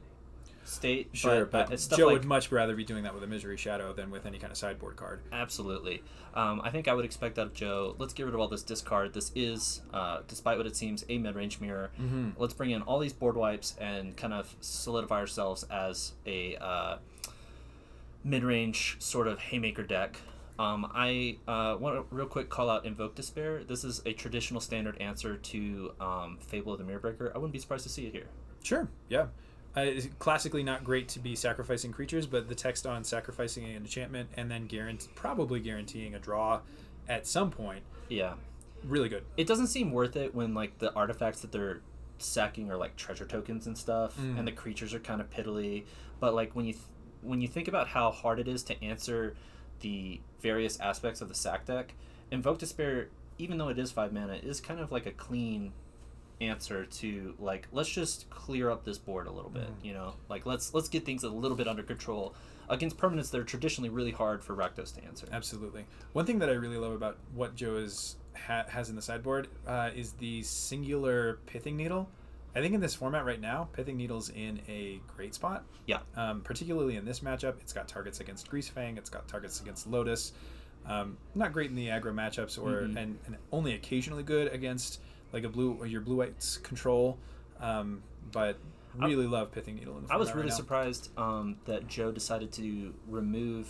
We saw that he took out Croxes, which is 100% correct against the Claim the Firstborn deck. Oh, yeah, absolutely. Taking out Bone Crusher is an interesting choice against like a Fable of the Mirror Breaker Mirror, especially when your Harvesters are somewhat of a liability. Sure. The fact that they your opponent is also a Harvester deck and a Claim deck means that in certain spots, Ari's Blood Tithe Harvesters are way better than Joe's.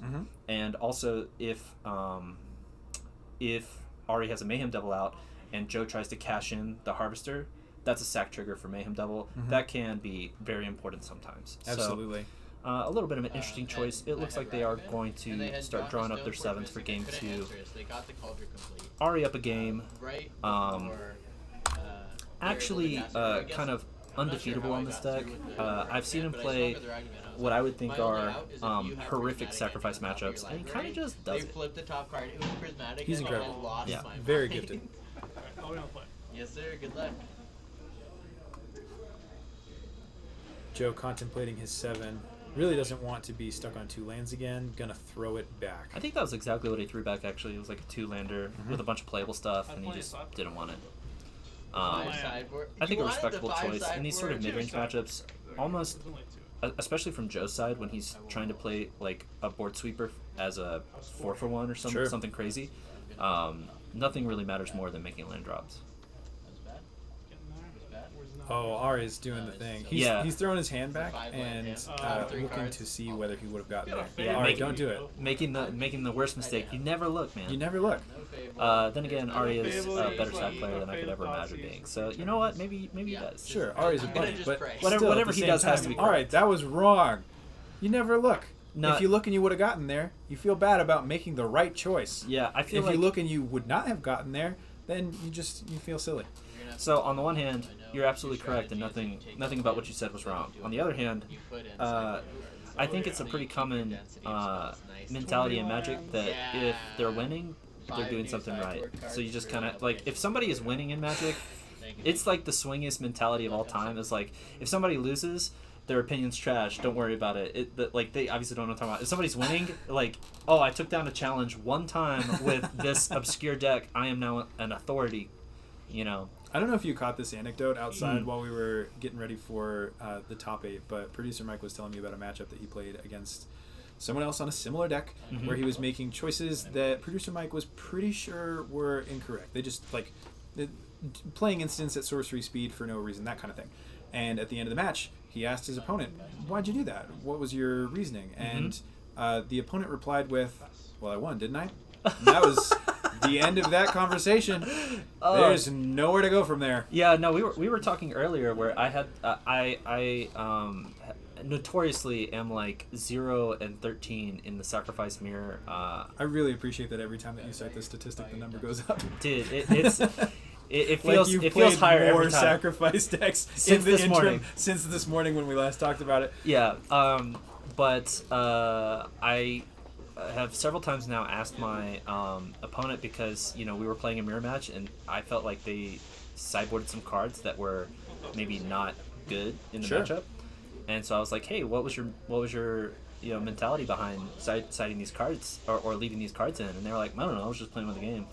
And then they crushed me, and it was like, well. Now, obviously, they're just I on understand some different stuff. Yeah, obviously, I just understand nothing. Joe with a turn 3 Thoughtseize. Let's take a look at the hand. I got to say that looking at 2 lands, Mayhem Devil, Fatal Push, and I think a Deadly Dispute. But Ari's hand is now covering it. Honestly, I'm interested in taking the Deadly Dispute probably. Dispute a heater in this. Yeah, that's definitely Dispute. It's Dispute or Devil. But I mean, this hand's not that scary. If you take the Dispute, like the Devil part of it. Joe's certainly got more answers to Mayhem Devil than he does to the premise of Deadly Dispute. Yeah, the Thoughtseize is, you really want the turn 1 Thoughtseize because, as you saw what Ari did, he kind of just deploys the oven as fast as possible to get it out of the, not worrying about discard, and I think that was absolutely correct. Once the oven lands, this deck really expands its options.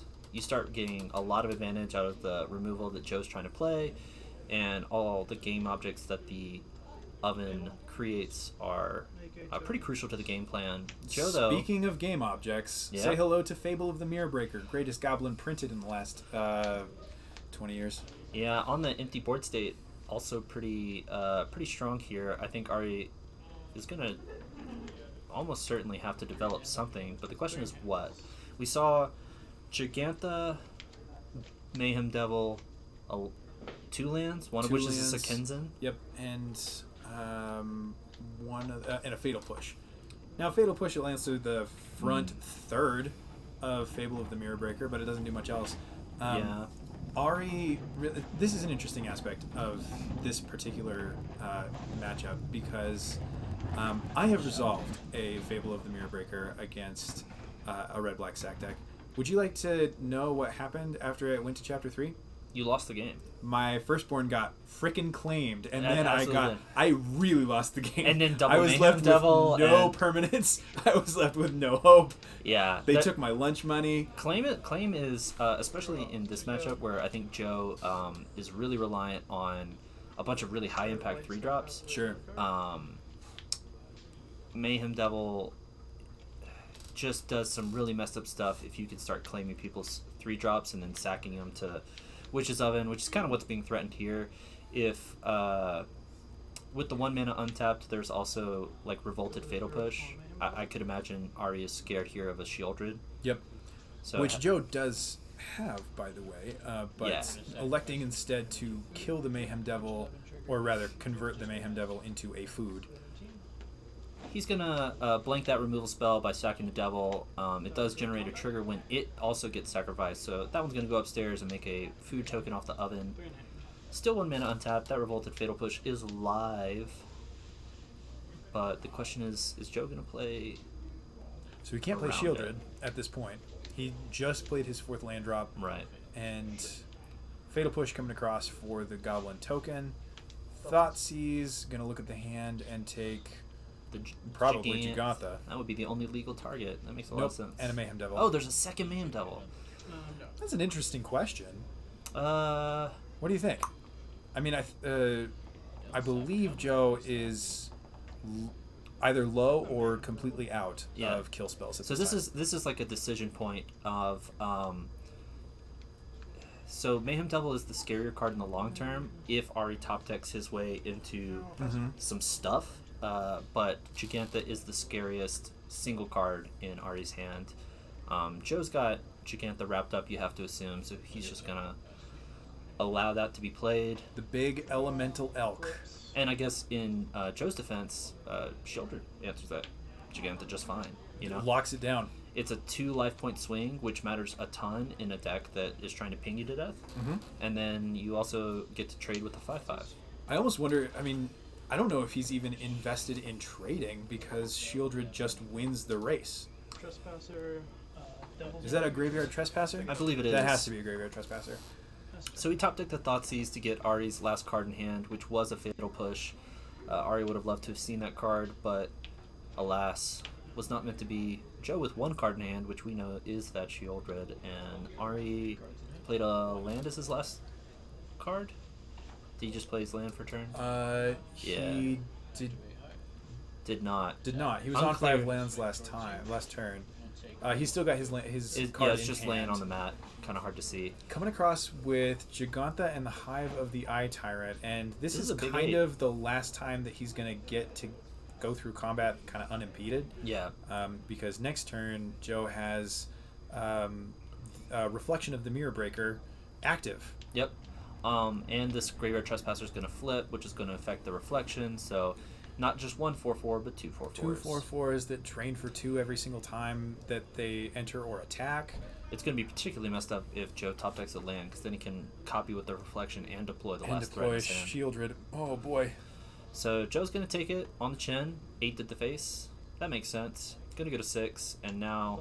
Oh. Oh, No, we're not. No. Ari went for the life total, and I thought it was going to happen. That's a double trade. That's a huge win for Ari. That's huge. Um, Joe deciding that he's just going to get there on the back of this Shieldred and doesn't want to contend with Giganta as a clock on the other side of the table. I think a fair And assessment. That's, I mean, tough to think that he's wrong. This life swing is going to be huge. Ari's going to be able to keep clocking for 3 every turn, Yeah, but this with is his second Shieldred, hive, that's right? only going to be 1 damage a turn. Oh, no, the Hive didn't get blocked last time. So now the Hive's going to get in because it has Menace. Mhm. 3 damage, kind of mitigated by the Shieldred about to gain 2 life. Ari really hoping for some help off the top, I think. Draw 2. Joe in a commanding position right now. Lower in life total, but not for long. Yeah, Ari really is hoping that Joe's going to whiff, but that tap sends to me that If he's that is tapping not for gonna 3, happen. something tasty is about to happen. Oh, Fable of the another Mirror Fable. Breaker. Fable is really tough to beat. The perfect card in this spot. Yeah, Ari with 2 cards in hand now. One of them is Fable. Yeah. Dueling Fables, but with Shieldred on the other side of the table. Yeah, I think he's got to. Oh, Ari is fully dead next turn if he doesn't do something here, isn't he? He's going to be taking 6 and then an additional 2. He's not quite dead. Yeah, he's at 1 if he goes all out. He also has that food live to give himself 1 turn. Yep. Playing the Fable here makes a lot of sense. He's just trying to come up the board somehow. Interesting if he's going to block the other Goblin Shaman or not block at all, because it could be that one of his avenues for winning this game is with the Goblin Shaman alive, so that he can get the, like, if he's trying to top deck a Mayhem Devil, for instance, he can try and get those extra sack triggers to try and get there. Push the shaman. It's all academic. It's all academic because this Goblin Shaman is a food. You know, in retrospect, I should have anticipated that the Rakdos midrange player would have a piece of removal. You know what? It's a pretty strong bet. You're going to be right a lot more than you're going to be wrong.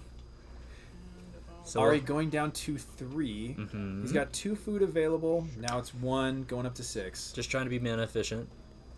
1 card in hand and about to draw into 2 cards. And is this what he the needs? loot on this Fable of the Mirror Breaker, much worse. High impact. Against a Shieldred on the other side of the table. Yeah. Throwing it back, trying to find something. Unlucky witness. Convert it into something.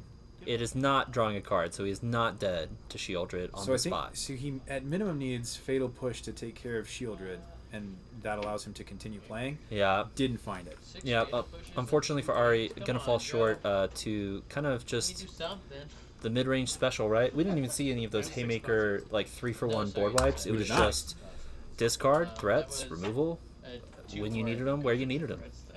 We're going to see if Ari can take it home in Game 3, or if Joe, in post-board, is going to have it all. Whew.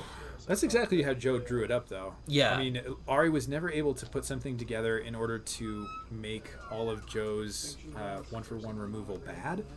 Yeah. For the win. Yeah, the Polychron was flipped on board. So I was like, I cannot let it Oh my goodness. Yeah, Sorry, we're having. everything Oh was my well goodness. I would have done it, but A lot of stuff going on behind the camera. We're all adults. Joe was able to put it together such that Ari was never really able to assemble his engine. because I'd already. Yeah. I'd There was already- never Cat plus Oven. There was never Mayhem Devil with material. He just reduced all of Ari's resources strategically until Ari wasn't able to generate any kind of traction. Yeah, this was the curve out that you were talking about in game one, right? Mhm. Just kind of, it was a bit slower. I'd say it was like 2 turns off of what we normally would have expected. But it was Sure. the same idea of like Thoughtseize, Cheap Threat, Fable, Shieldred. Right, I'm just gonna here's it play all. the best card on the curve every turn, and I don't know, you're gonna do something. But Yep. card for card, my stuff is better. So, I mean, I don't even think we saw sideboard cards really from either player, did we? Not that I recall. So that, I mean, that shows that like it was, the game one pre-boards are pretty close regardless. We'll have to see in game 3 if any of these sideboard cards are going to come into play. We know that they happened. Joe showed us. We'll just have to see if they were going to impact the game. This go around, I did not see any additional sideboarding. I think both players are just whatever they had game 2, going to try it again. Run it back. And you didn't steal them. Are you gonna be on the play? And As long as you don't steal my. now, Joel, classically, the classical wisdom, right, is that in the mid-range matchup, you take out your discard spells Yep. in game 2. But we saw, I think, at least 2, possibly 3 thought seizes from did. Joe out of that in that game, just because there are some cards that he has a real tough time answering once they're on the table. Yeah, and it's a bit of a confusing decision from my point of view, just because I thought, maybe he's relying on Thoughtseize and trying to be like a lower curve. Maybe he didn't bring in the board wipes that we thought he might have. He may not have. I I know he has Brotherhood's End in there. Yeah, in my understanding of the matchup, like Thoughtseize catching something isn't as impactful post board as just board wiping, for a 3-for-1 or something crazy, For sure. You just want to kind of, I think if the conventional curve for both decks, if they're both operating like they should, Ari is going to enter his turn 4 with some amount of material on the board. Not necessarily a clock, not necessarily overwhelming board advantage, and Joe's going to have like 1 or 2 things, and have had, the couple of times he's tried to interact it, they've been fizzled by Ari. And then being able to go, all right, turn 3, turn 4, let's wipe the board, and then I'll play a Shieldred against an open board state. That's what Joe wants, I think. Apparently he has a different plan for this matchup because we know that he has kept in the Thoughtseizes. Now, and it worked really well in game 2. I think there is something to be said for the fact that possibly that ancient wisdom about get rid of your discard in game 2 is not as relevant anymore because of things like Fable and Bloodtithe Harvester being able to convert these dead draws into something that is still live late in the game when everybody's completely out of resources. The other aspect of this is that Magic these days, people just don't run out of resources as often. Ari almost ran out of cards, except then he bought a Gigantha. Yeah, it's an interesting conversation. I don't know if I haven't seen anybody like speak with authority on that in a way that I like. It's mostly most of the opinions that I've heard are mid-range players going with like gut feel of like, oh yeah, I love Thoughtseize in this matchup, and they immediately get flamed by 2 other mid-range players that are like, Thoughtseize is terrible in that matchup, and then Absolutely. like 4 other mid-range players come out of the woodwork, Thoughtseize is great in that matchup. It's kind of impossible for with my ear to the ground to see exactly what the best option is, but Joe deciding on a difficult Thoughtseize. On a Thoughtseize taking the Deadly Dispute and leaving Yeah. Mayhem Devil and a red card, I think it might be Unlucky Witness. That would make sense It to seems me. like That's oh, a it's Fable. Fable. So that's an interesting choice. yeah, I think especially with no material on board to sack the Deadly Dispute, it's sort of a dead card as you would think about it. We've got a Pithing Needle on the board. I would bet all the money in my pocket that it's naming Witch's Oven. Yeah, But I can't tell. no way to really know. There's a bunch of really cool ones. You can name Reflection. You can name treasure token. Mm-hmm. Usually matters a lot. No, you can't name treasure token. That's not a card. That's a mana ability. That's the problem.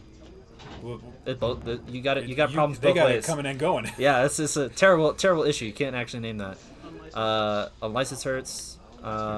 Again, as somebody who plays Sack, I'm never really afraid to see this card, but maybe Joe has decided that's like the best tool in his arsenal. I mean, it's admittedly not a nothing threat, right? Like, it's going to have stuff to eat. These games are going to go long, and eventually it's going to be like a 6/6. Yeah, I mean, if you're going the super late game, but Joe's also decided, I mean, with this Thoughtseize approach, I'm imagining that, like, you're trying to attack his advantage cards, so stuff like the Fable and the Deadly Dispute, we've seen him target pretty consistently. So it makes sense to me that he's trying to go for, like, I will beat you in cards.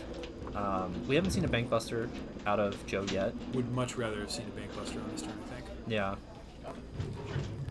Ari crunching in with, again, best Goblin. He's even shelled out for the actual token. Squee Goblin Nabob is pretty good. I've played Squee Goblin Nabob. Squee not Goblin good? Nabob is not that good. Oh, that's fair. I'm trying to think of any other impactful goblins. Squee Dubious Monarch, really fun. Not very good. Goblin Welder. That's got to be a good one, right? Barely a Goblin. Really just kind of an artifact card.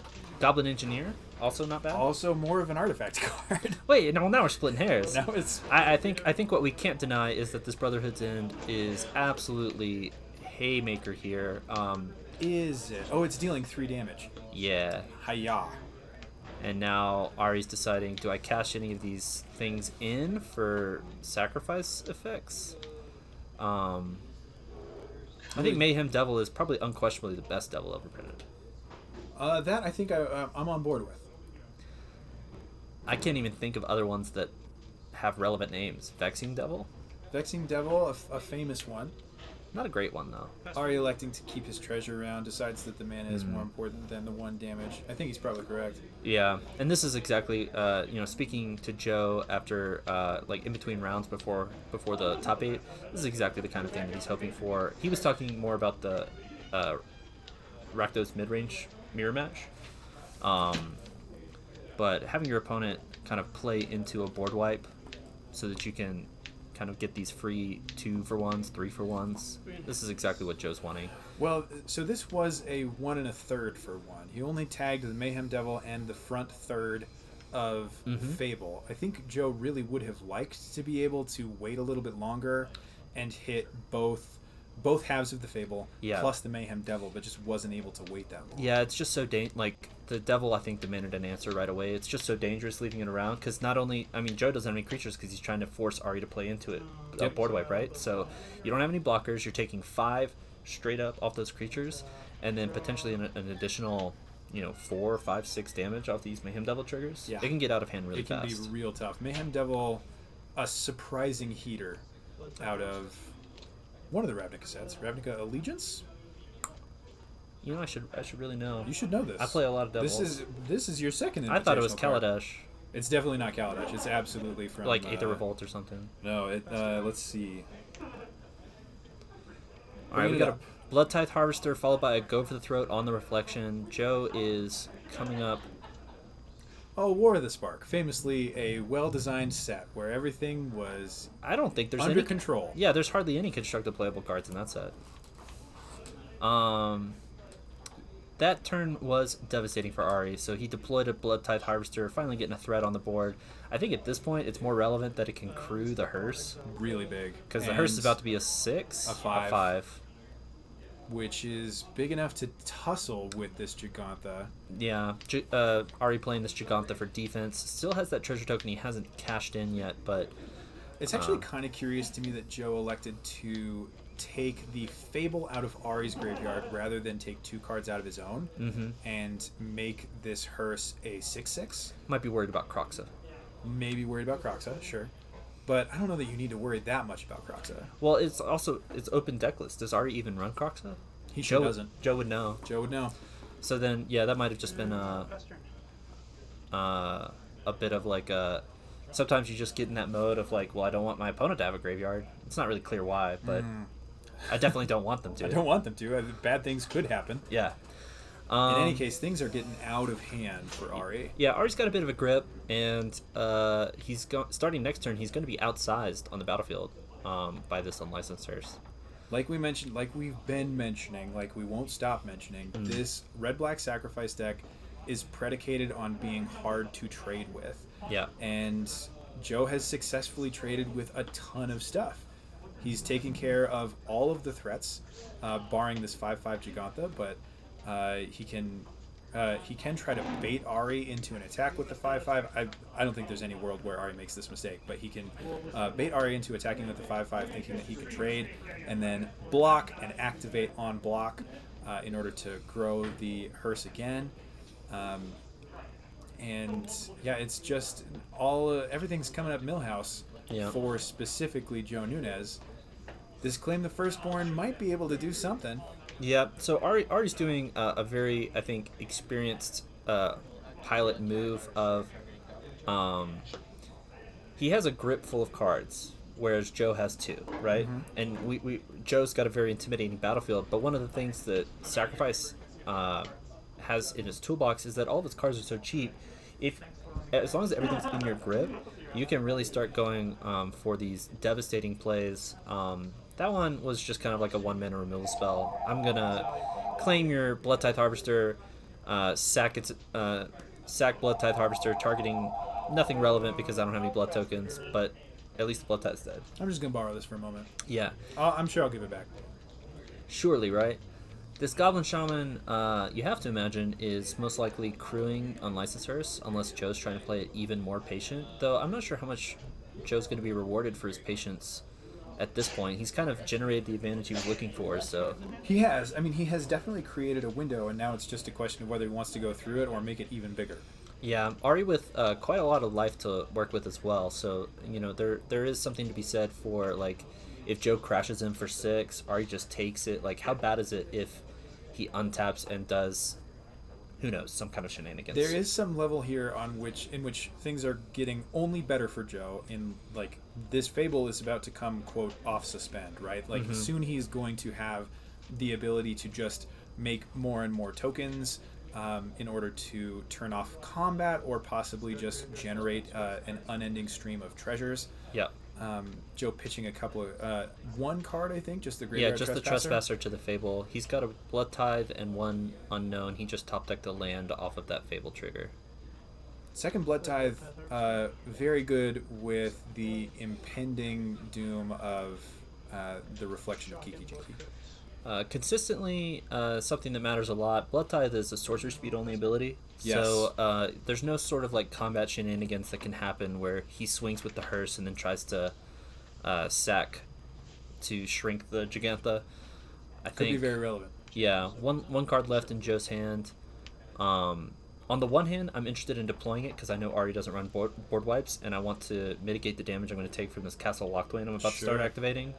But then again, there's also a Den of the Bugbear, so if Joe wants to get really aggressive, he can start really putting on the pressure. Oh, chat is pointing out that the card left in Joe's hand is K-Command. Yeah, K-Command's going to be a tough one to come back from. I know Ari's been, I believe, holding a Witch's Oven this whole time, trying to find some sort of angle to cash that in for value. Wisely playing around something like an Abrade or K-Command that would throw a wrench in the works. And I have to say, Ari's a better play than I am. I've got like a smooth brain, especially when I'm casting.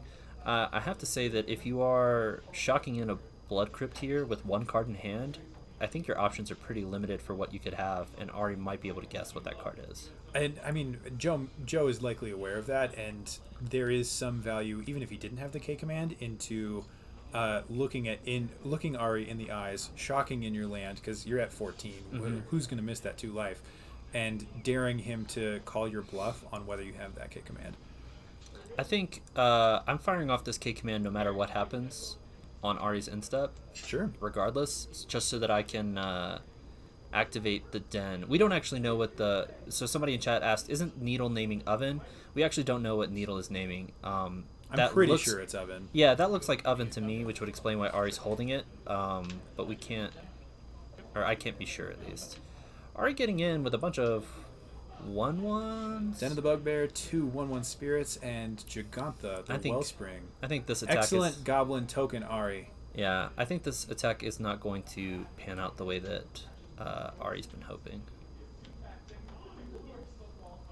So Ari, I think, has to be heads up on K Command exists. Mm-hmm. He's certainly heads up that Not blocking Gigant. He's just like, taking it. what's going on with combat here. Yeah. He knows he's going to lose the spirit. He knows he's going to lose his Den of the Bugbear. Is he trying to bait Joe into some kind of uncomfortable position? Because Ari is up against it here. Like Yeah, I think if things are only getting better for Joe, he has to end this game soon. I think what that attack was telling me was like Ari was like, well, you've represented a K command. I can't beat a K command. I'm going to swing and pretend like you don't have it. Sure. Because odds are Joe would fire it off.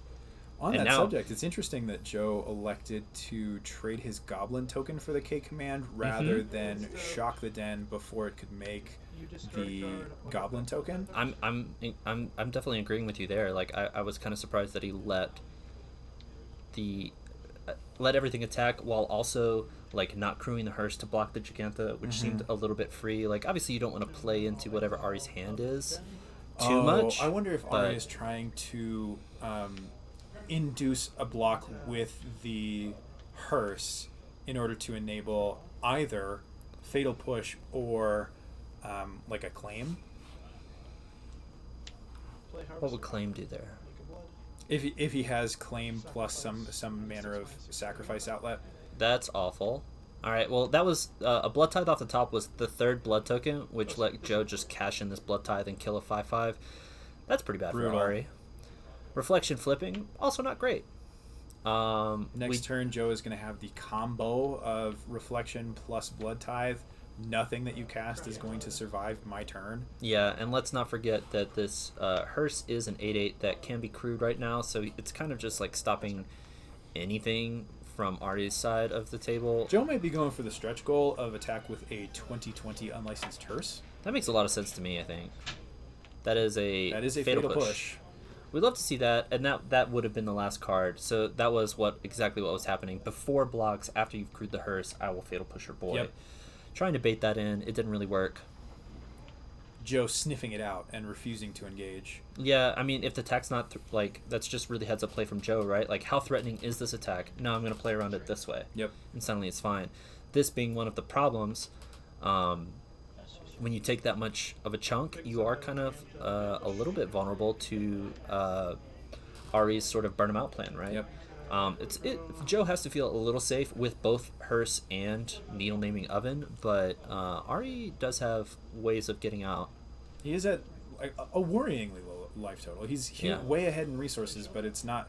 Oh, never mind. Yeah, that makes it awful. Additionally, chat has pointed out that Joe did not luck sack his way into the third Blood Tithe Harvester. He picked it up with K command. Yeah, it was a discard. You pick up my Blood Tithe K command, I think. That would be a fancy Blood Tithe. Nosferatu Blood Tithe. Let's cash it in. Get rid of this useless oven that cannot do anything. Take a hit from Shieldred. Have I died on the spot? Unclear. I mean, Ari's got a little bit of time to play with. A little bit. But I mean, now that the Shieldred's landed and I'm about to gain 2 up to 8, gain 4.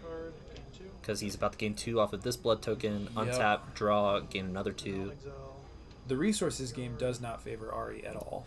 No, and like now the short game doesn't favor him either. Yeah, once you hit 10 life, I'm starting to feel pretty good about not being able to be burned out by Ari, regardless of like some crazy line of like answer your pithy needle, do a bunch of stuff. It's really up to Joe here to decide how aggressive he wants to be. Absolutely in the driver's seat. Yeah, I mean, if I'm him...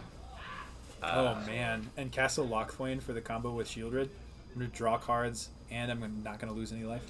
I might honestly even gain some life. Yeah, honestly, if I'm in Joe's position, Ari has no cards in hand, I don't think. He might have 1. I believe that's 1 on the table. That's just hard to see. Table.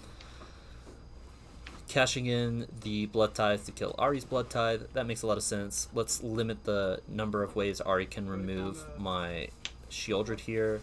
choosing not to crew the hearse. Again, interesting choice.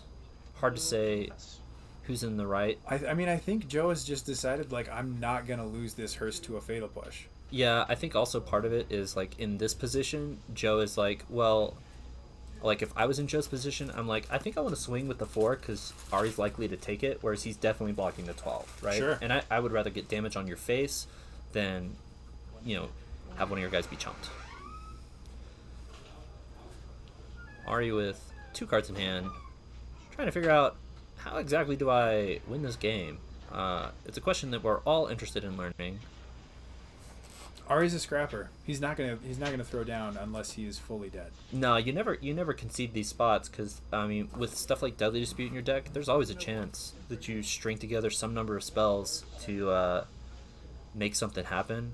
Though those sorts of lines get awfully difficult. Obnixilis the Adversary is not a bad place to start. Absolutely not. That's one way of doing it. It is life gain. This is actually one of the ways that you can hold Shieldred in check, right? So because he is casualtied, if he's interested in preserving his life total,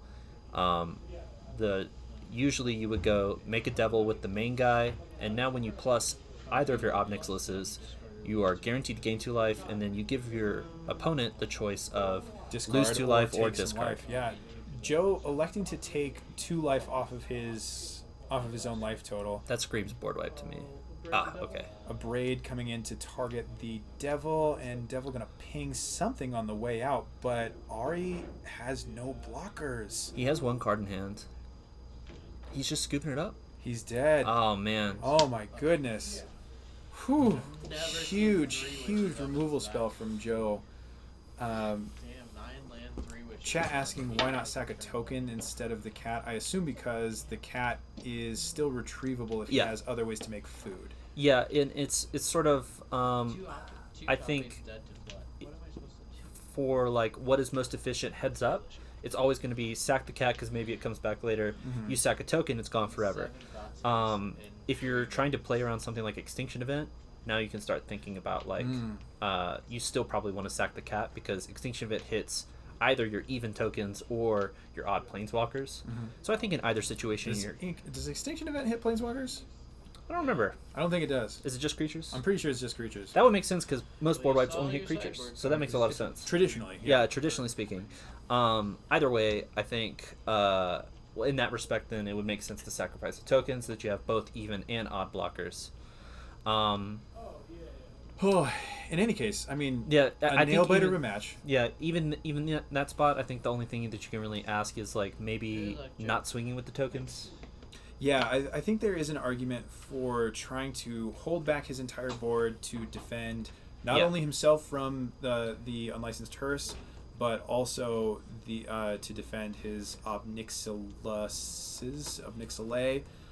from potential combat implications. Because you can't really trust that you're going to untap with that devil. Well, I'll say that there wasn't a way to crew the hearse without tapping Shieldred, at least on the board state, and hearse was not tapped, correct? When he attacked? Hearse was untapped. Shieldred was tapped. He had no other creatures to crew with. Yeah, then I think chat is probably right that like that's a guaranteed cat loss, but I think probably Ari's mind was on other ways of like trying to figure out what kind of hand he needs in board state to win the game because he was behind for several turns there. Way behind. He had fallen into really quite dire straits. Yeah, and with the needle on the oven, which is like I think the only way in Ari's entire 75 to generate food, that cat isn't going to come back without answering the pithy needle first. For semifinals, we don't know yet who won. Let's do an outro and then we'll talk about it. We'll do an outro, folks. Thank you for hanging out with us during these intense red-black quarterfinals. Yeah, we'll be back with the semis shortly, maybe in the next 10 seconds. Could be anything. We'll find out soon. Could even be a boat. Don't go anywhere, folks. Welcome back.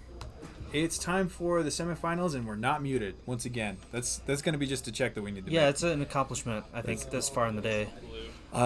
Literally Matt Nass, up-and-comer out of Denver. Coming up against Joe Nunez from last round. Matt Nass in the 1st seed, Joe in the 4th seed.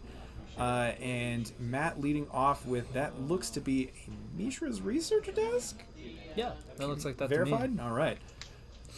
I'll say that I was interested in this matchup just to see how somebody like Matt Ness pilots what I would think is a pretty difficult matchup to navigate. It does seem like that on paper. Like, Rona Ascendancy is weak to every form of interaction. Counter spells are good against it.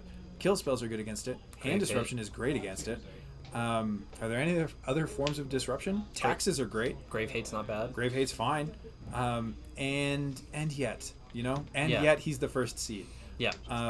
So, And this is a best possible out of Matt. Once you... Double check that you're good Air breaker, check token, and pass. I think I should be good to go. Yes. I just want to make sure. Cause Okay. I'm like, just in case. So, yeah. Bye. Producer Bye. Mike checking that we're okay. Anything else I can grab you to before I take off? I'll be back in a bit, but still. I think we're all right. We're good for now. Love you too. Thank you. Bye.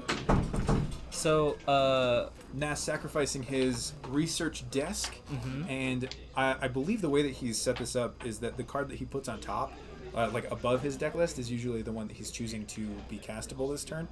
And Dig Through Time seems like an excellent pick.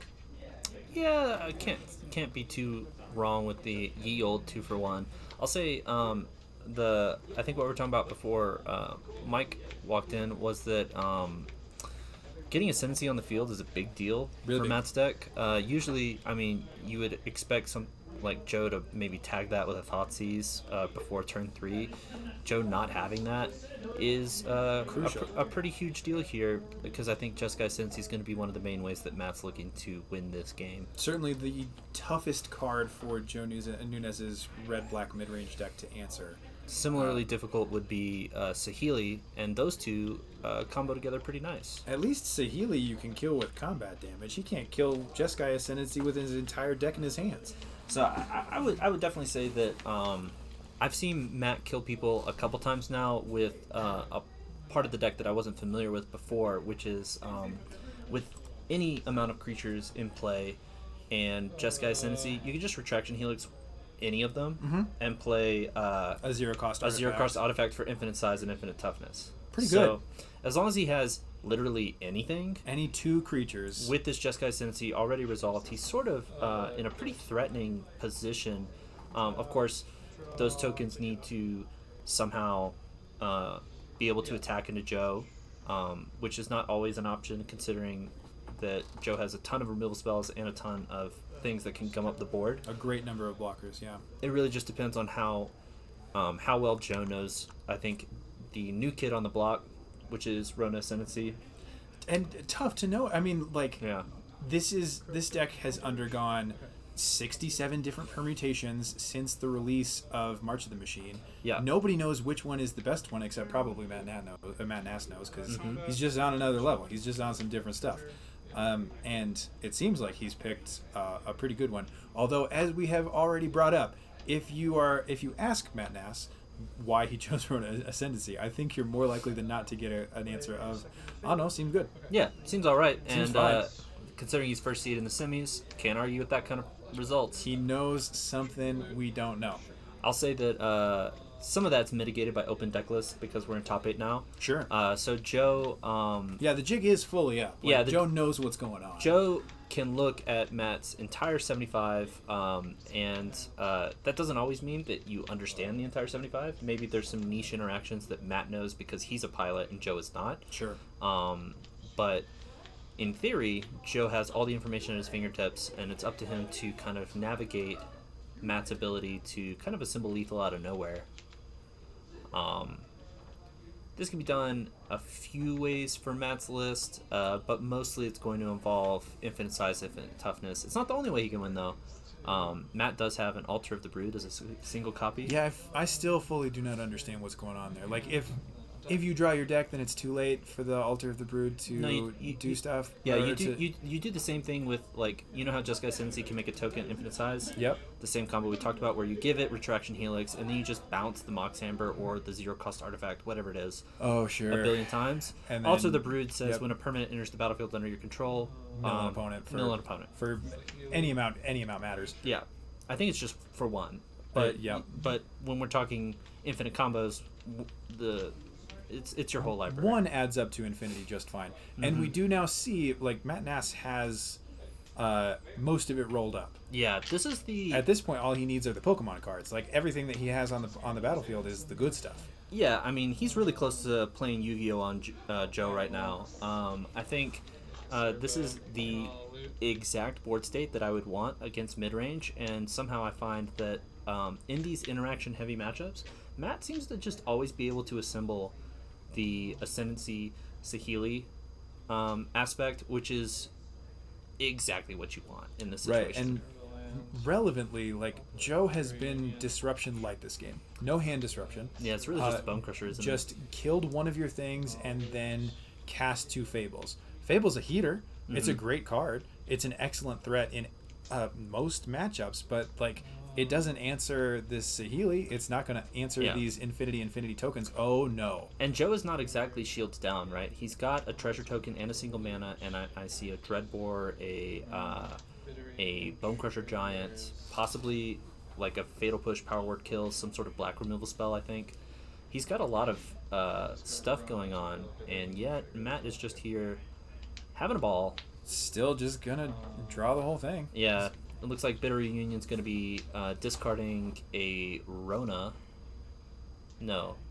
No, that was discarding to the Jeskai Ascendancy. That makes sense. I believe the Tormod's Crypt was pitched to a Jeskai Ascendancy trigger. Yeah. And then the Rona was pitched to the Bitter Reunion cast. Yeah, and Matt's recognizing I'm not really on this Rona plan. Like, my Rona and Imri are not safe.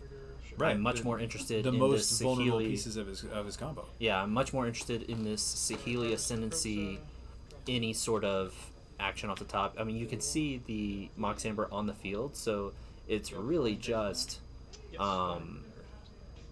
it's about to be Retraction Helix something, which is still vulnerable to removal. He's not even priced into doing that. Like, he can Yeah. just keep on casting non-creature spells, looting away the stuff that isn't action. Dreadbore huge. Dreadbore really clutch. That is the a one only of. copy in Joe Nunez's deck, and he found it. Yeah, his only clean answer to a Planeswalker. Joe found it, and now, Matt Nass goes from commanding to how do you win this game? If he has the other Saheeli locked up, then he's just built different. We already know he's built different. Yeah. It's a question of in what way is he built different right now? Well, there's also the question of, like, how do you exactly go for infinite from Matt's position? Because I don't know if he has some sort of, like, interaction, like silence or some sort of protection in the main. I don't believe so, but... Nope, 3 silence in the board, but not in the main deck. He also does have that second Saheeli, by the way. Yeah, of course he does. Just have it. That's the true secret, is you just have it. Yeah. I mean, that's obviously the best possible, but we were talking about how Joe is like a step away from death with any sort of Retraction Helix effect, right? Which, incidentally, Nass does have in his hand. Yeah, but the problem is that Joe can just keep up removal forever, and I don't understand exactly how Matt's supposed to navigate this in order to beat the removal on whatever gets a Retraction Helix. Right. I don't know that Nass is necessarily shoved into a box where he has to cast the Retraction Helix right now, because with the Saheeli, he can just kind of continuously print more and more servo tokens. Right. He knows that Joe has only the one Dreadbore in his deck list, so this Saheeli, once it generates enough material on the battlefield, can just kind of fog forever. And then it's just a question of, like, when do I line up some other piece that is not going to be vulnerable to, for instance, Fatal Push, Stomp, Go for the Throat, which is Joe Nunez's whole hand. Yeah. I mean, Matt's going to see a ton of cards between the Ascendancy triggers and just a lot of his deck sees a lot of cards in general. Yep. So he's going to be able to sculpt something, but the question is, So there's a pump on the stack. how helpful is that going to be? You're attempting to Bone Crusher. I think, am I understanding correctly that is a flipped reflection and a reflection that's about to flip? You are understanding that correctly, yes. So That's Joe also a huge problem. is also about to combo off Yeah, I mean, with in a much more finite way, but 2/2s will get the job done when your opponent's at 10. That's and, true. With the treasure tokens, we're looking at like I think 10, 11 minutes. Cast Retraction Helix on this servo. Retraction Helix targeting a servo. Response to That. So we're responding to the dead. removal spell. Alright, so he tries to servo 1 token. Matt says, I'm going to Retraction Helix the other token. Joe says, sick. I'm going to kill that token too. That's also dead. So, There's also a trigger. There's several triggers on the stack. There's one Sahili trigger on the stack. Some other stuff going on. push. Yeah, so push resolves first. Matt will make a servo token Push off is of the Retraction fine. Helix. On this one. And then... So one of these has resolved, one of these hasn't. And then a loot resolves. Now, also relevant here is that if Oh, Nas right. can cast one more spell, he can get the servo out of range of the stomp. The yeah. stomp. There's also a couple then Jeskai one of Ascendancy these triggers. resolve. So the first Jeskai Helix Ascendancy... has no legal We're targets. Jeskai Ascendancy triggers twice. and then I'll There's a release loot, these. and then there's your creatures get bigger. I So this believe, goes up in to response to 2. the Retraction Helix, before the And servo you're is a gonna- 2/2, I am going to Bone Crusher Giant. And now it looks like... Yeah, So Matt did he outsize the Bone Crusher. added another Retraction Helix onto the stack, and that Jeskai Ascendancy trigger has pushed the servo up to a 3/3. It no longer dies to the 2 damage from Stomp. Yeah. Matt is no longer gated. I'll make this So there's Joe is infinite- down to 1 card in hand. It's Yeah, I'll going make for this the throat, infinite, and yeah. that's not going to kill a servo. And Joe is going Why to couldn't pack he- it up. Why couldn't he... So I don't understand. So at the end of that loop, right, Matt has an infinite-sized servo token and infinite blue mana. How Also, did- infinite servo tokens. Oh, that he gives haste. Okay, that's how he did it. Because I was thinking there's just the one servo token, and I was like, well, how do you get through Joe's single reflection blocker? You do not. I mean, You don't need You don't to. get through. You go around. Yeah. And so in a traditionally difficult matchup, Matt Nash shows you how it's done. Just a clinic. Let's, I know I've said that a lot this today. Yeah. But oh my goodness. Let's take a little peek at what Matt's bringing out into the table at this from point. the sideboard, Matt's sporting 4 Portable Hole, 2 Silence, 2 what is this? Hermit, Cranky Hermit, but I can't remember the actual name. It's like a counterspell on a body. Right, but what is his name? Malevolent Hermit. That's Yeah, what it is. That's the back half, isn't it? 3. Or no, it's some sort of Geist on the back half. Benevolent Geist. Yeah. 3 Mystical Dispute, 1 Alpine Moon, 1 Surge of Salvation. I bet we're seeing that. 1 Rending Volley, and 1 Thassa's Oracle. Not exactly clear when you want Thassa's Oracle. Obviously, when you're worried about making it on player combat damage, which debatably this is one of those spots. Maybe. I mean, we just saw there that if you have Bitter Union already out, then you just make infinite servos of arbitrary size and give them all haste so that you can swing with a infinitely large board. So it doesn't really matter, but I could see spots where if you're worried about, if you don't specifically have Bitter Union, that line doesn't work anymore, right? Yep. So then you need something like Thassa's so that you can draw your whole deck and win on the spot anyway, not relying on combat damage. I'll be interested to see if Matt brings that in. I really don't like any of this permission. Maybe Malevolent Hermit is cool. Yeah, seems unlikely. That seems more geared toward the counterspell matchups. I But think we're Portable also Hole is the big one. Yeah. Right? Is it? Does he have many targets for the Portable Hole apart from I think the you just- Fable token? I think you just want to buy yourself time. You want to get to you want to be able to stop Joe's development and get to turn 4 or 5 sculpting your hand so that you can go for the sorts of turns that we saw him go for just now. Portable Hole admittedly will tag Pithing Needle, which could be really critical in this matchup. Yeah. But in any case, both Joel and I in the combo matchups, smooth brain, buttery. Yeah, like glass. Let's go to a deck that we understand, red black mid range. I say that I understand that, but I keep saying, oh, well, if I was in this spot, I would sideboard this way. And I think 3 times today we've just seen people not sideboard that way. So Well, a helpful thing about our commentary is that we can say something and then we make the exact opposite happen. that's exactly true. In literally round 1, I said, boy, Matt sure seems like he's light on resources. And then the next turn, he drew half his deck and won. He drew fully his deck and then half his deck. And then- He drew 1.5 did it times. one his and a deck. half times. He drew his whole deck, committed to memory to put his whole deck back in, drew it again to find what he needed to put together to win. Stunting on him. Anyway, Sir Buntington, we saw that you put in chat, will deck lists be posted? I am not Michael they'll Greenberg. show up on MTG Top 8. Yeah, he definitely posted top 8. It's possible that it'll be on Dungeons and Java's Twitter. That would be the spot to look. If, I would see that too, yeah. Other than top 8.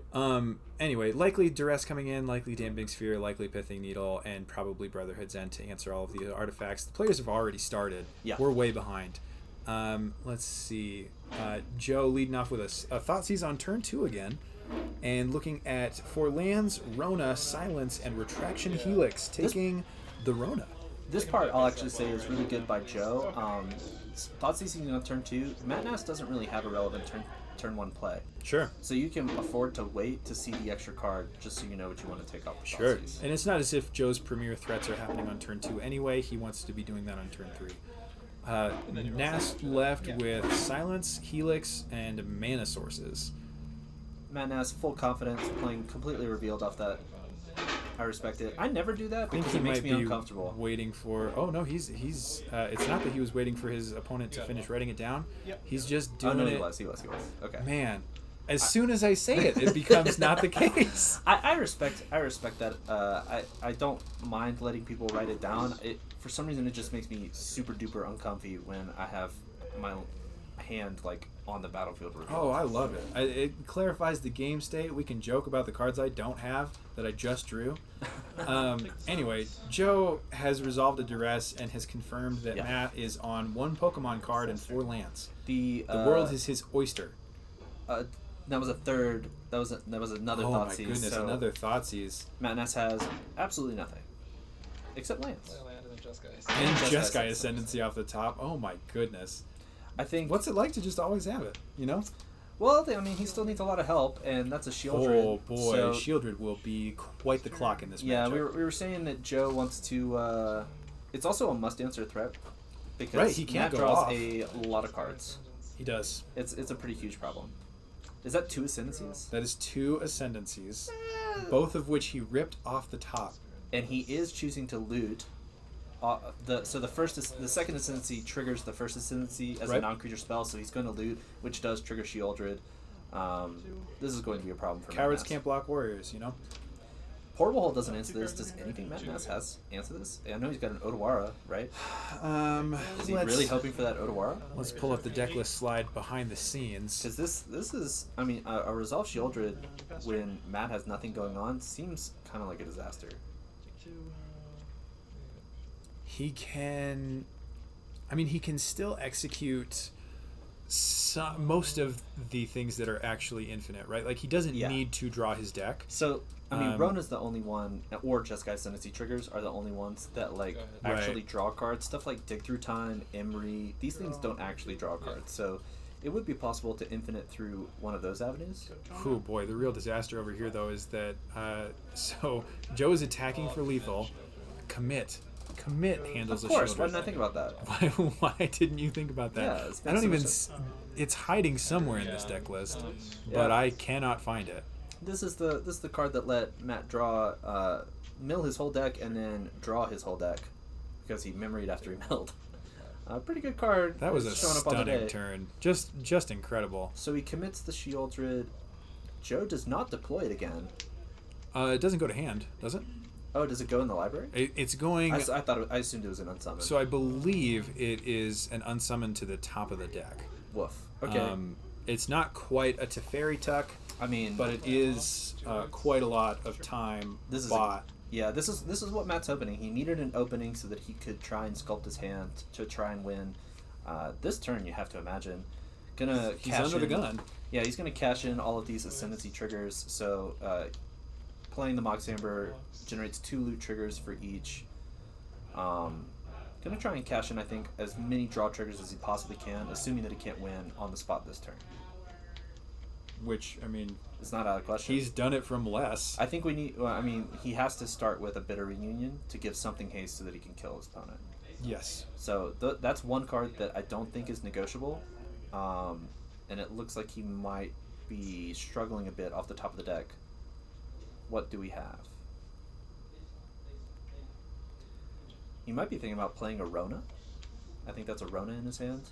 Not very impressive into Arachdos opponents. Chat has helpfully pointed out that commit actually puts it second from the top, so he actually has tons of time. Yeah, that's what, 2 turns? 3 turns? I don't know how second from the top works. Is there one? Is there one card on top of it? It's not the card he's going to draw this turn, but it is the card that he will draw next turn. Okay. In you the have to meantime, imagine he's going to windmill slam it once he draws it. I mean, right. In the meantime, though, Matt is under the gun from this token and also Den of the Bugbear. Sure. Yeah, I mean, he is at 5, effectively 1 on board, right? That's not Rona. That's that's Philology Archaeologist. Yeah, it's like a mill draw spell. The better boluses. Oh, what's it called? I know what you're talking about. That one's from Cons, right? The merfolk who looks at the bottom 3 cards of your deck was the joke. Oh, I'm not sure. Whatever we're it is. We're really good at this. Yeah, we're really good. Pioneer, a format known for playing a lot of really well-known cards, especially format staple Philology Archaeologist. The key thing about Philology Archaeologist right now is that it is a blocker. An 0/3 because he did choose to put a card in his hand. 2 bumps. There is 2 damage, I assume, or no? It's got That's 2. That's representing Jeskai Ascendancy trigger. Yeah, it's got 2 P and T. Now the Legend Rule. Now 2 mana. Hello, Emery. Augur of Bolus. Thank you, chat. That is correct. Thank you, chat. There is nothing else going. Please don't kill his spells. Whoopsie. That's kill dead. That. Bone Crusher you. Tag you. Tag you again. Guess what else I have? It seems it's a Bone Crusher Giant. You seem to be dead. You're dead. You're dead. You're dead. Now we will say that he lost like 10 life from that shielded, right? Huge. Yeah. So, a pretty good card, I think, in this matchup. It turns out, yeah. Matt tried to play what he could, but it turns out Joe just had it all. Real recognizing real, I think. Yeah. Matt, a suspicious victim of having it all day. He would know what it looks like. He's just different. Yeah. Know? Even when his hand is 6 lands, he's still got it all. It's just on the top of the deck. He just where you want it. He knows what he needs and he gets what he wants. He's a man with a plan. Joe taking a photo of a this little deck souvenir list. of Matt Nass's deck list. I respect that. I'm unclear on what he could be taking a photo of. I don't think he's not allowed to reference his phone during the match. Well, you can reference like like if you have a written document of a sideboard guide, you can reference that, and this is effectively like the same thing, right? Sure. Yeah, he can do it during sideboarding. Yeah. He's just not allowed during the match to. No, not during play. Refresh his memory. Yeah, not during play. What you can do is, as long as the screen's visible to both players, you can just check out like a screenshot like that if you wanted. You can also check out like Oracle text during the match that way, as long as the screen's visible to both players. There are some options, just limited ones. Easy to tell from this commentary which one of us has spent more time at the top tables. I listen. There is. I live in the unenviable category of people who have heard of the top tables. Being able to convert on the top tables versus like rubbing elbows with people at the top tables, those are 2 very different beasts. I can only speak to be one of those people. So this is a little bit more like you learned all of the etiquette to prepare yourself, to make yourself more like the people who are at the top tables. Not exactly. It was more like I messed up so many times with all of these problems that I learned the right way to do it. And then that didn't really help my technical play at all, and so I still got O2'd every time I went into the quarters. Yep, there we go. Just like Richard Garfield intended. Matt Nass starting us off with a desk on turn 1. Both players keeping 7, I believe, which is a good sign for a competitive match. We got turn 1 duress. And Nass working with a lot more this time. We've got Rona, Dig, and Research Desk. Yeah. Plus a land. We're gonna attack these. Attacking these digs is kind of risky. I think I'm kind of interested in attacking the desk. I think desk has to be the take here, right? Like the second dig through time is so much worse than the first, and if you take the second, then you're just guaranteeing you're enabling the first one. Right, yeah. you're enabling the first one. The research desk is the more immediately relevant card. Obviously, you would love to be taking the Rona, but Duress cannot. It doesn't care about creatures. Yeah, and taking Rona when you're Rakdos mid, supposedly chock full of removal. Sure. I would probably say that is the least likely take from Joe's side. Traditionally, with discard spells, you never really want to take the 2 of, but you would also be signaling to Matt that you don't have a second discard spell lined up, right? Mm-hmm. And that could be valuable information for Matt to know.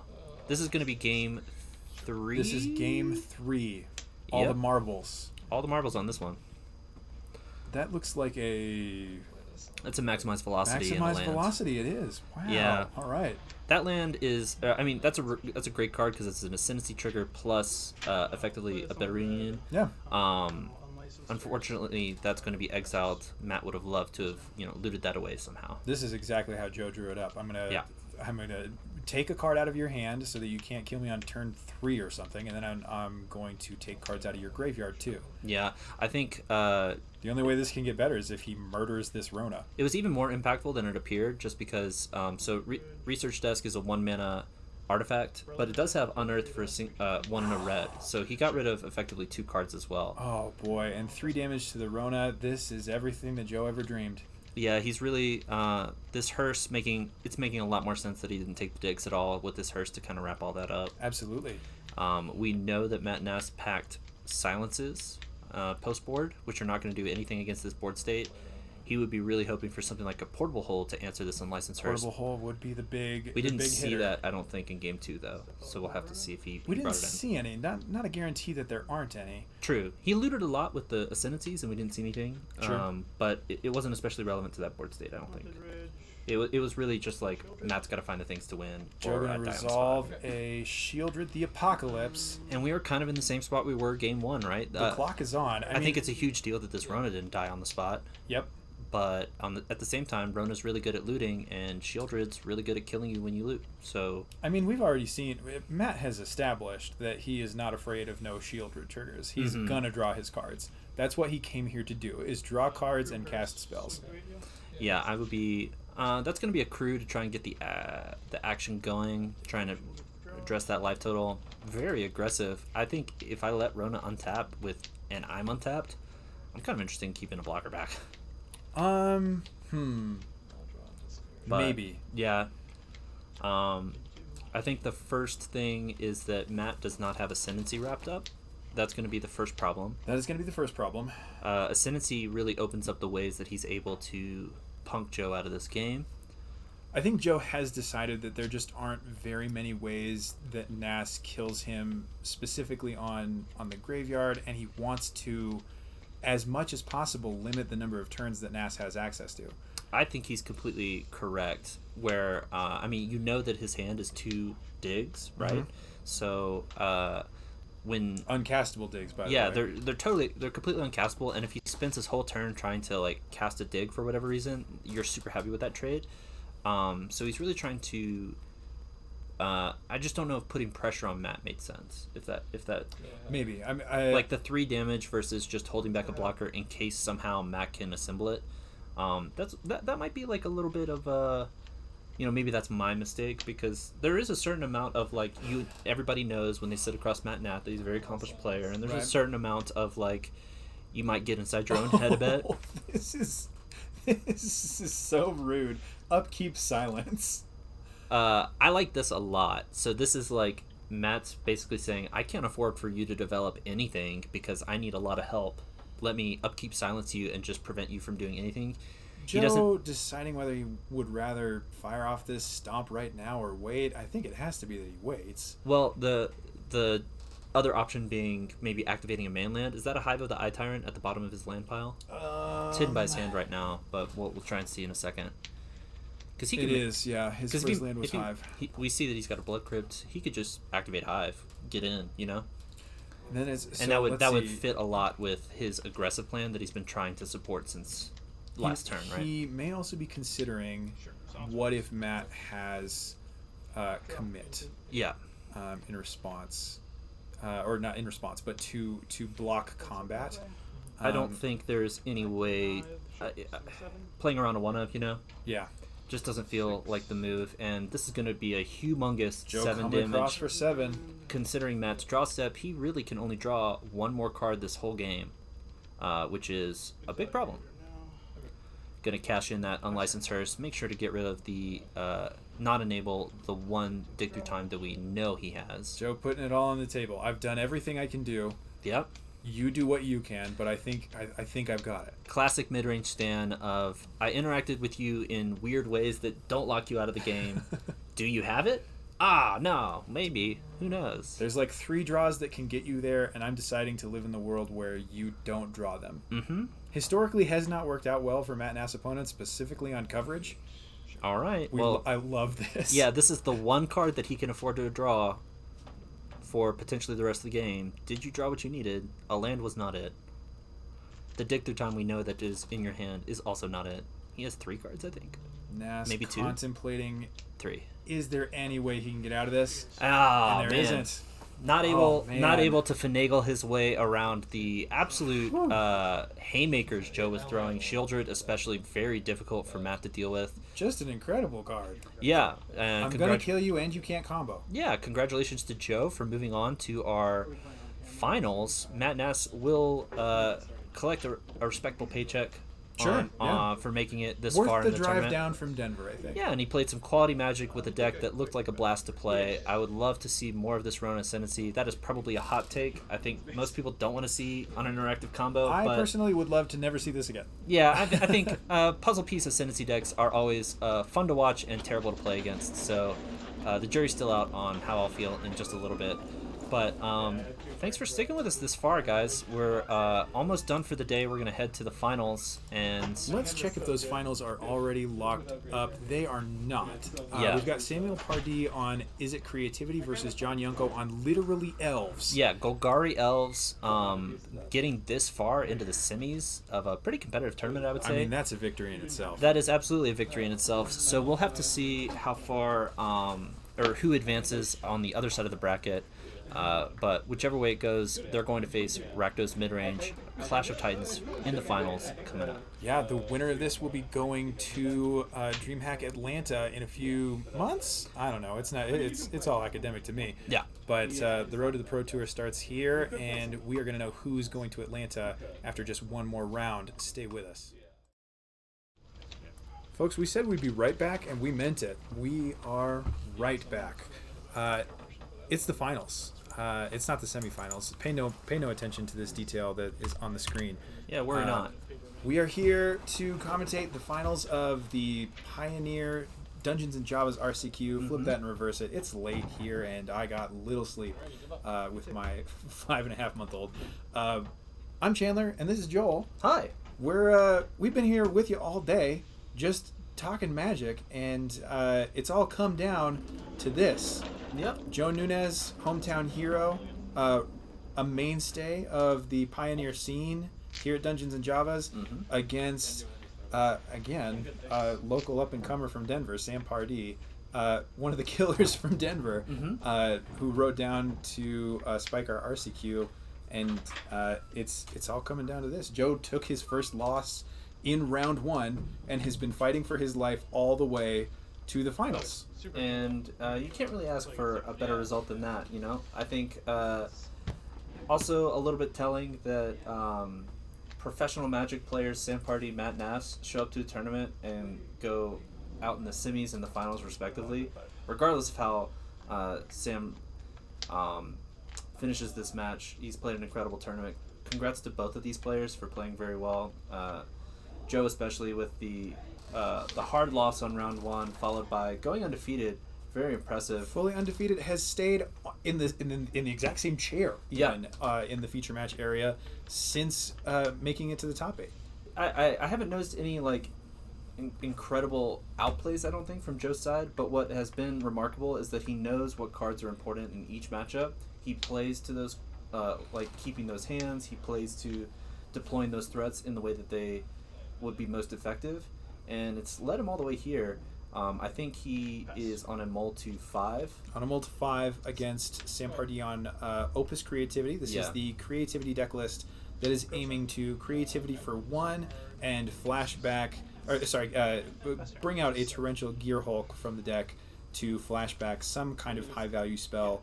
Ideally a Magma Opus, so that you've got a 4/4 that draws 2 cards and a 5/6 that casts a spell that dealt 4 damage. It's a lot. I think we're going to see this be quite a bit different from... I mean, we saw Sam earlier in the day against Blue Eye Control, right? And it kind of went into, like, shifting into a flash deck of, like, I'm just never going to tap out. I'm going to only play on your instep.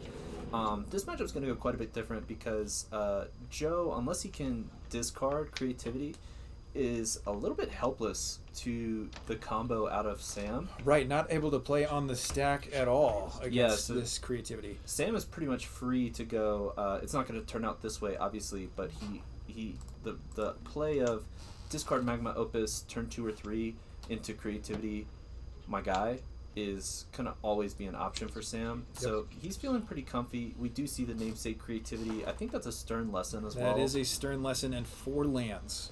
So not the most impressive hand out of Sam, but he can't really ask for much more, right? That is the combo locked up with a turn 4 or turn 3, turn 4 play, and the lands to make it, right?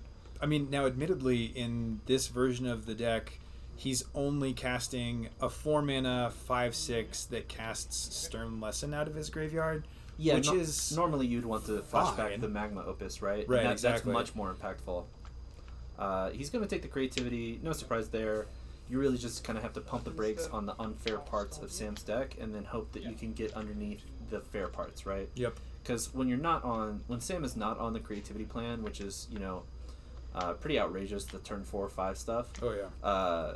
Then he's on 6 mana Gear Hulk, 8 mana Magma Opus. That's much less intimidating from Joe's side of the board. Joe definitely looking to play Fun Police in this matchup. Let's all play fair, and let's see whose cards are better. To the surprise of no one, Stern Lesson on your instep. What? Let's see what he untaps with, because this could very easily be the people make fun of the creativity deck as like a twin thing of like on your instep, big score, untap, creativity. It's a lot like on your instep, Pestermite, untap, Splinter Twin. It's kind of the same idea. Sam not firing it off right away suggests to me that he did not actually find one of the 3 creativities left in his deck. I mean, everything that he had left in his hand originally was a land, and we don't know what those 2 cards were. He did discard one of the lands. He pitched the Shivan Reef. I'm not even sure if that Shivan Reef was one of the ones we saw. Yeah, not sure. Joe probably knows. Joe needs to know. We're about to find out with this Thoughtseize on the stack. Yeah, let's take a look at the grip. Is this the best card in the matchup? Yes. Did Joe find 2 of it? Absolutely, he did. That's what you got to do it. Yeah, if you're gonna win a tournament, you got to, rip hot. It's not just enough to play well. Sam making an interesting choice here to cast Make Disappear on the Thoughtseize, knowing that Joe has enough mana to pay for it. Yeah, and this is pretty much. And then casting his Spikefield Hazard at Joe's face, and leaving him with nothing to take.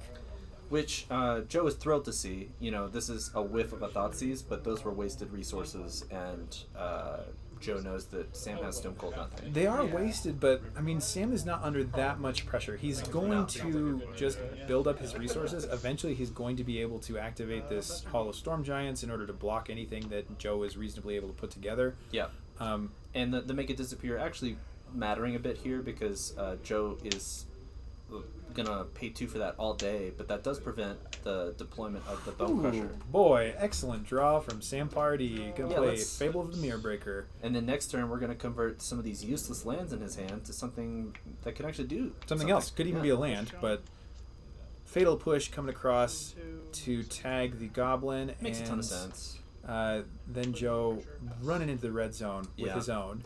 Joe no longer with cards in hand. I think he was hellbent as of last turn. So Joe's plays are fairly face up. Face up, but I mean, what kind of trickery are you going to do against the red-blue deck? Like, red-black is looking to do everything on its own turn. Yeah. It's going to force everybody to play fair. Let's all play with our hands revealed. Mine is revealed because it's empty. And we've also entered that part of the game where, like, Joe is a mid-range deck. You need the discard to force Sam to play fair, but you can't beat that late game either of the torrential Magma Opus kind of stuff. Magma Opus on its own is really tough to beat. So it's crucial that you, try and get underneath that late game that Sam has, and that's exactly what he's done here, right? It's kind of up to Sam to draw his way into some kind of answers for the board, or even just like a instead of discard Magma torrential. Does Joe have lethal? He has 10 damage by what I'm counting. Treasure, animate. I That's have a a den. different count. Yeah, that's a Den of the Bugbear. That's the Den of the Bugbear, He needed and that land to make it is happen. fully lethal. Great job out of Joe. That's exactly how you should play it. He found the discard to rip apart Sam's hand, make it a little bit non-functional. I think Sam did not find much help at all off the top. The make it disappear, Spikefield Hazard, and then just lands. Like his deck petered out a little bit. The wheels very much fell off, and Joe having threats, and also very critically pointing all of those stomps at Sam Party's face. Yeah, he needed that for Xaxes, because I'm pretty sure that was either Xaxes or maybe 12 damage. So he came across with 2 Bone... he's going to copy the Bone Crusher. He's going to come across with 4, 8, 12, 14 points of damage. Okay. Pretty respectable. So let's take a look from at the sideboards. Is it creativity looking at 3 Rending Volley? Don't think we're going to see those. A Negate, 2 Aether Gust, 2 Disdainful Stroke, 3 Shark Typhoon. I wouldn't be surprised to see that. Mystical Dispute, Brotherhood's End, and Burn Down the House. Anything you like over here? I like the board wipes and the sharks. I think it makes a lot of sense to play. You're bringing the sharks in for different reasons than the control. Control, you were just kind of hoping for.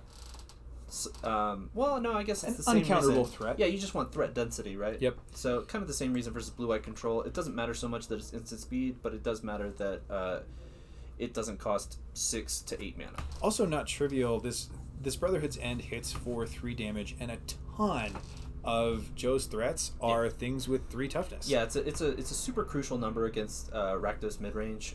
You've got Graveyard Trespasser, you have Bone Crusher Giant. These are crucial creatures that form a lot of Joe's early pressure, and we just saw that early pressure is exactly what you need, right? You have to have you have to have this discard to rip apart Sam's hand, make him stumble, and then you really need the pressure to follow that up, or you give Sam too much time. I am curious what Sam is interested in cutting here, but I'm nowhere near close to the level of proficiency that you would need. I would not be surprised to make to a good see guess. Fading Hope go, and then I also wouldn't be surprised to see just like some shaves. Yeah, Just absolutely. shave some stuff. Also relevant, this is another matchup where Shieldred is just a lights out threat, because Izzet loves to draw cards. Yeah, there's quite a bit. And some of it's not even optional, right? Like the Stern Lessons, the Fable is optional. Fable is optional. I don't know if Magma Opus's draw is optional. Magma Opus's draw is extremely not.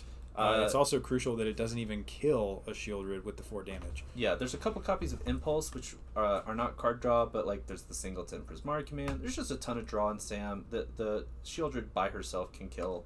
Do you like these 2 Spell Pierce post board? That's an interesting question. I don't actually know. I think on the play, he might want them to tag a Thoughtseize and protect himself. Let's take a look at Joe's sideboard. Might come out on the draw. In any case, Joe Nunez's sideboard looking like 2 Duress, 2 Unlicensed Hearse, a Damping Sphere, and a Braid. Reckoner Bankbuster, Kolagon's Command, 3 Extinction Event, would be very surprised to see those. Pithing Needle, 2 Brotherhood's End, and an Invoke Despair. This is one of those matchups where I don't like the board wipes at all. What I actually like is Unlicensed Hearse, Duress, and the artifact removal, because Torrential Gearhulk is an artifact. Absolutely. Chad pointing out that Sam drew 6 extra cards and an Impulse and still had nothing but lands and a counterspell. That is the RNG of a card game.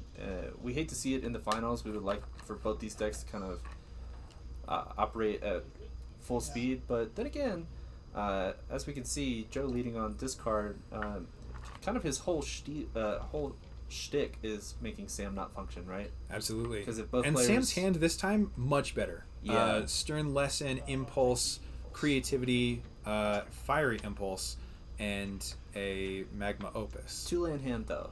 Yeah, Unless there was a get there. Spikefield. Was there a Spikefield Hazard? Nope. Okay. That's Never a mind. Spikefield Hazard off Dang the top. it. I might have been wrong. That might have been a Spikefield Hazard instead of maybe a Fire Impulse. Yeah, I would be a little worried if there were only 2 lands, but having that 3rd land wrapped up, I am feeling much better about Sam's hand. Still getting ripped apart pretty hard here. What was the first take again? The first take was Impulse. Impulse. Okay. Fable of the Mirror Breaker off the top. Yeah, Sam's deck cooperating much better this time. We love to see creativity gone. If you're a fan of Joe Nunez, and getting rid of that token makes a ton of sense. But these are the sort of shields down moments that Rakdos will give Sam, and it's up to Sam's deck to kind of cooperate and maybe find something outrageous, something powerful. Could be anything. It's probably creativity. It does seem likely to be creativity. He's got to draw it though, and he has to decide. I think Sam is thinking like, my hand is pretty good. Do I really want to discard these spells? I mean, Magma Opus is free. You want that in the graveyard no matter what. Well, I mean, you could take the control angle, right? Of like, let's try and actually hardcast the Magma Opus to get max value out of that card. It's probably too. I think it's probably too early in the game though. Yeah, if you're at that point, like you want that to be happening on turn 7, that you're making that decision, not on turn 4. Yeah. Up until that point, like Magma Opus is so mopey, it's not doing anything. Yeah. Would much rather have it be a card that is live. And we've seen that Sam appeared to agree with you. He's going to pass the turn with 4 open mana. Joe's going to try and get in. That creature's going to get removed by Fiery Impulse. And then Sam going to Stern Lesson. Stern Lesson while Joe uses the remainder of his mana on Fable of the Mirror Breaker. Oh boy, and another free pitch of Magma Opus. Chad is pointing out, in fairness, that Hearse and Trespasser are good answers to put the Magma Opus into the graveyard for free. Mm-hmm. My contention is that even if they do eat that, you don't feel that bad about it because you turned it into a card. It's not like it cost you a resource. It's just you no longer have a thing that might be relevant 10 turns from now. This is incredibly fortunate for Joe. So Sam there did have he's 1 land drop short of 6 mana. Counting the Power Stone for a hard cast. The Power Stone can only tap for artifact spells, but that does count Gearhulk, right? Pushes glasses fully of nose, but it's that the Power Stone cannot tap for non-artifact spells. It's a distinction with a difference because it means that it can activate the Fable of the Mirror Breaker or just activated abilities in general. Yeah. And can cast the Torrential Gearhulk. In this case, being 1 mana short of the Torrential Gearhulk, I know Sam would have loved to maybe have had that Gearhulk and then upkeep do Magma Opus things in Joe's upkeep. This turn's turning out to be very different. This is very interesting. Party has chosen to exile 1 of his opuses to a Dig Through Time. Yeah. That is quite interesting. I don't exactly know, especially because with Dig, you're very likely to hit land Gearhulk. Sure. You'd have to imagine. So, one other relevant factor here is that Sam is on Hall of Storm Giants and Island as 2 of his mana sources on 4 lands. He does not have a 3rd red for casting the actual Indomitable Creativity. Yeah, both of those things are coming in to be a big deal. The fact that Sam took such a long time strikes me as it smells like torrential Gearhulk hours in here, folks. This slam land go. This is definitely feeling like an upkeep or some in combat, some sort of trick.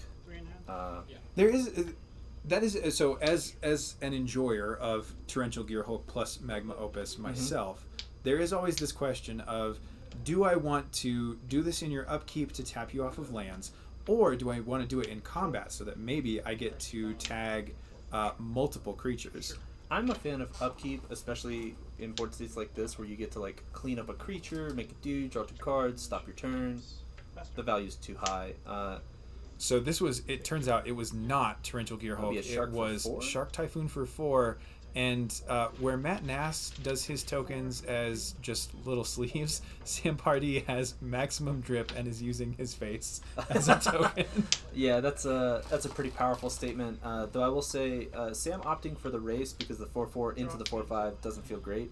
But that does not mean that he's winning this race. This Shieldred and what is that? Goblin token and no, that's a blood Shieldred, token Goblin and a Shaman. reflection, I think. Is it? Oh yeah, that's right. Because Sam The shaman got impulsed. killed it with a fiery impulse.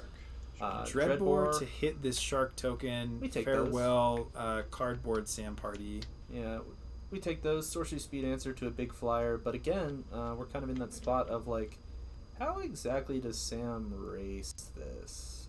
He's got a lot of haymaker cards in his deck, but he needs to hit them. Only 6 lands, which matters a lot because it's not like he can draw land and play Magma Opus. Right. That Power Stone does not tap for Magma Opus. Now he may be hoping to flash in Torrential Gear Hulk to trade with Shieldred in combat. I also think we're at the spot where he can make a shark for 5, right? So it's He possible. is he can make a shark for 5. Yeah. End of your turn. Oh, apologies, chat. That was Siggy, not Party. That's not quite maximum drip. It's still pretty good though. All right, this is gonna be, I Oh, believe, this a is combat interesting. step. This is gonna be a combat step, I think. Magma Opus. Yeah, Magma Opus, deal 4. So he's going to deal 2 to the Reflection and 2 to Shieldred. I think hoping to rip Fiery Impulse. Yeah. Or he already has the Fiery Impulse because he's just built different. Tap 2 lands as well, I think, and then draw 2. That's what it looked like to me. Yes. I mean, he may even be deciding to tap Shieldred. Nope, it was tap 2 lands. Interesting. Yeah, interesting that he Did not find the Fiery Impulse, though. I have to imagine that was Huge probably tilt. just super heads up by Joe, not swinging with the Shieldred. Sure. That was probably what that was. I think Sam was hoping that he would get to Trade block. yeah. Block with the Torrential Gear Hulk. Not the case. Is going to swing for 9 though. Oh, chat thinks that he passed. Yeah. And that was in his end step, which and is... considering Bolin's the one saying it, he's probably in the room right out there. I'll choose to agree with him. Sam, getting in the red zone. How does Joe want to proceed? Now this is interesting. Sam is offering a free 4/4 to get gobbled up by Shieldred, and Joe says, "I don't believe you." Yeah, I don't want what you are giving me. I want nothing of what you're selling. And this is an interesting spot too for Joe. I think I would be. It's interesting on like you're not really winning when Sam is this dominant on board, but also like, are you winning if Shieldred dies? Because most of Sam's party's deck draws cards, and that's what you really would need. That's what we're here for. Sam to do to kind of feel even. It's just so difficult to lose any race in which Shieldred is involved on your team. Right. Chat also pointing out that Shieldred was not coming into the red zone because Sam could have traded it with his land, with the Hall of Storm Giants. So Joe was effectively locked out of combat well before we torrential. Yeah, sorry, I don't think I mentioned that, but trading the Hall and Sam's entire turn, I think is worth it. I was actually offering that trade. Oh, for sure. So because Joe still had all of his mana and a reflection in play, so he could have just like played a Bone Crusher with reflection up, maybe done some other stuff. It would have been a trade that I would have thought about taking at least. Is this another Mike Sigris token? Chat This probably is- knows. This is a shark for 6? Yep, shark for 6. Where did that Brotherhood's End come from? Did he discard something? That's a good question. Impossible to say. Oh, he discarded it to the Croxa. That makes sense. It's not like we're paying attention to the game or anything. It's so much harder to pay attention than you would ever believe. Hey, sometimes you're just trying to have a good time, you know? And here we can really see Sam now able to activate Hall of Storm Giants and crunch. And it's you gotta block with stuff. It's a little bit of a do you have it, brother? Let's see. So Hall of Storm Giants is 7. Oh boy. There is not. And Sam just revealed some kind of fiery impulse, I think. I'm not even sure it mattered. Picking it up. And we're split 1-1. We are 1-1. Haven't reflected that on the screen. Heaven forfend that I should be current with our data. Joel, we finally have maximum magic. So many matches have ended 2-0. We've had a lot of 2-0s today. Finally, we have at the end of it all a 3-game match. Love to see it. For all of the marbles. Yeah, this is for it all. I don't actually know if Sam is already qualified, but I know that Joe is not for the upcoming RC. Well, this is like one of the first RCQs of the season. I would be surprised if Party was. You can. He's also Sam Party. Right. You can earn invites at previous pro tours or something. There's a couple avenues to gain an invite. So I don't know if Sam's already secured his spot, but regardless, I know that this RCQ invite matters a lot for Joe. We will have to see who's going to take it home. I think we've seen both games a little lopsided. There was a lot of things to kind of make.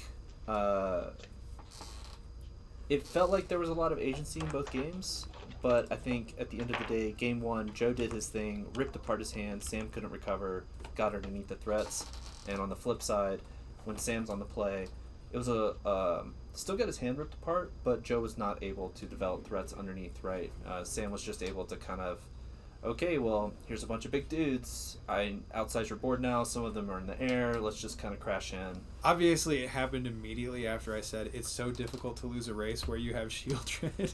And yet? Chat pointing out that Sam wouldn't be able to play this if he was already qualified. I believe you. This is information that I've never bothered to learn. I wasn't actually sure. I thought that was at the discretion of a judge, but I'd love to be corrected by chat. So my understanding of that kind of situation is if you... if you've won an RCQ before, you can't play in more RCQs. If you secure your invite through other means, you can play RCQs, but you cannot take the invite. But you can play for prizing.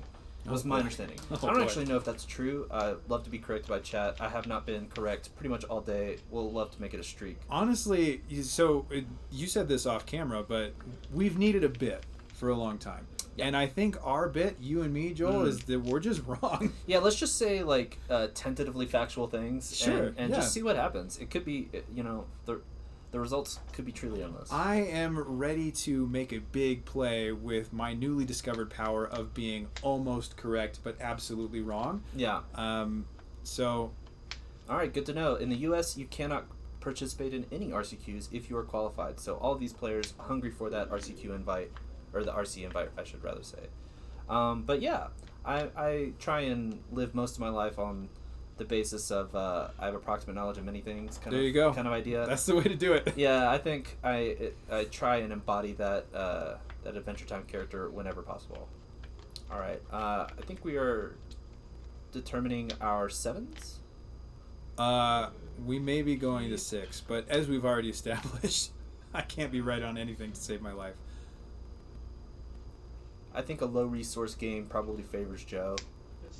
Yeah, Joe at minimum going down to 6. And on the play with a duress. Let's take a look-see. All right. Magma Opus, Fable, and Fiery Impulse, I think. That's what it looks like to me. That's an easy Fable take for me. Oh, yeah, 100%. Just don't play anything with 3 toughness. Yep. And, Magma Opus, effectively a Pokemon card at this point. Well, you could always just play Graveyard Trespasser, and then they have to discard a card to the Fiery Impulse. Tasty. You love those trades. They feel very nice. This is also really Joe's only opening to answer Fable in a way that is not losing money on the exchange. Assuming Joe doesn't have a discard spell to back it up. Let's see what we got going I think on. we're about to see Blood Tithe Harvester coming down to clock. Yeah. Try and establish some early pressure while we know Sam doesn't have anything. It's going to eat a Fiery Impulse straight away, right? But, sure. I think you get a blood. Yeah, you got to be just mana efficient in these early turns, right? Sam Party says, yeah, sure, I would love to be mana efficient in these early turns. Yep. A pair of creature lands on Sam's side of the battlefield. A Takenuma. I think I see a Thoughtseize. That's definitely a Thoughtseize. Is that also a Duress? Is his hand just mono discard? Joe would love to see a threat, but he's not that pressed about having mono discard. Okay, I see Pathway Steam Vents, Magma Opus, Odawara. So he's only drawn lands off the top. And a Torrential Gearhulk that just got seized. Yeah, that was a long way of being played, but we're happy to see it gone from Joe's side, I think. Sam looking for some help off the top. Let's see what he can top deck. Ooh, is that a follow-up? This is a follow-up. A hearse. Excellent. Excellent draw. Hearse is good. It's not going to impact the board straight away, but it's really nice to keep Sam off of his most degenerate draws. Off of his best draws, and also locking him out effectively from Dig Through Time, which is really one of the strongest cards in this kind of matchup. Yeah, I mean, that's what Sam is hoping for, right? You can rip apart my hand with this card, but at least my graveyard's full for a 2-mana dig. Oh, man, this was even... this also was great. Yeah. Joe heads up, only exiling spells with the Unlicensed Tourist, so that his Graveyard Trespasser still gets max value. A quick drain gain off of 3 mana, and you know what? Sam is free to deal 3 damage to this Graveyard Trespasser because it still costs the card after. Anytime he likes. Oh boy. No spell means it goes to night. That's now a 4/4. That's not good. That's a big, big clock. Alright, that's 4 mana. I'm tense. Could this be it for the hometown hero? Does 4 mana mean... Okay, 4 mana obviously doesn't mean Shieldred. It could have. Unfortunate that it didn't.